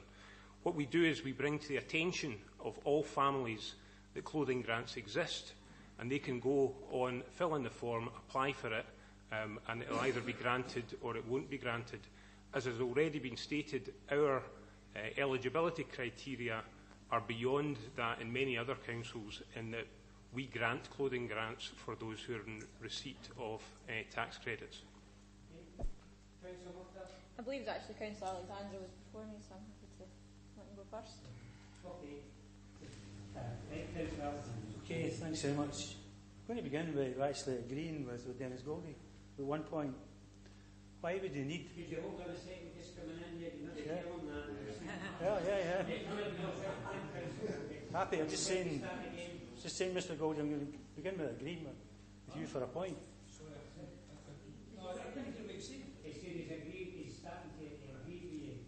On one point, why would you want a joint administration when you can already count on votes of other parties? In terms of the report itself, it was predictable what would happen in this particular debate, because the debate is not about the £70, it's about £20. It's not about £50, it's about £20. And the £20 is there for a specific purpose, and that's to allow members on the opposite side of the chamber to stand up and criticise the SNP. Well, I don't mind being criticised if we're doubling the grant when the grant hasn't been touched for the last 10 years. And at any given time, in any February, the administration as it was could have increased the grant at any time, in any budget, but chose not to. Now, the fact that we have a grant that has now been doubled is a cause for celebration. It's a cause for recognition that what we've been saying about child poverty has been accepted by the government. It's been accepted in a whole range of different ways, from Fair Start right way through to the clothing grants. It's been accepted in terms of the additional resources that we made available to head teachers and additional resources that we made available to education as a whole. It's been recognised as part of the process of the Scottish Welfare Fund to mitigate Tory legislation and Tory benefit changes. It's to go towards the recognition that the bedroom tax is an unholy taxation that has been fully mitigated by the Scottish Government. All of these are areas where the Scottish Government, in conjunction with local authorities in part, have tackled the issues that are before us today. And the issues of child poverty must be one of the main concerns. Now, we had a report just a few minutes ago with regards to Council of the Future. We know that there's many groups of staff, and there's one group away down to London to show how seriously we've taken this particular issue. That particular group have their own particular field of expertise, but that's happening right the way across this council. But when I speak to the staff, they're concerned to me is the councillors haven't bought into the whole concept of the council of the future. In fact, the comment was that they seem to be locked in the council of the past.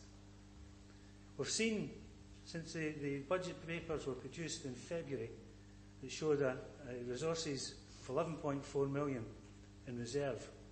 We've seen almost £5 million of that either committed by the Labour group or proposed by the Labour group or individual members of the Labour group on project after project, to the extent that we're almost at 50% of the council reserves either been committed or attempted to commit. Councillor Goldie made a comment about 3 local authorities that he claimed were close to bankruptcy. The reason they were deemed as close to bankruptcy is because they had used a third of their reserves in their budget process. Therefore, we're only 2 years away from bankruptcy. If Labour had their way, we would be less than a year away from bankruptcy. And that's something that has to be recognised.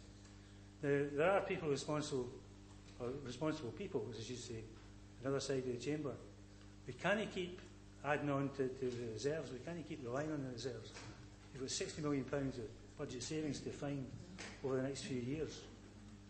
That may get even worse as we head towards the uncertainties that are before us with Brexit, etc. We need some maturity in the debate. Just because we praise the SNP government doesn't mean to say that we agree with the SNP government every turn. We recognise that Malcolm Nicol will praise the Conservative government, and Dennis Goldie will praise Jeremy Corbyn. Well, maybe that's stretching a wee bit far. Yeah, surely. The facts remain, Provost. This is a good news report. It's a good news story that's come from the Scottish Government. It should be recognised as such. I've no doubt Mr Bissett is genuine in his concern for child poverty. If he was really that concerned, though, he would look a wee bit deeper than just the issues that are before us in this particular report and react to that bigger agenda. Okay, thank you, Peter. Councillor Murtagh, and then we'll Councillor Murtagh there. Thanks, Provost. I'm going to try and keep this really simple because, what we're talking about here, in terms of we all have a priority in child poverty. It's part of our SOLD plan. It's why, it's one of the greatest priorities that we have. And as has been stated by colleagues, this clothing grant is only one part of that. One of the things that strikes me, and it's particularly poignant for me today, because one of the things that when I come to council is I discuss when I'm at home with my children the kind of things which we are talking about in these chambers, and why it's important in democracy, why it's important to be here. Today my eldest daughter graduated from primary school and she had her Leavers Award ceremony, but I'm immensely proud of her and of her attitude and in the way that she conducts herself at all times whenever I visit her at school and in all places. And I try and reflect that when I'm in this chamber also, in order to make her proud of the kind of things that we are doing in this chamber and the reasons why I couldn't be with her today. If she was listening to the tape of the discussion, I doubt that she would feel that same sense of pride and understanding in some of the conduct and some of the level of debate in this chamber over the last, I don't know, however long we've been debating it. And I think that's really important. One of the most important things that, in my time as a councillor, has been in the budget process and trying to explain the very, very difficult decisions which we all had to face in looking at what we could spend on what areas.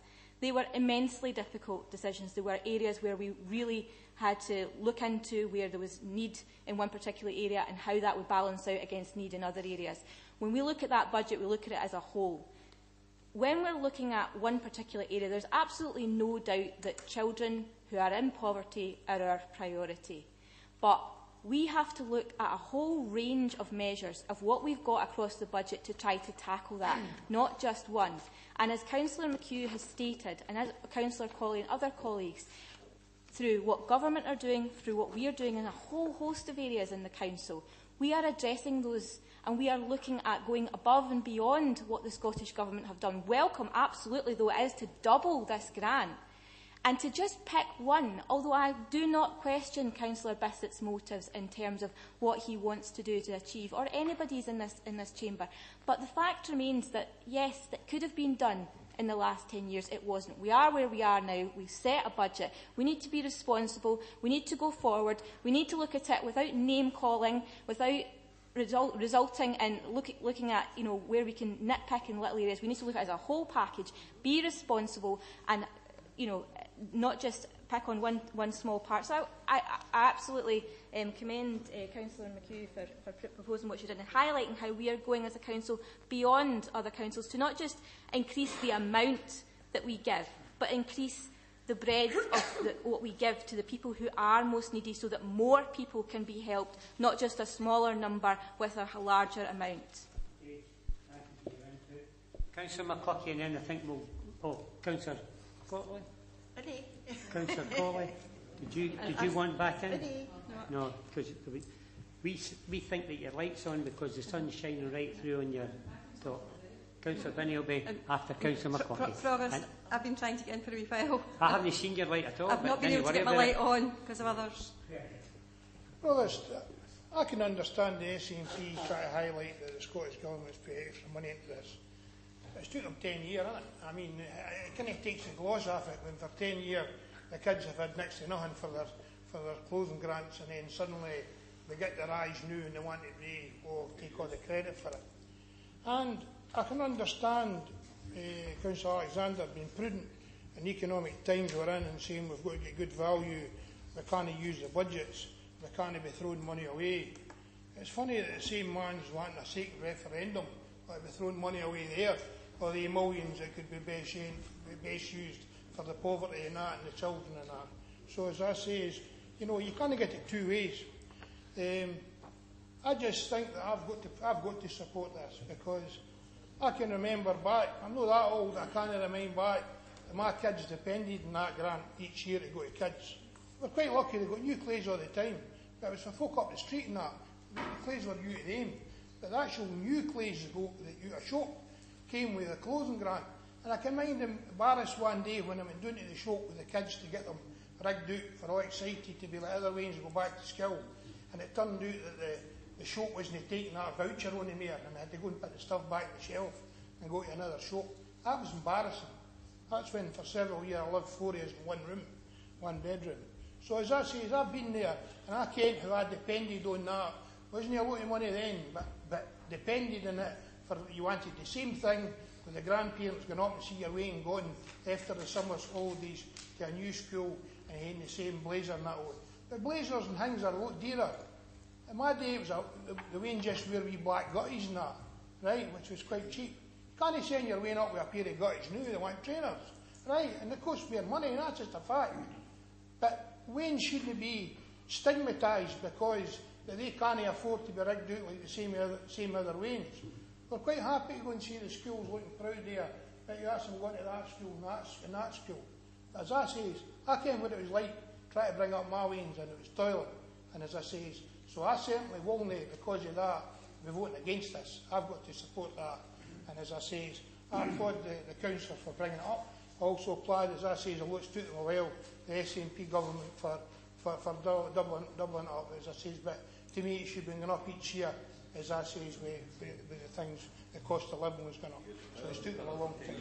Okay, thank you, Councillor Binney, and then we'll go to Councillor Meikle-John, and then we'll wind up with Councillor Bissett. I'll keep it briefly. I mean, I think it's all agreed we all want to support the community. We all want to help the community, and that's all very admirable. For me, it's not political at all, as a matter of fact. But really, we're really thinking in black and white terms here. Really, it's all about money. It's about the budget, how the best way we use that. I think it's time we need to start thinking a wee bit differently, basically. From what I can see is, there's lots of help. That's something I wanted to understand. There's lots of help out there in the community that can help our communities. We need our communities to empower each other as well. There's lots of charities that help families with school uniform. There's lots of businesses. I was just reading there, there's unions that are willing to help the members. The community themselves can be empowered for the way that they want help with school uniforms as well.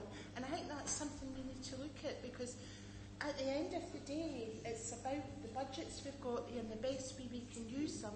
And I really think as a council we should be making aware to communities all the various places out there that can help them with this, and then they have the choice.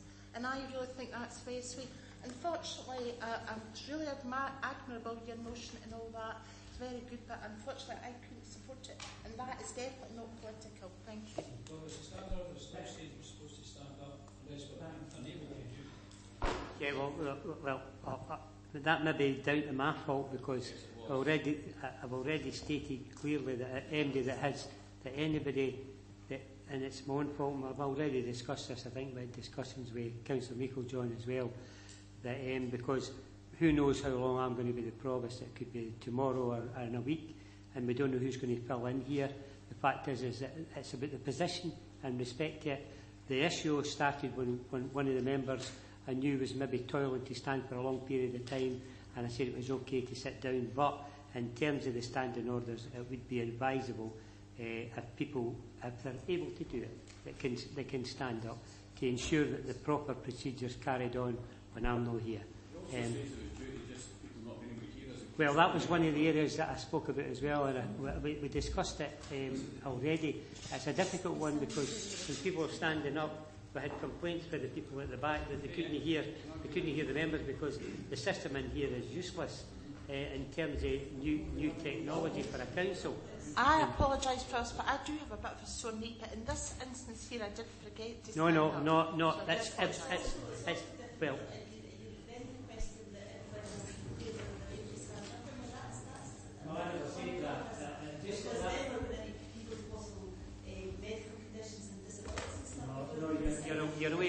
You're way off at a tangent. Councillor, no. Hey, listen, Councillor Meikle-John, thank you. Thank you, Provost. With administration comes responsibility, and with that responsibility, it's around financial management and budget setting. And there's been a number of comments against the critical way that this administration has gone forward. And yes, we have to seek consensus in order to be able to get a budget, but we should be able to seek consensus right across the council at budget time if everybody actually engages and is sensible in that process. But what we have had is constant calls upon the reserves, with no real engagement in certain quarters with regard to how the savings could be reached to ensure that we have appropriate safety net of reserves and going forward. And that's what we've continually seen. And I would suggest that our best value auditors will be again keeping a little eye on the stuff that's coming forward to council and how that is being managed. So for me, budget decisions and any commitment of reserves needs to be evidence-based in order to demonstrate the need, and of evidence-based to show if there's a spend to save. That will be in the council's best interests. And what we don't have at the moment is that here. What we have is additional monies from the Scottish Government, which doubles the amount of clothing grant. And I'm not saying that we shouldn't increase it to £120, but I don't know what the uptake with the increased amount will be. It could be the same as what it's always been. It could be double from what it's always been. We already have an additional criteria that extends to those with on-tax credits. That may well increase as well. So for me, I think we need to look at gathering all that evidence and assessing that. And I would much rather have this reviewed within the budget setting process. Now, that may well come out that, yes, there's been no increase in the applications, and we could look to increase it. But I would much rather do it in a managed way, evidence-based. Also, if we go out and speak to the parents involved, because I have spoken to a number of parents, and they're actually overjoyed at getting the £100 in the clothing grant. And they've said, well, that actually helps me in other ways.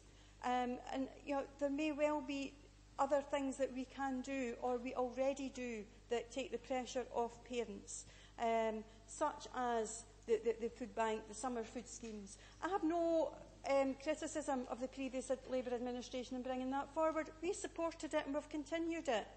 And I don't see why the heck we should be criticised for doing that, because it is making a difference.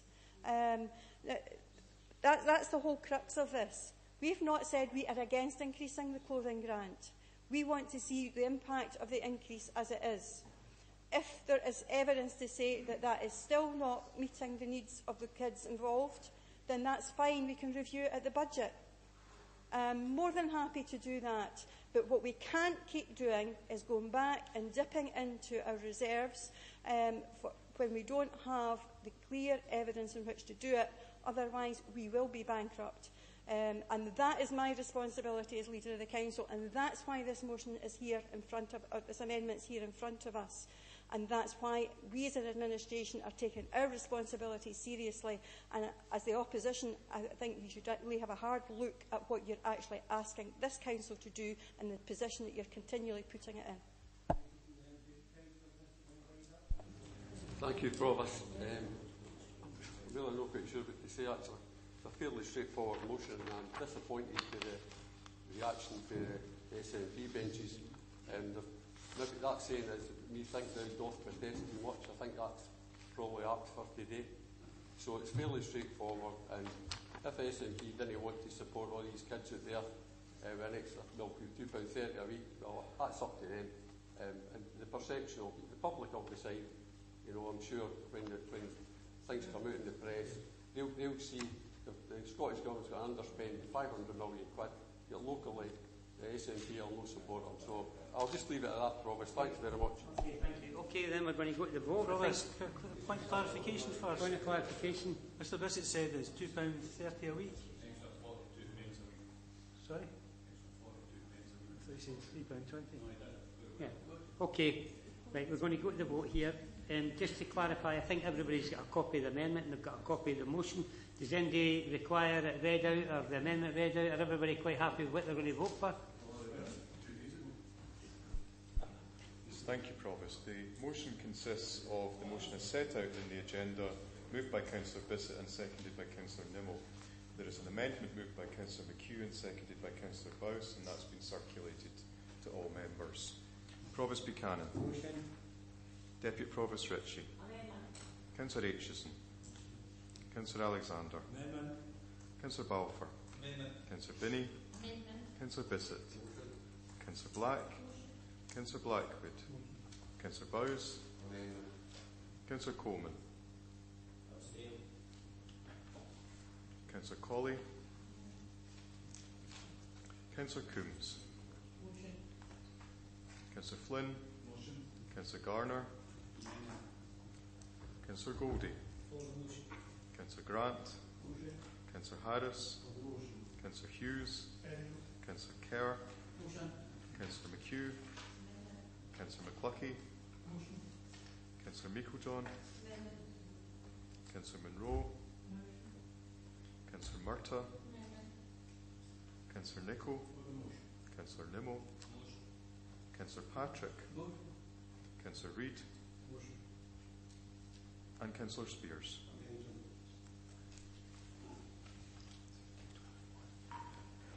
Provost, there are 17 votes for the motion, there are 12 votes for the amendment, there is one abstention, and the motion is carried. Okay, thank you. That takes us to the last notice of motion. Once again, I'm going to ask Mr Moody just to read it out for clarity.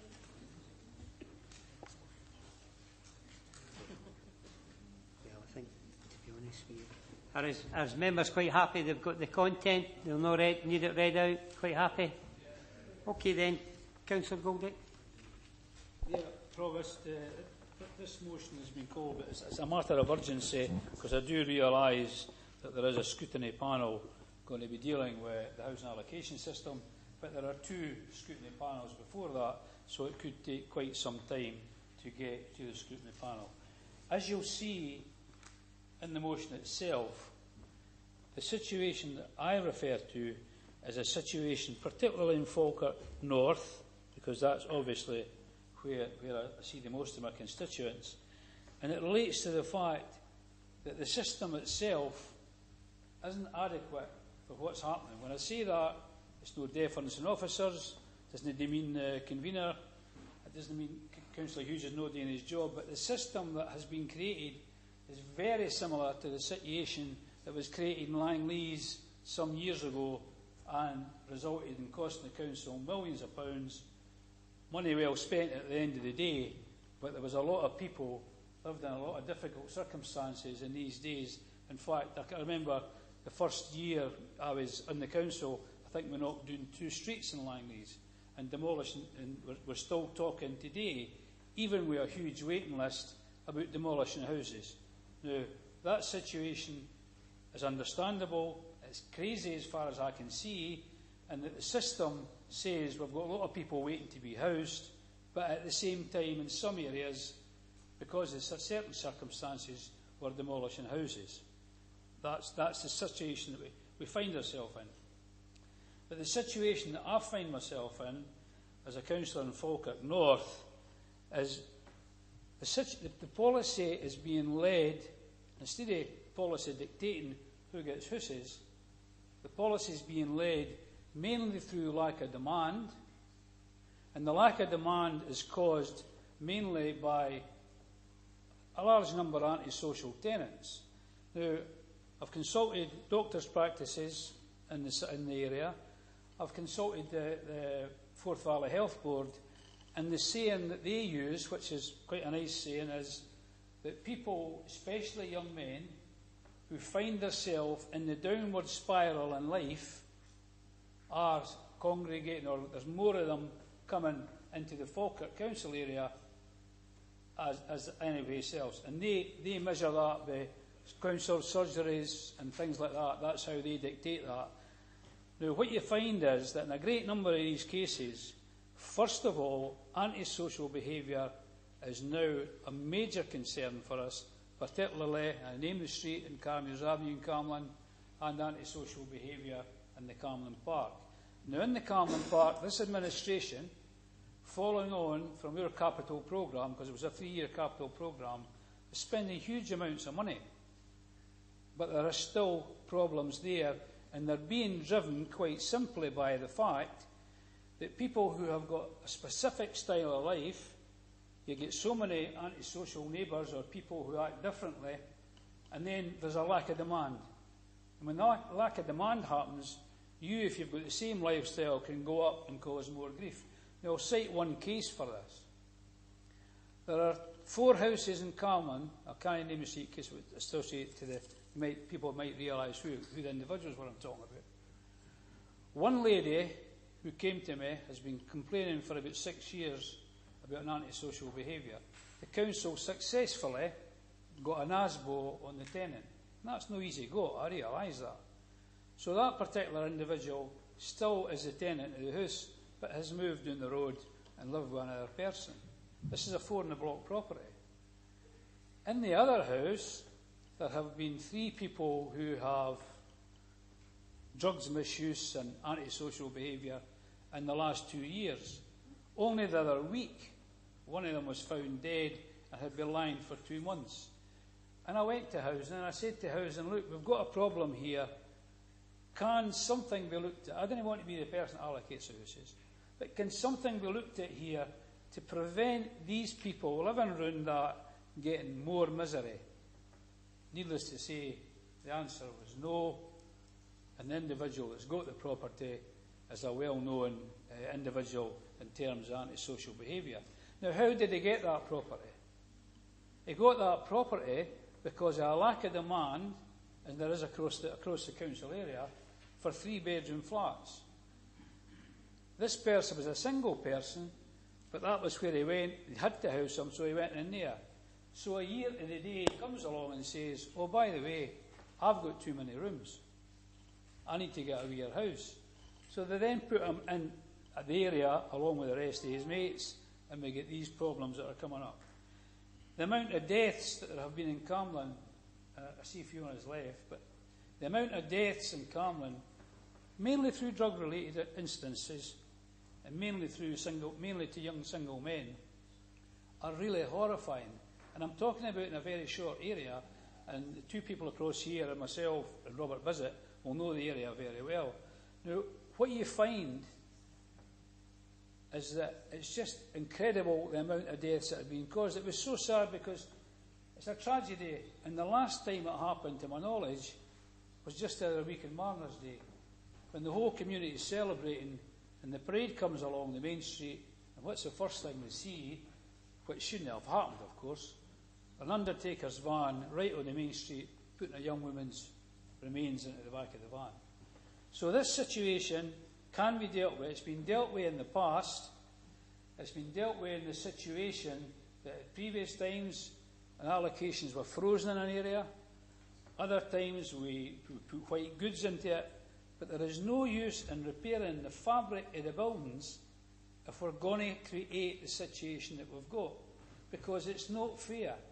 And we, as a landlord, are entitled to look after the tenants that we have.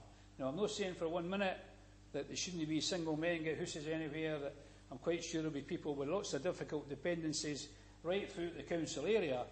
But I'm stressing to you that this area is now a massive problem. In every way you look at that, that's a massive problem. And I'm simply asking in the motion that the director set up a cross-party group to discuss that particular situation immediately, and that can be followed up by the scrutiny panel. Now, you might say, people might say, oh no, you can't. You can only have one policy to allocate houses. But that's not the case. Because we do operate different policies, and we do operate in other areas. We've got a brilliant situation in the flats, and every member here, or here at the time, has worked towards that. And that's been very successful. In fact, it's a model, and it should never be altered. Never in a million years. But it proves that we can put in different situations to deal with different problems. And I would simply ask members to support it. And there might be other areas that somebody might want to mention. But I stress to you, I'm no silly. I know the scrutiny panel is going to deal with this, and I've got faith in that. But this is a matter of the greatest urgency that we are dealing with here today. And I would simply ask that members support the motion. Have we got a seconder for that motion? Councillor Blackwood. Yes, I have an amendment which I'll read out, and I've also given officers a copy for distribution. Basically, what I've said is that Council acknowledges that the full Council meeting of December 2017, that the agreed scrutiny plan for the coming year would comprise the following 3 topics: fly tipping, housing allocations, antisocial behaviour. As the content of this motion refers to housing allocations and antisocial behaviour, these matters should be referred to the scrutiny panel. Now, I do have every sympathy with Councillor Goldie in what he's saying today, but I think that we have to look at the wider picture as well. In response, Provost, is it okay if I carry on? Thank you. In response to this motion, it is important to note that the current Council decision-making model, which includes the scrutiny committees, was introduced by the previous administration. The scrutiny committee has the role of developing the annual plan of the Council and will submit it to Council for agreement. The scrutiny committee will also be responsible for overseeing implementation of the plan. At the December 2017 Council meeting, the scrutiny plan was agreed. 3 topics were agreed: fly tipping, housing allocations, antisocial behaviour. It is my view that this motion is ultra vires in that it undermines the previous decision of full Council to give permission to the Scrutiny Committee to investigate matters raised in this motion, namely housing allocations and antisocial behaviour. I believe that a scrutiny panel has already been established. Matters raised in this motion should be deferred to the scrutiny panel.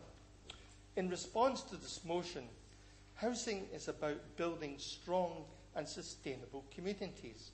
In terms of our housing practice, we have choice-based letting system, we have a rigorous vetting system, we have a suspension policy, a letting initiative for low-demand properties. Over the past 5 reporting years, from 2013-2014 to 2017-18, we have allocated 7,522 properties, of which 74% were allocated to those in the highest need Band 1, that's 53%, and Band 2, 21%. This clearly indicates that those with the highest housing need are being housed. We have one of the lowest number of local authority low-demand units in Scotland, sitting 6th lowest in the 2016-2017 Housing Charter returns. If, for example, North Lanarkshire Council reports 4,293 low-demand properties compared to our 17 in 2016-2017, this has now dropped to 2. Reports of antisocial behaviour in general in terms of incidents have reduced over the last few years from 1,675 cases in 2015 to 2016 to 1,310 cases in 2017-18. Recorded crime has also decreased within the local authority area from 17,321 in 2015-16 to 14,351 in 2016-2017.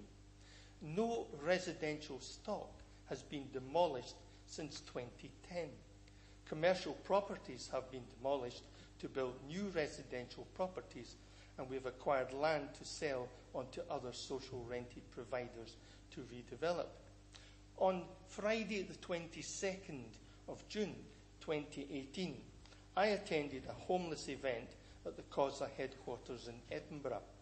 Councillor Murtagh and Councillor Kerr were also in attendance. Through the Homelessness and Rough Sleeping Action Group, HARSAG, a proposal has been put forward for local authorities to develop rapid rehousing plans by December 2018 and implement a housing first approach. This motion basically wishes to have a full review of the current allocation system. I don't believe that it would be beneficial to complete a full review of the current allocations policy until we are fully aware of what the requirements and implications of HARSAG, Housing First and rapid rehousing models are. I move this amendment. Thank you. Provost, I formally second, but reserve the right to come back in if I want. Thank you. I'd like to come back to the issue that the Councillor Hughes has mentioned, the fact that the landscape is moving and that we need to consider allocations thoughtfully. And that's not that I have a huge amount of sympathy for the issue that Councillor Goldie is raising, and I'm pretty sure that most councillors would be able to identify similar issues. Just today, the Scottish Government announced £21 million for rapid rehousing and Housing First. People who are living in temporary accommodation or at risk of homelessness are to be supported quickly into permanent homes through new investment. Homelessness organisations and local authorities will use this funding, which is part of the £50 million Ending Homelessness Together Fund. And there's going to be a health contribution, which I think is really important, particularly because Councillor Goldie was mentioning the issues of drug addiction. There'll be an additional £1.5 million to develop transition as part of that and to actually support the people who are experiencing homelessness to have a housing first approach. I think we need to consider allocations, as I said, thoughtfully, but also as a whole. The reason the Scrutiny Committee agreed it in its work plan, so the Council agreed in its work plan, is because members of this Council have identified issues in a number of areas. For example, I have a very significant interest, and I'm sure others have, in the issue of people with functional needs assessments who are waiting for level access or adapted housing. So that's it's a big issue for a lot of families. We need to ensure that our allocation is fit for purpose and it responds to new and emerging issues like the housing first approach, and that members are able to look at the tricky issues, you know, the really difficult issues around antisocial behaviour and void properties, and work with officers to find ways to consider how to solve these. Thank you. Councillor Coleman, I believe it was you. Yes, thank you, Provost. With your permission, I'll remain seated as I do have a debilitating medical condition which limits my ability to stand on occasion. I have a few questions for Councillor Goldie, if I may. I'm the new guy on the block, but I understand that the timescale for the scrutiny panels was agreed some time ago, and I wonder if Councillor Goldie could explain for me really what's changed between then and now. I have a lot of sympathy with what he's saying. I can identify with all the points that you've raised, I think, as Councillor Colley has said, but it was urgent then and a plan was made. Why is it more urgent now, and why do we need to rip up that plan? So that's one point. On the scrutiny panels, it's my understanding that the antisocial behaviour scrutiny panel will be taken before the housing allocation panel, because antisocial behaviour, I think one of the points Councillor Gold is actually making, because antisocial behaviour actually informs housing allocation. So perhaps Councillor Gold could clarify whether or not doing it the other way around would be less productive. And lastly, I'm under the impression that a scrutiny panel is a three-member non-political cross-party group. So I wonder, given that his motion calls for a three-member cross-party working group, if he could explain to me, forgive me if I'm making some mistake here, what the difference is between a three-member cross-party working group reporting to the executive and a scrutiny panel, which, as I understand, it's a three-member cross-party working group which will report to the executive. Thank you. Thank you. I can do that now, or I can wait and do it when I sum up. If you prefer me to do it now, I will. Well, would you like it to stay there? Yeah, perfect. Okay then. Well, the reason, and it's not too dramatic, I didn't mean it for drama. The reason that I'm asking for it now is the amount of deaths that there are in Carman. And I'm referring now, there will be other unfortunate deaths in Falkirk North. I'm talking about the amount of deaths that there are in Carman. That can be medically checked. And if you see in the motion, if you see the third paragraph on the first page, third paragraph in D, one of the more obvious examples of this is how the allocation system could resolve difficulties in areas where there is low or no demand. So yes, it calls for a review at the end of that. But as I've already said, that there are situations where the council reacts, as in the high flats and in other areas. And I understand there's a proposal at the minute from the SNP to be demolishing houses in my ward. So, whilst it might be some time since council housing has been demolished, well, I'm happy to talk. My colleague and I were at a meeting where that was discussed with a housing official. But however, what I'm saying is, you can pick an area. It won't be a name that I'm happy to name the street. I'm happy to name the office. I've not got a problem. But what I'm saying in essence is, that, so Councillor Meikle-John has heard about it anyway. So there's a proposal to demolish houses. And if you've got a waiting list, you should try and get folk into houses. But what I'm saying, excuse me, Mr. Hughes did say we gave properties to other areas and other groups. So what I'm saying in essence is, specifically, the deaths alone in that situation, look at that, address that situation, then put it into your housing review and see if it works everywhere else. That's what I'm saying.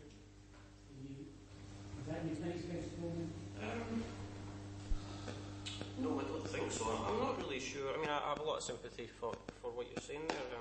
I understand there's a large number of deaths in your area. I can't help but feel that housing in isolation doesn't cause fatal death.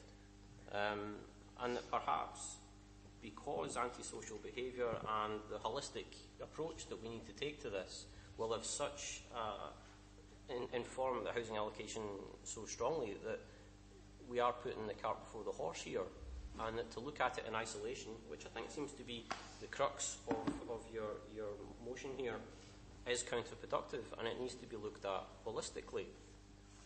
We are complicated people, and the place that we live is most important, but it has a number of factors.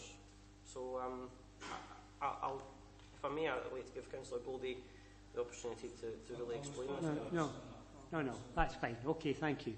I think it's Councillor, is it Councillor Murtagh? Councillor Black. And then it's Councillor Black. Okay, thank you. I think Councillor Black was definitely before me, and I'm happy to defer. I know. My head's nearly fallen off here by doing that. Okay, Councillor.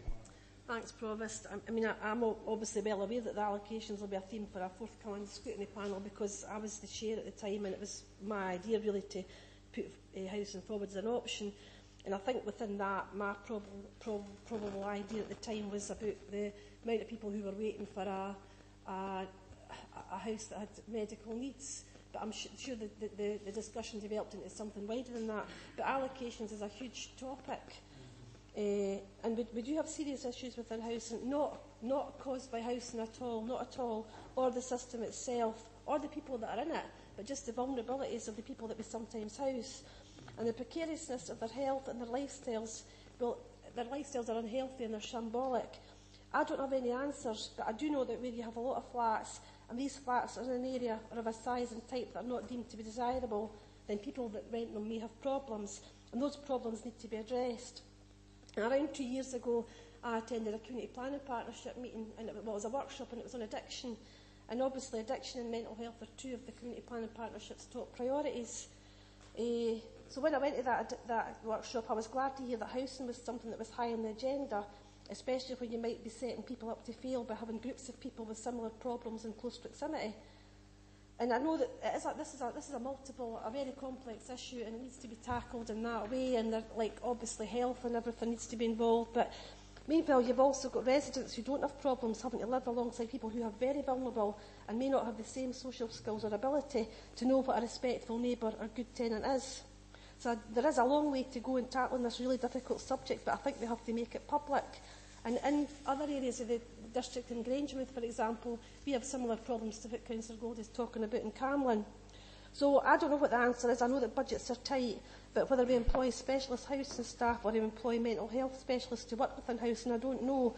But I do know that this is something that my constituents are coming to me more and more often with, and it is a huge issue. And it has, the community planning partnership, I've been looking at it for 2 years, and so far I haven't seen really any evidence of what's been getting done on top of that. Well, thank you, Provost. Thank you.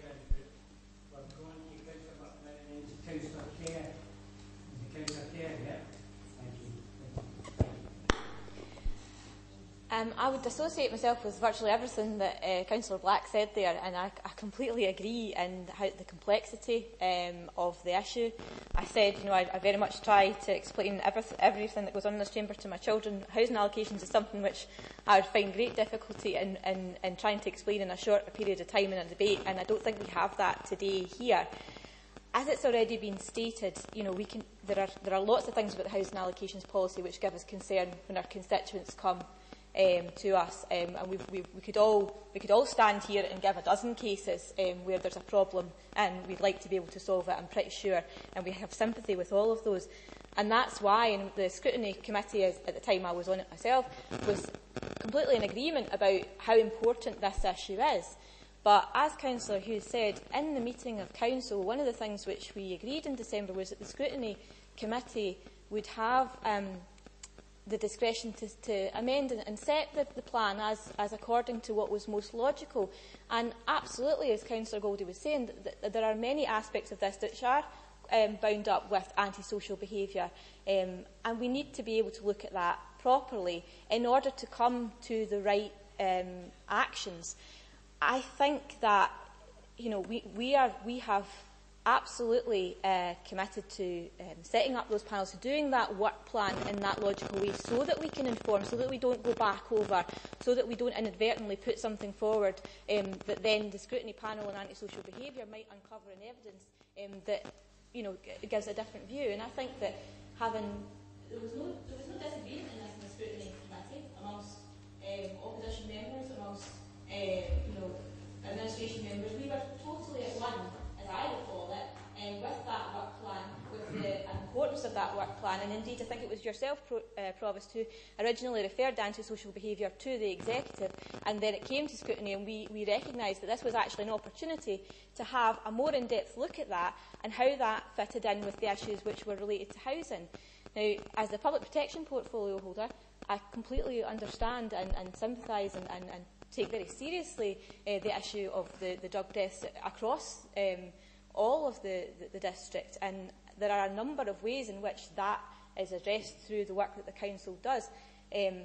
Housing absolutely has a role to play in that, and as Councillor Hughes has said, and Councillor Colley, we're working together to address many of those issues.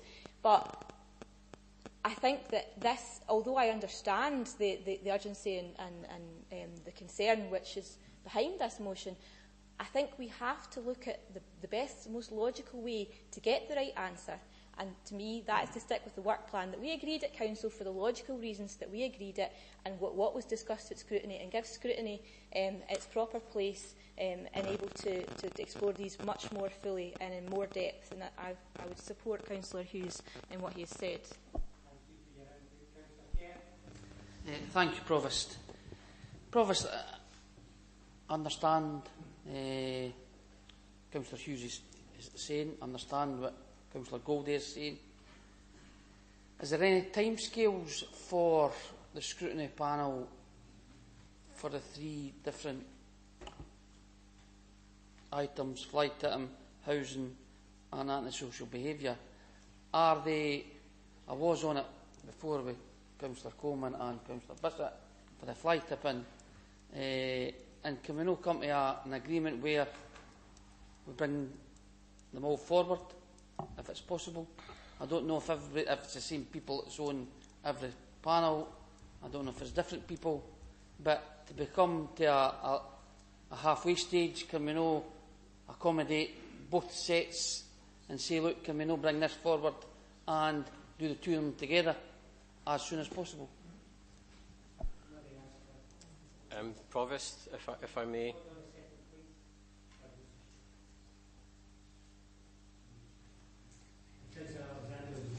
I was going to answer Councillor Kerr's question.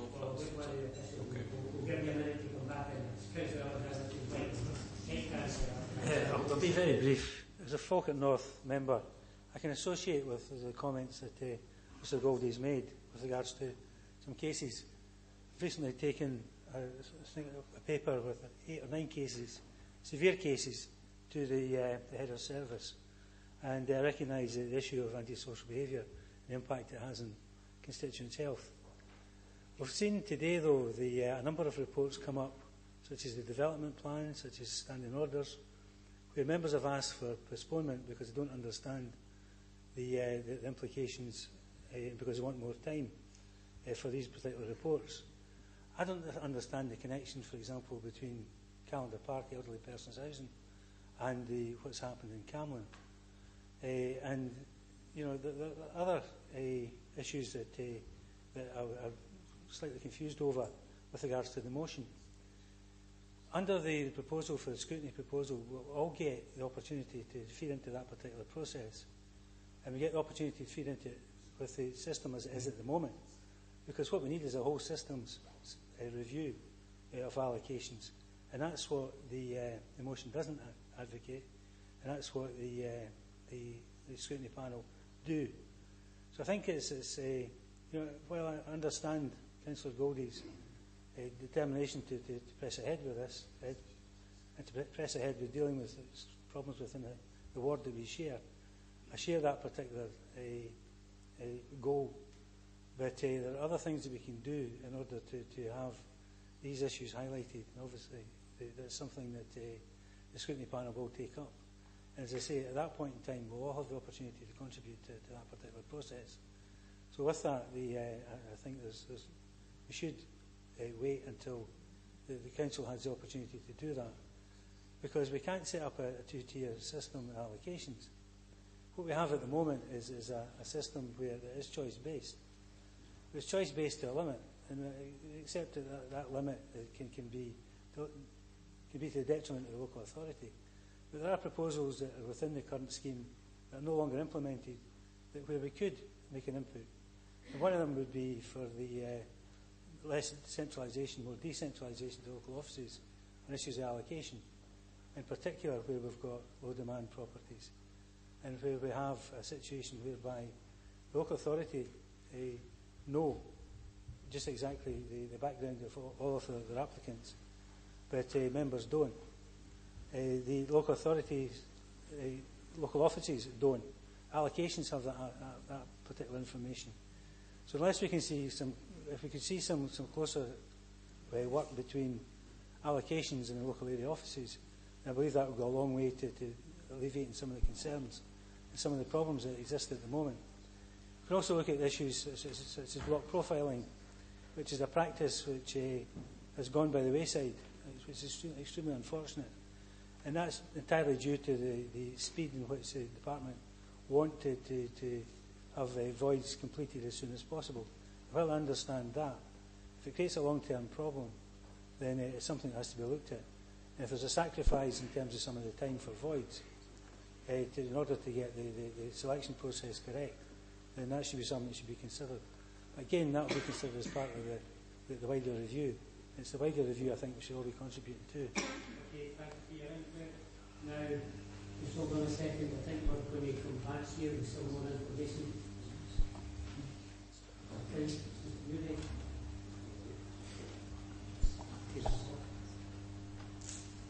People hear me okay without the microphone, there's just a problem. I think the question related to the decision making in terms of the order in which panels were up and running. So in December of last year, the Council agreed on the recommendation of the Scrutiny Committee the three subjects for the scrutiny panels, which are as already described. And at its February meeting in 2018, the Scrutiny Committee itself agreed the order of the scrutiny panels. And that again is already described with fly tipping and housing antisocial behaviour would be considered first with housing allocations to follow. And as I understand it, both the panels which are decided to go first, which are antisocial behaviour and fly tipping, are at an early stage. So there's not a lot of progress being made in relation to either of those panels. And that's the factual situation as it stands at the moment. And although I think there may be members nominated to the allocations panel, it hasn't met, and wouldn't have been planned to meet until the work had been concluded by antisocial behaviour and fly tipping. So that's the situation as I understand it factually. I was happy to wind up. I'm going to put another couple of lights on, sorry, going to give you the opportunity. Councillor Coleman, you wanted to come back into the floor. I wanted to ask Councillor Goldie an additional question to help me clarify his position, if that's okay. Carry on. Thank you, Provost, for allowing me back in. Absolutely. Now or in the summer. I wonder if Councillor Goldie would agree that housing allocations is directly influenced by the local development plan. LDP2 is coming up. Perhaps you would consider deferring this to August for a more appropriate time to discuss it. Okay, thanks. Councillor McCluskey then, and it's going to be Provost, housing is one of the things that people come at regularly, and apart from finding out roughly where they finish in the list, there isn't much we can do for them. I get grief in the house because I've got a boy who's been trying to get a house for 2.5 years, and the nearest has been the 7th. He bids there regularly every week. And then my lassie took a private let there. She's been bidding for 2.5 years. And I didn't blame them for wanting to do the house. I mean, no many folk would live with me, you know what I mean? But that's just the situation that they're in. Obviously, their class is band 4, so that's the situation. But there is a whole host of things need dealt with here. I mind I was talking for 2 constituents here, and both folk were getting offered the house, but both of them wanted the other house. And I says, well, can we not just swap them out so the two of them have got a house? No, we can't do that.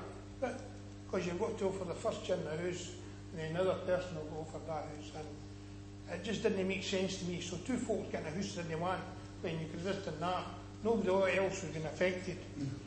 We lassie got a house here in Whitecross. 2.5 years she was bidding, overcrowded. There wasn't a 3-bedroom came up in Whitecross because it's classed as the Braes. Everywhere else in the Braes you're fed up with getting 3 bedrooms, getting advertised each week. but there wasn't a mover came up in 2.5 years for that lassie to bid on. Now, there were family issues and things that she had to stay in Whitecross, and as I say, she never even got a chance to bid. Everything was either one category when it came off, every 3 bedroom was a different category, and the lassie didn't even get a chance, as I say, to bid. She managed to get one after 2.5 years there. But there are a whole host of issues. There's relating to some of the main village. Some of it goes straight away, it goes obviously up to all categories, because in the past there have been a problem getting allocated. So what happens then is, you get, because it's all categories and no one to a mover or starter right away, as I say, single people can bid for a 3 bedroom. They're non-eligible bids, but if they're nobody that doesn't qualify for a 3 bedroom, they get a chance, and that's how you end up on the street. The 3 bedroom, with a lot of single people in it, because that's what happens, it goes straight to all categories. Now, normally it's supposed to be that it goes to a category. If nobody goes in, it goes to all categories of following me. But there is areas that house can go and do this. So there's a whole host of things I see through allocations that need questioned, and there's a lot of things come up from the public. And as I say, so to me, a review, they must be able to do something.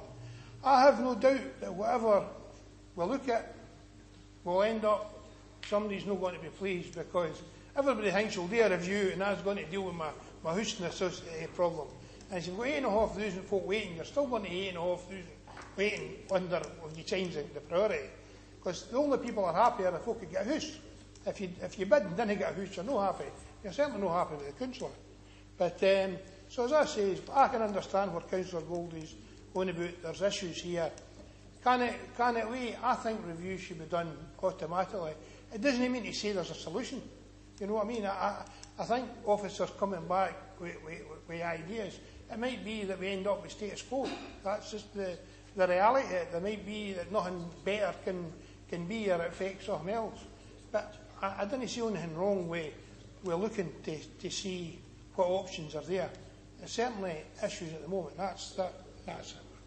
I think just before you come in, Councillor Goldie, just like to say a couple of words myself.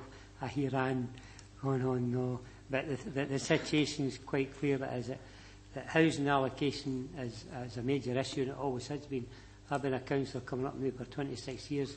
One of the biggest bugbears I've ever had is people coming trying to get a house, and any councillor that tells people that they can get a house, well, I'm talking a lot of rubbish, and I tell people that. It's also integrated with a serious issue that we've got and we've had for years, as antisocial behaviour. And Councillor Goldie's been highlighting some areas in his ward. I think you know the situations we've had in the Bonnybridge area with antisocial behaviour. It's been all over the papers, and we're getting people coming down, petitioners with different issues. Legislation, it's not just us as a council, but legislation will need to change as well. But the fact is that I'd be quite happy to stand and go to any meeting that's going to help, first of all, help the allocation system.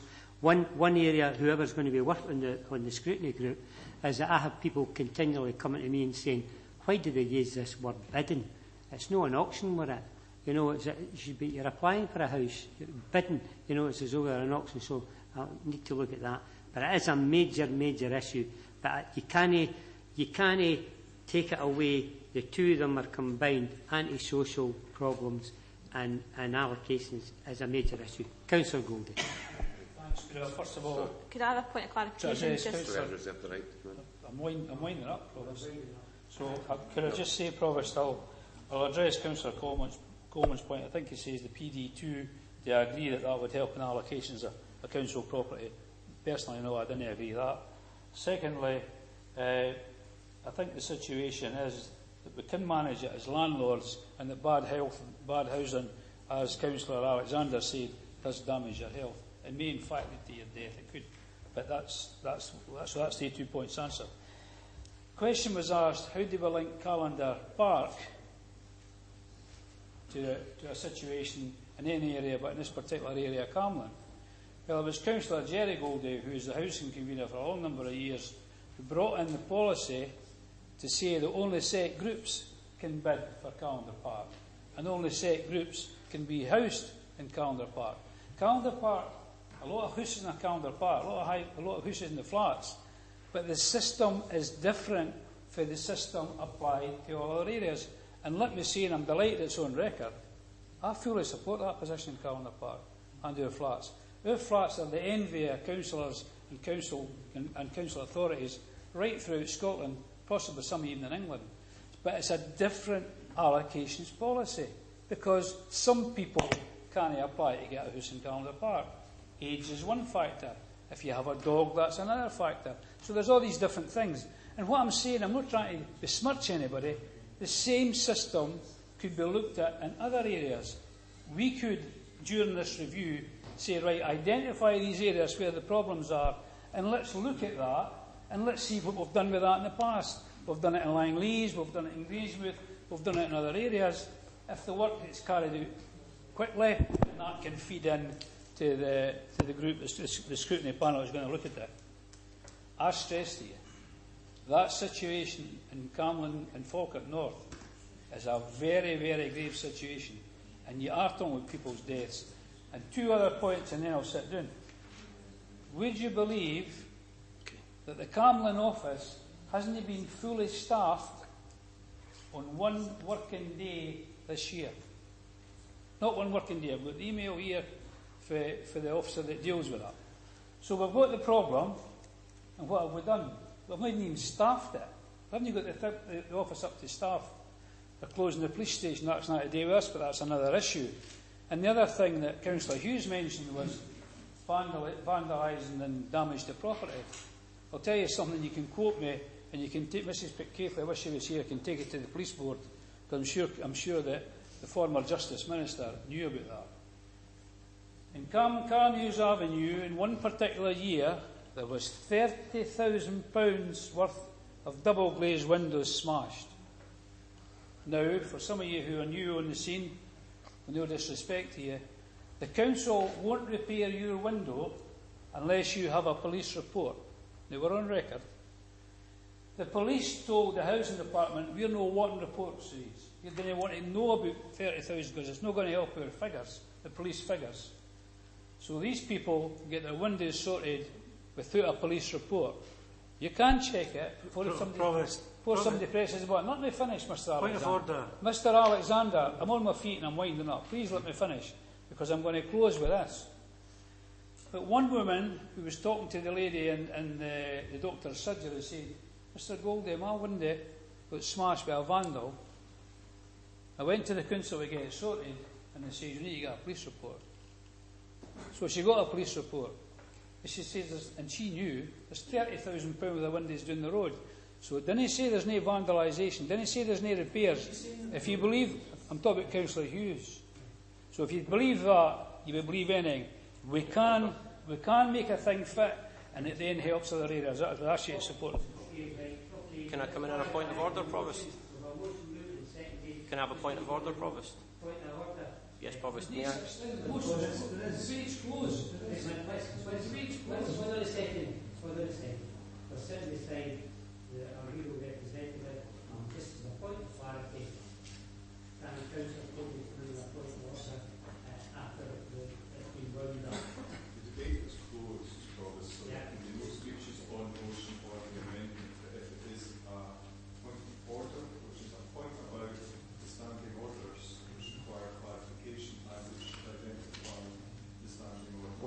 Forgive me if I'm using the wrong terminology. I shall explain, Provost. Councillor Goldie made a statement in his summation when he wound up which is inaccurate, and I wanted to inform the Chamber of the inaccuracy. Does that cover it? No. Okay. Thank you. Thank you. Okay, we'll go to the vote. Thank you very much, everybody. Yes, thank you, Provost. We have the motion moved by Councillor Goldie and seconded by Councillor Blackwood, against which there was an amendment moved by Councillor Hughes and seconded by Councillor Bowes. Provost Buchanan. Motion. Deputy Provost Ritchie. Amendment. Councillor Aitchison. Councillor Alexander. Amendment. Councillor Balfour. Amendment. Councillor Bennett. Amendment. Councillor Bissett. Motion. Councillor Black. Councillor Blackwood. Councillor Bowes. Amendment. Councillor Coleman. Amendment. Councillor Colley. Amendment. Councillor Coombs. Motion. Councillor Flynn. Motion. Councillor Gardner. Amendment. Councillor Goldie. Motion. Councillor Grant. Motion.